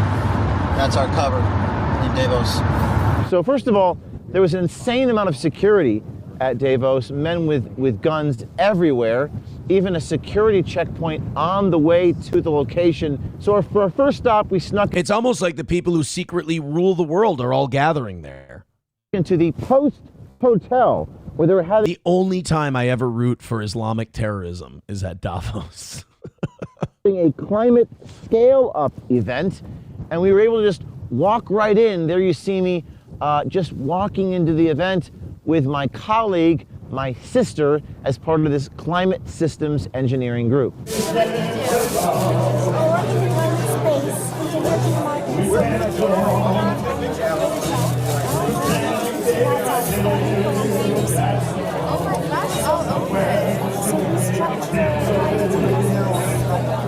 Now they're inside that. We structure climate investments in Davos and then names all these third world countries. It's just so they can take their resources. Hotel, we met a woman named Sarah Lemnier who talks about her job implementing carbon taxes and climate credits on governments, businesses, and civilians around the world. So what they do, so you know all of these first world countries, we got to burn up all these resources, we got to mine all these minerals, we got to drill for all this oil.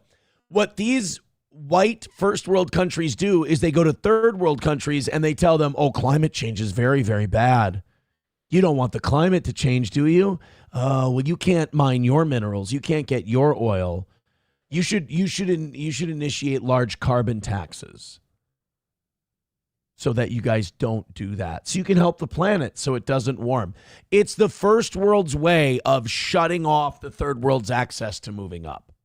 There was a very loud guitarist playing some operatic version of John Lennon right behind us as we spoke. We apologize for the sound distortion on that. It really is the fucking gayest place on earth, isn't it?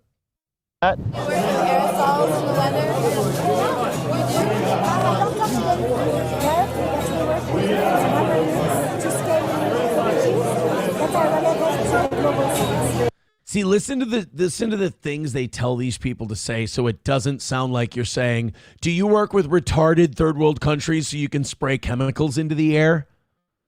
No, because that would sound evil. We work with governments to scale with different energies that are relevant to the global science. Oh, that sounds a lot better than tricking brown people into spraying chemicals all over their food. Cool.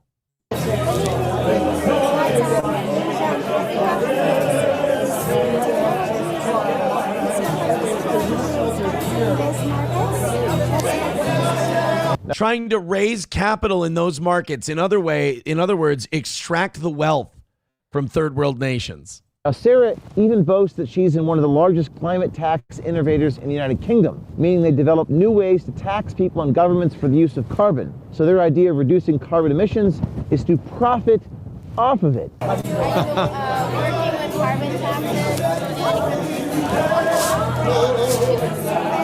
We are one of the largest climate accelerators. Are you helping with carbon taxes? So governments pay these fucking people to introduce and sell and promote the idea of carbon taxes to other countries. It's basically a PR firm. So carbon credits and the compliance markets, and we are looking at CBAM, which is one of the new regulations. So if you're a big environmentalist, please just know that all of these taxes and shit is just a giant global multinational corporation Ponzi scheme. It's all a pump and dump. It's the 2008 housing market all over again. Just create new widgets and sell them to unsuspecting people who don't know any better. CAM, or carbon border adjustments, is a new scheme in the European Union that involves charging additional carbon fees on every item that is imported or exported. This includes steel, cement, aluminum, fertilizers, electricity, everything, and hydrogen. Everything. Sarah Lemnier, CEO of SLK Capital. We'll skip ahead here because they're just showing her card. A portion of the taxation or helping them implement this in their countries. Do you get that? We also work with companies to give them like a new revenue stream to strengthen their business model. So for instance, CBAM, we are interested because we see how we can help companies in Latin, in Africa, in India, decarbonize their operations so that they remain competitive to export to Europe. So that they can decarbonize their operations so that they can remain competitive to export to Europe. Because Europe can't import more than a certain amount of carbon-based energy. So, hey, poor people, don't drill your oil for cheap and mine your shit for cheap like we did. We'll give you loans. That's what they're saying. We will loan you money so that you can do it our way, and then you'll get to sell to us. This is a giant fucking pyramid scheme. And lastly, we work with large foundation development partners, World Bank, and like the World Bank, to structure investment vehicles for them. Yeah, so they work with the World Bank so they can loan these poor countries money, so they can afford all the regulations that these European countries want to put on them. And China's been doing this with Africa for decades. Do you know what happens to these third world countries when they can't pay back those World Bank loans? Globalists seize their airports and their minerals and their oil. It's just fucking evil, man. And you know what the word, like, God bless James O'Keefe. And you can go see that. It's O'Keefe Media Group. You can go watch their Davos coverage. It's just, the shittiest part is it's just confirming what we already knew. Just confirming what we already knew. That's all it is. Thank you very much to numero uno Josh Denny fan. He says, sounds like you're starting up your white power hour segment. No, I'm not. He says, here's some red meat. No, that's not what I'm doing. I'm just trying to make enough money to call it a win on a day where our co-host called out and my numbers were shit. And we're very close, and I at least want to have that. I want to have that comfort that at least we got a W. And I really do want to call that, Somali autism place. What is it? Spectre. It's like Spectre Care MN. Spectrum Works in Spring Lake Park. Because, again, this is the lady who stole Nick Sorter's video equipment. And she apparently she runs this, she's a Somali woman who runs this autism place called Spectrum Works. And when you click on Spectrum Works website, you get this. So we're going to call a little bit later today, and we are going to see if we can enroll our autistic son, Johnny, into this organization. We're going to ask him about their website and everything else. They're open, Aaron. Call. Nope, I got it. Look, man. Man runs a business. I got to make the money. If it's something the audience wants to hear, we'll knock it out, and we're very close. I can't tell you where, and I can't say the G word. Bang it out. Everybody throw in a membership. We'll be fine, and I'll do it as soon as it hits zero. As soon as it hits zero. All right? I think if people really want it bad enough, we'll catch the W first. And I'll tell you, I'm very excited to call. This is Numero Uno just sent this to us. Anna Kasparian insists that she only has one trigger point. Uh-oh. We love Anna Kasparian. We are Team Anna on this show. What's her trigger point?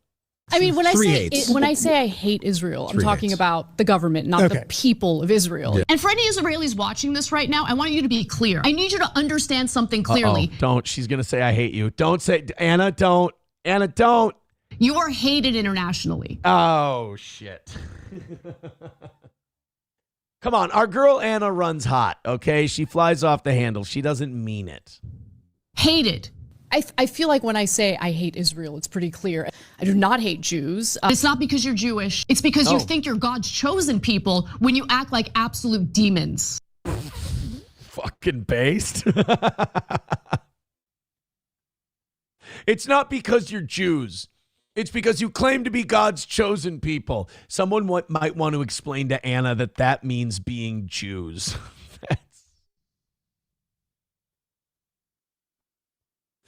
Oh, I love her. I'm sorry. You're never going to get me. As you know, as I get older, I care less and less about left and right.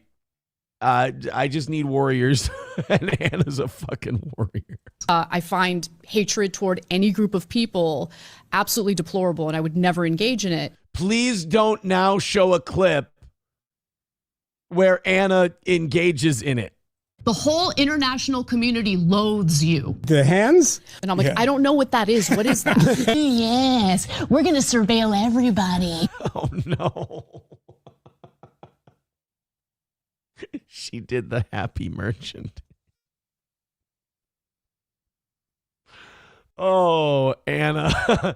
I don't even know what the hands mean. We're going to investigate all of you, and we're going to monitor your movements. Everyone will be on their best behavior. Yes, you're a freak. You're a total creep. And we all have our trigger points, I guess. Whoops. Oh, hey, come on. She was young when she did that. We're all exuberant in our youth. You know?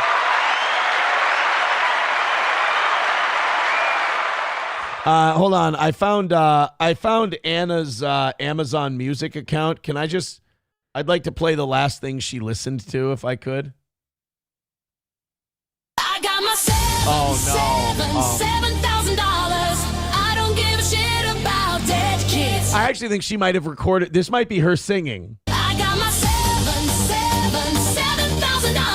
I love getting paychecks from Zionists. I think Anna might have. Oh boy.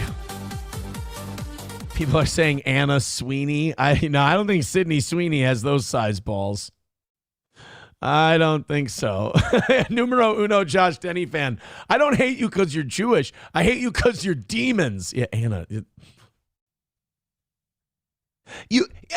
Jenk somewhere in the corner. He's like, you can go get her now.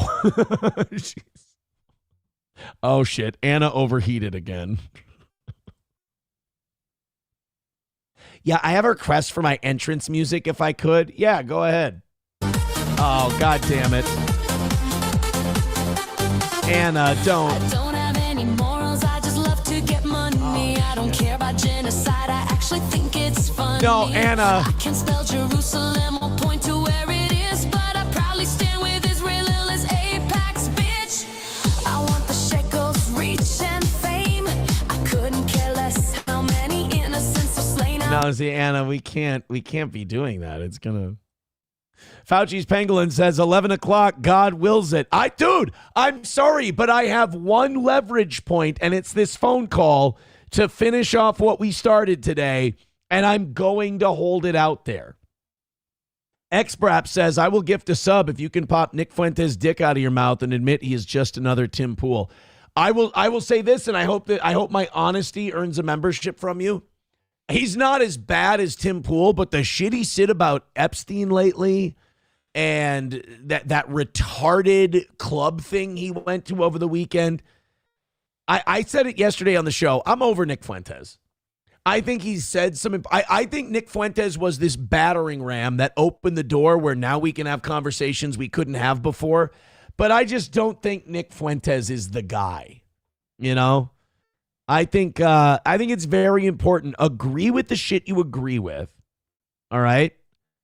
And then have your own opinions about other shit. It's okay not to agree with some big influencer. In fact, it usually means you're on the right track because nobody's 100% all the time. So that's my take, X-Braps, on Nick Fuentes, is that I think Nick started huffing his own farts. I think he started liking the smell of his own shit.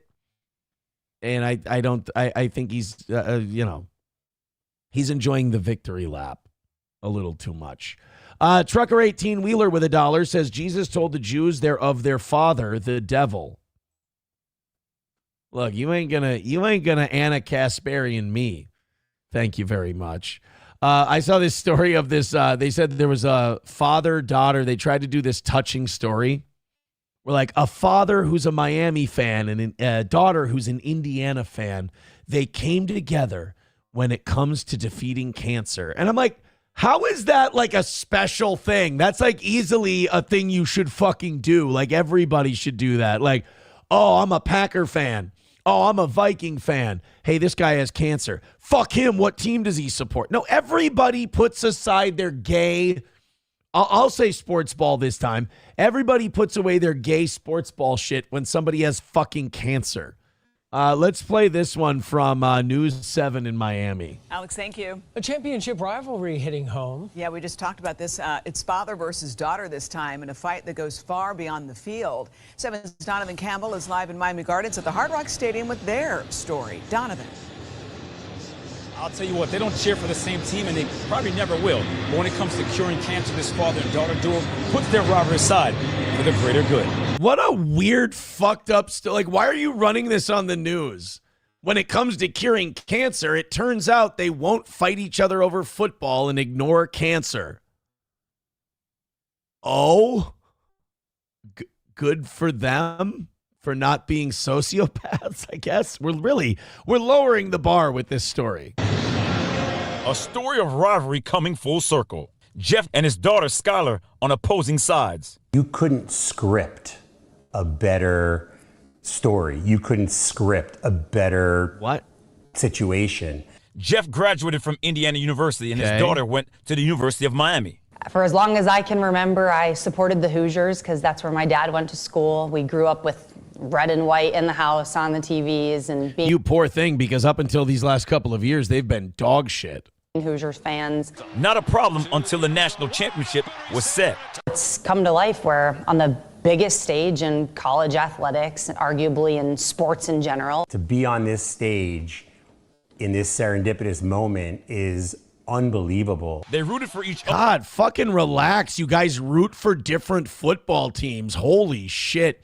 You know, you guys who give me shit about like, Aaron, you're too into sports. Who gives a shit about your goy slop sports ball? I'm going to give you guys the point on this one. This is retarded. For years, but face to face, it's a different story.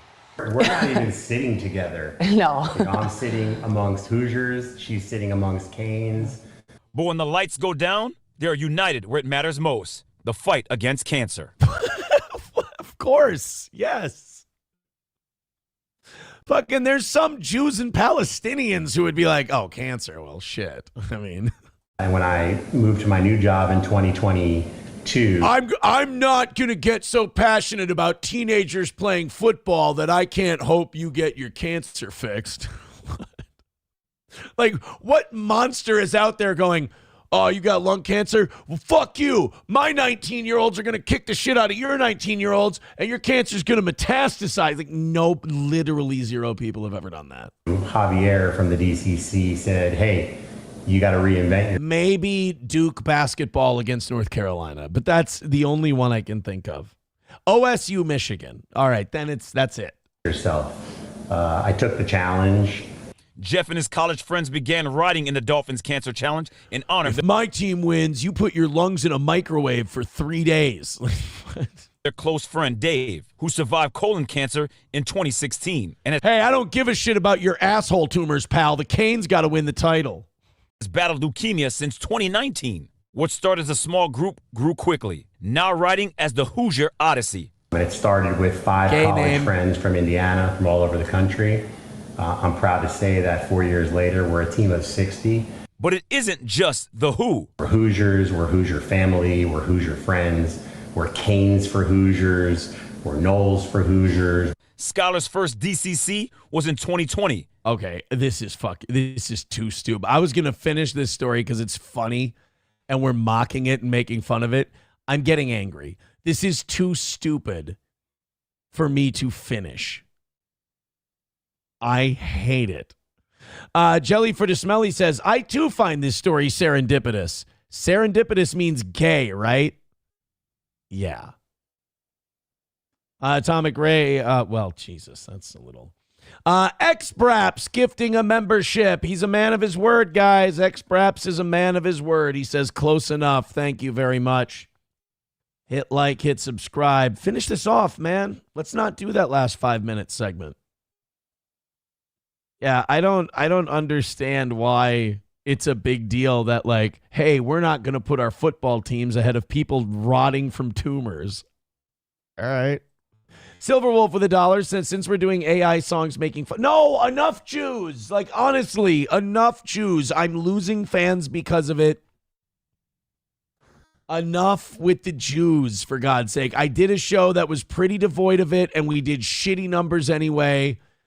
I wanna notch a win today and then regroup and then come back for a big evening show tonight. That's what I want to do.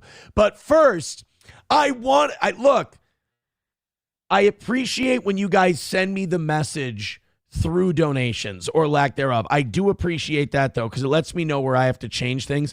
I thought the call to Spectrum Autism Center would be a really funny bit, and I'm glad I made it contingent on, getting home, because now at least I know it's like, Aaron, no, nobody here thinks that's a good fucking bit, you retard. I do appreciate that. Let's do the Trump Hells Angels thing. This is too amazing. We've already seen the clips of Trump saying like, Somalis are all pirates and that's all they do well. They don't even have a real country. They suck. And in that same press conference, he shouted out one of the most violent biker gangs in American history. Nobody came in unless they came in legally. We have a big process for having people come in legally, by the way. A lot of people are coming in legally.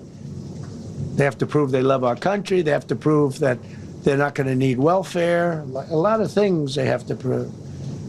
For the first time in 50 And if there's one thing America's proved in these last few weeks, it's that we check all documentation when it comes to welfare programs. 50 years, we are now seeing reverse migration. Dude, here's the deal, Donald. Like, all those Somalis who are ripping off the government for billions of dollars, most of them are legal. Because we're getting all of these illegal people out. People that came in illegally, many cases they're criminals in many, many cases. Remember when they used to say that, hey, Donald, if negative immigration is a good thing and bringing in more is bad, you could cancel those H-1B visas anytime. But again, run it up to the people who donate the most money to Donald Trump. Does canceling H-1B visas benefit Elon Musk and Peter Thiel and Mark Zuckerberg? Nope. So instead, your own president tells you that you're too stupid to do those jobs. I really got mad at him for that one, too. The people that come into our country as immigrants are very nice people. They're wonderful people. They don't commit crime. No, they make our criminals look like babies. They make our Hell's Angels look like the sweetest people on earth. Oh, come on. That one was like, it was wrapped in a bow for you. They make the Hell's Angels look like regular angels. Hell's Angels are now considered a nice, high-quality person. Wait, what? That's not how it works. Tren de Agua does not come around here and cut off somebody's head and stuff their balls in their mouth, and all of a sudden you're like, oh, the Hell's Angels beating someone to death and knocking out all their teeth with a hammer. I mean, they're cool now. That's totally fine. No, we don't lower the bar like that. I like the Hells Angels. They voted for me. They protected me, actually, believe it or not. But I would much rather have it be the Hells Angels supporting you than Miriam Adelson, to be honest with you, Don. If they could sell enough meth to fund my campaign, that would be nice. We got to get that clavicular doing more meth. Make our criminals look like babies. These are some of the most vicious people anywhere in the world. They came from the Congo. The prisons, I know the Congo because I ended the war with the Congo and Rwanda. Tough group. Very tough group. All of them throwing spears at each other for years and years until I came about. Now they share guano plates. They came from prisons in the Congo.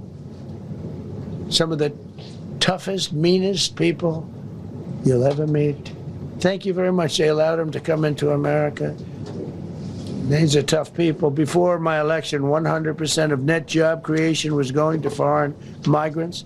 Since my inauguration, 100% of the net jobs created have gone to American-born citizens. That's a big thing. I'm going to have to see that. You're going to have to put that up online somewhere. I'm having a hard time buying that one. Literally every job. No. That's almost impossible. Every job has gone to an American-born citizen. Press X to doubt. Press X to doubt. 52 memberships away from 500. We cannot take $100 from Ryobi and not notch a dub today, guys. Please and thank you. I appreciate it. This is a controversial story in Denver. Yeah, they're about to start a trial for a guy who shot somebody in 2024. Now, he claims that the person was trespassing on his property and he had a right to shoot the guy. The person who was shot, the story goes that they were there to take homecoming photos. And that this guy didn't have to shoot them and he should actually spend time in prison. I want to get your guys' opinions on this. Let's go ahead and check this one out. This is from Denver. Like, subscribe, comment, fucking PayPal, Streamlabs, Venmo. Let's go. Tonight, accused of shooting a teenager in the face. Thank you for joining us for Denver 7 News at 10. I'm Jessica Porter. I'm Shannon Ogden. Glad you're with us tonight. Two teenagers told police they were sitting in their car on a road near Conifer when a man shot at them through the windshield. The teens had been on his property looking for a place to take homecoming photos. Denver 7's Claire Lavazorio spoke with a lawyer to find out if the Make My Day law would apply in this case. Get the fuck out of here. You guys do not have a Dirty Harry law in Denver. The Make My Day law? We're not grown-ups. We're just not grown-ups. Park Road in Jefferson. We're going to call this law the, nobody's saying, we're going to call this law the, Nobody's saying you can't own a gun. Nobody's even saying you can't carry a gun. All we're saying is you can't carry a gun in town. County. No trespassing signs are posted at the entrance of nearly every property. Tuesday afternoon, the sheriff's office says two boys didn't follow those warnings, jumping a homeowner's fence for the sake of finding a good place to take pictures. These two kids who were just looking for a cool place to take some homecoming photos are now finding themselves on the end of a gun. Criminal defense lawyer Tyrone Glover says based on the preliminary facts of this case, it's a situation the boys should have never ended up in. Deputies say the boys walked up to the house to try to speak with the homeowner. I mean, so they went to his house to actually see if they could do. Oh, no, this guy's booked. You can't just shoot people especially when you have a large, sprawling property that's like out in the woods. You can't just like see them and go, it's coming right for us, and then cap them. When they couldn't find anyone, they walked the property before heading back to their parked car to write the homeowner a note. It seemed categorically unreasonable to me that you think you can shoot a kid in the face through a car window because they're outside of your property. Holy shit. Yeah, why? I mean, this guy didn't plead guilty. This guy's taking this thing to try. You're out of your mind, bro. So they weren't even on your property when you shot them in the face through their own car window. And they were in the process of writing you a note to see if they could take pictures on your beautiful property. Wow, this guy's a dick. That's when a man identified as Brett Metz pulled up in his truck next to them and shot the 17-year-old driver in the face. So unless there was a threat of serious bodily injury, maybe there was, we don't necessarily know at this point, but if the facts are as, Jeff Coe has said, I don't see any excuse. Well, I hope the victim's family enjoys owning the guy's property after this is all over. It's good for them. Colorado, Glover says there is something called Make My Day law, which allows you to use deadly force against an intruder inside your home. Though he adds that doesn't apply to your yard or certainly outside of your fence. Yeah. Metz was booked on several charges. On Wednesday, the town of Mountain View, which serves around 500 residents, confirmed Metz is an active council member. When Denver 7 asked about his arrest, the town administrator said they do not have any comments or statements at this time. So this one just keeps getting worse. One of your city council guys just capped it. This doesn't even seem like a debate. Again, this is wild that this thing is going. The only reason I can understand that this went to trial is maybe the district attorney didn't offer a deal at all. I don't understand where you... if the kids walked into your house and they started yelling, looking for you, and you got spooked and shot them, maybe you'd have a chance. Even then, ugh. But you shot them in their car outside of your property. Through their window. Bro, as the kids say, you are cooked. All right, guys, don't let this be an L. Let's do the rally. Let's do the rally. We're close. I mean, we're just about there. Let's fire up the first song and let's see if we can knock it out. Let's be able to walk away with a W. The number is $60. That's it. We're $60 away from today's goal. Please help us knock it out. I'd appreciate it. Sorry if I didn't give you the best show today. Numbers are down statistically. Doesn't necessarily mean the show was shit. I had a good time. I enjoyed it. Let's just hammer out that last 60 and call it a win. It doesn't always have to be 700, 800 people watching at a time. As long as we get the win. We've got a good evening show coming tonight. We got the Natalie saga perhaps coming to a head. I'm just asking all you, throw in a little something if you appreciate the show. You know the drill.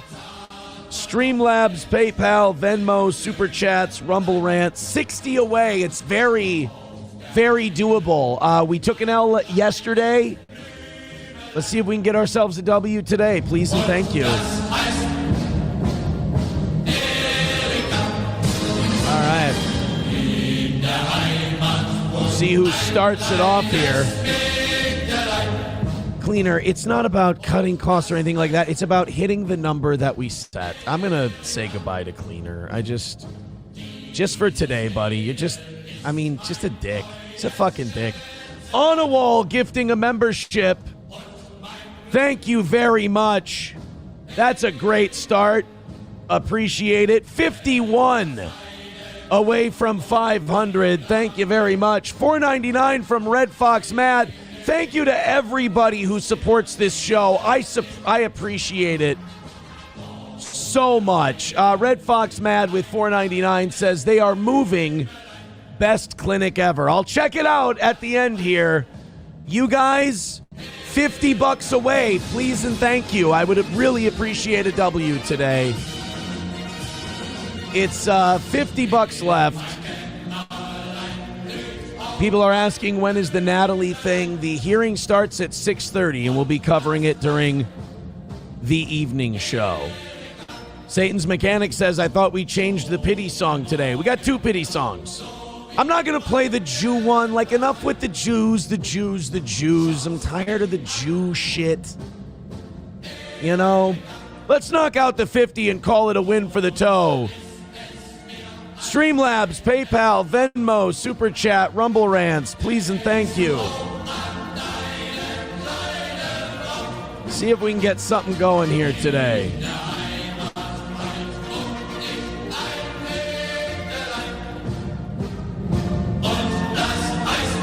All right, just about done with this one. Oof. All right. Well, let's fire up the Hulkster. $50 away. Come on, guys. You can do it. I appreciate you. Show some love for the toe.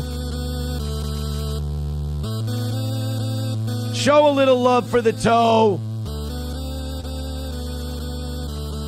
$50 away from today. I don't want to, I don't want to take 2 L's in a row.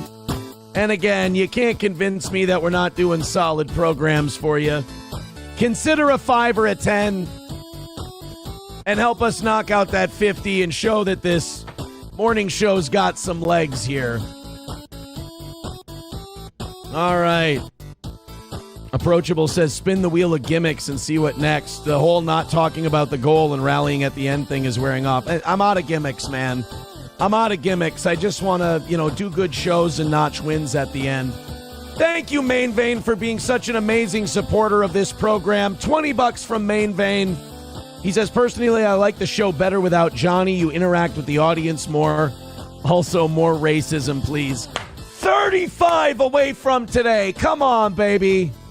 Let's do it. Main Vein is at 57. Thank you, pal. $35 away. McBuster. Hey, thank you, pal. $30 away from today and an even 50 memberships away from 500. Hit this last 30, guys. Come on. 2 more 20s on Rumble. Basically a 5 gifted membership deal. Let's go. Let's knock this thing out and call it a win for the toe. No 2 losses in a row. We're better than that. We've got something here. Knock it out and call it a win. Come on, boys and girls.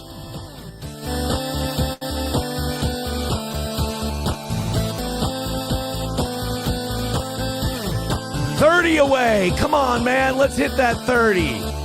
Help us out. It's not been the best statistical week for the toe in the mornings. I'd really like to hit this 30 and at least, notch a W for the old toe, please. Big drops, guys. We got about a minute. We got about 1 minute. Balls deep with $1.49. Thank you very much, pal. Appreciate any little bit you guys throw in. I appreciate.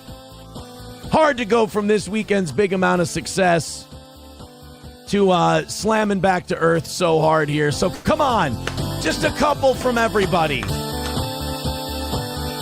$30 away.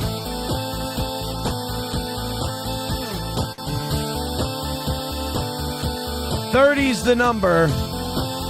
20 seconds left.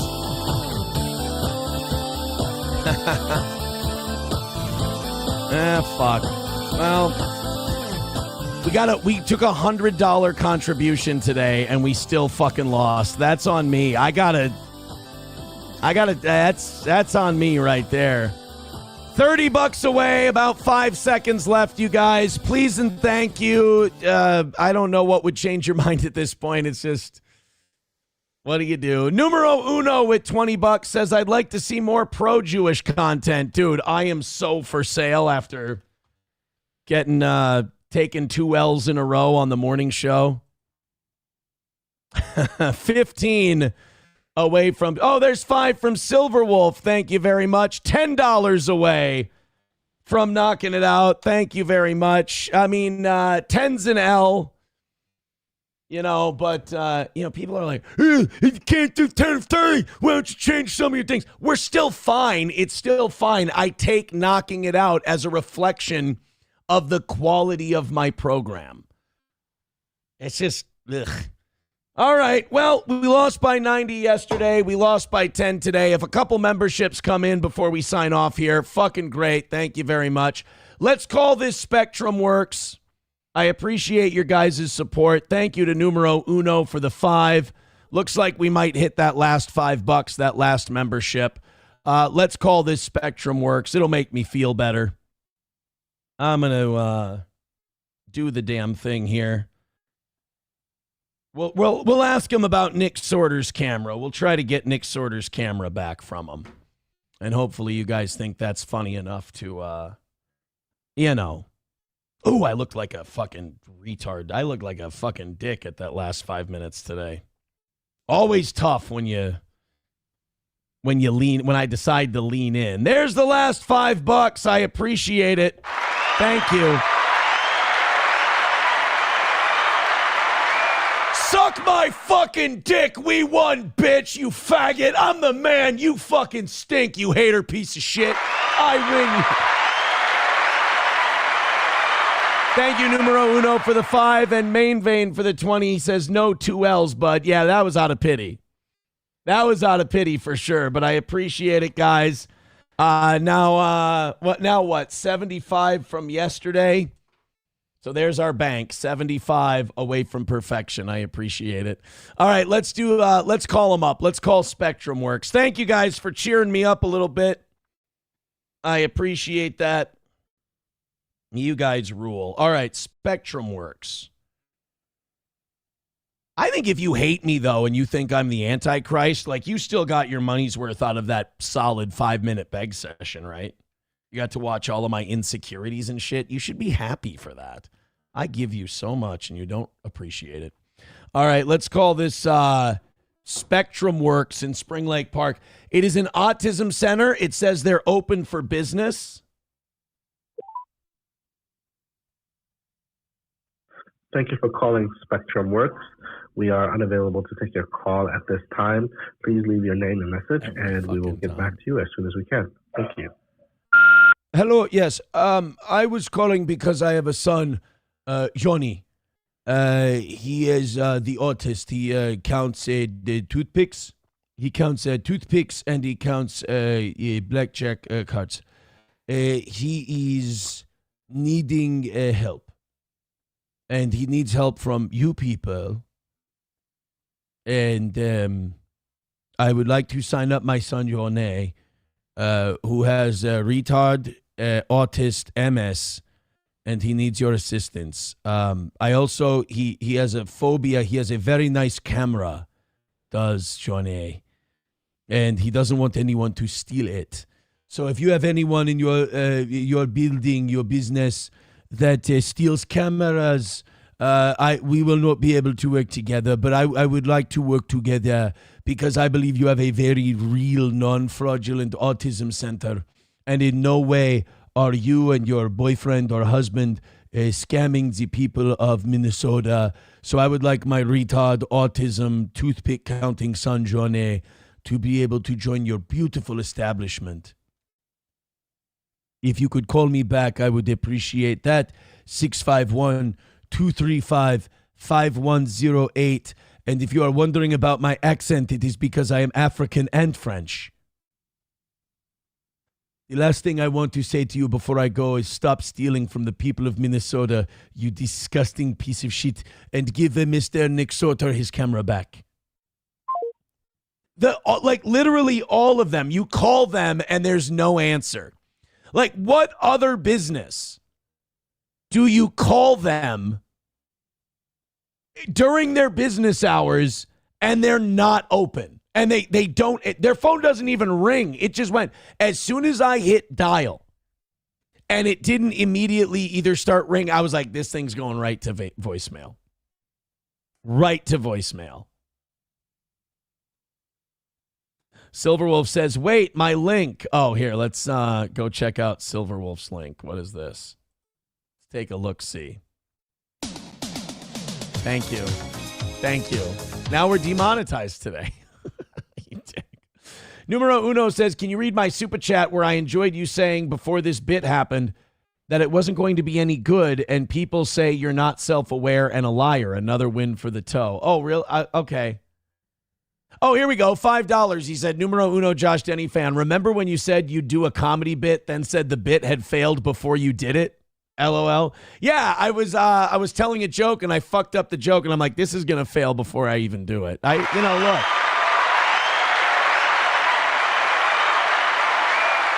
I appreciate you guys. Thank you very much for stopping the bleeding and making it a win for the toe and reversing part of yesterday's failure. I appreciate that. Take it easy. Have a great rest of your day. I'm telling you, tune in tonight.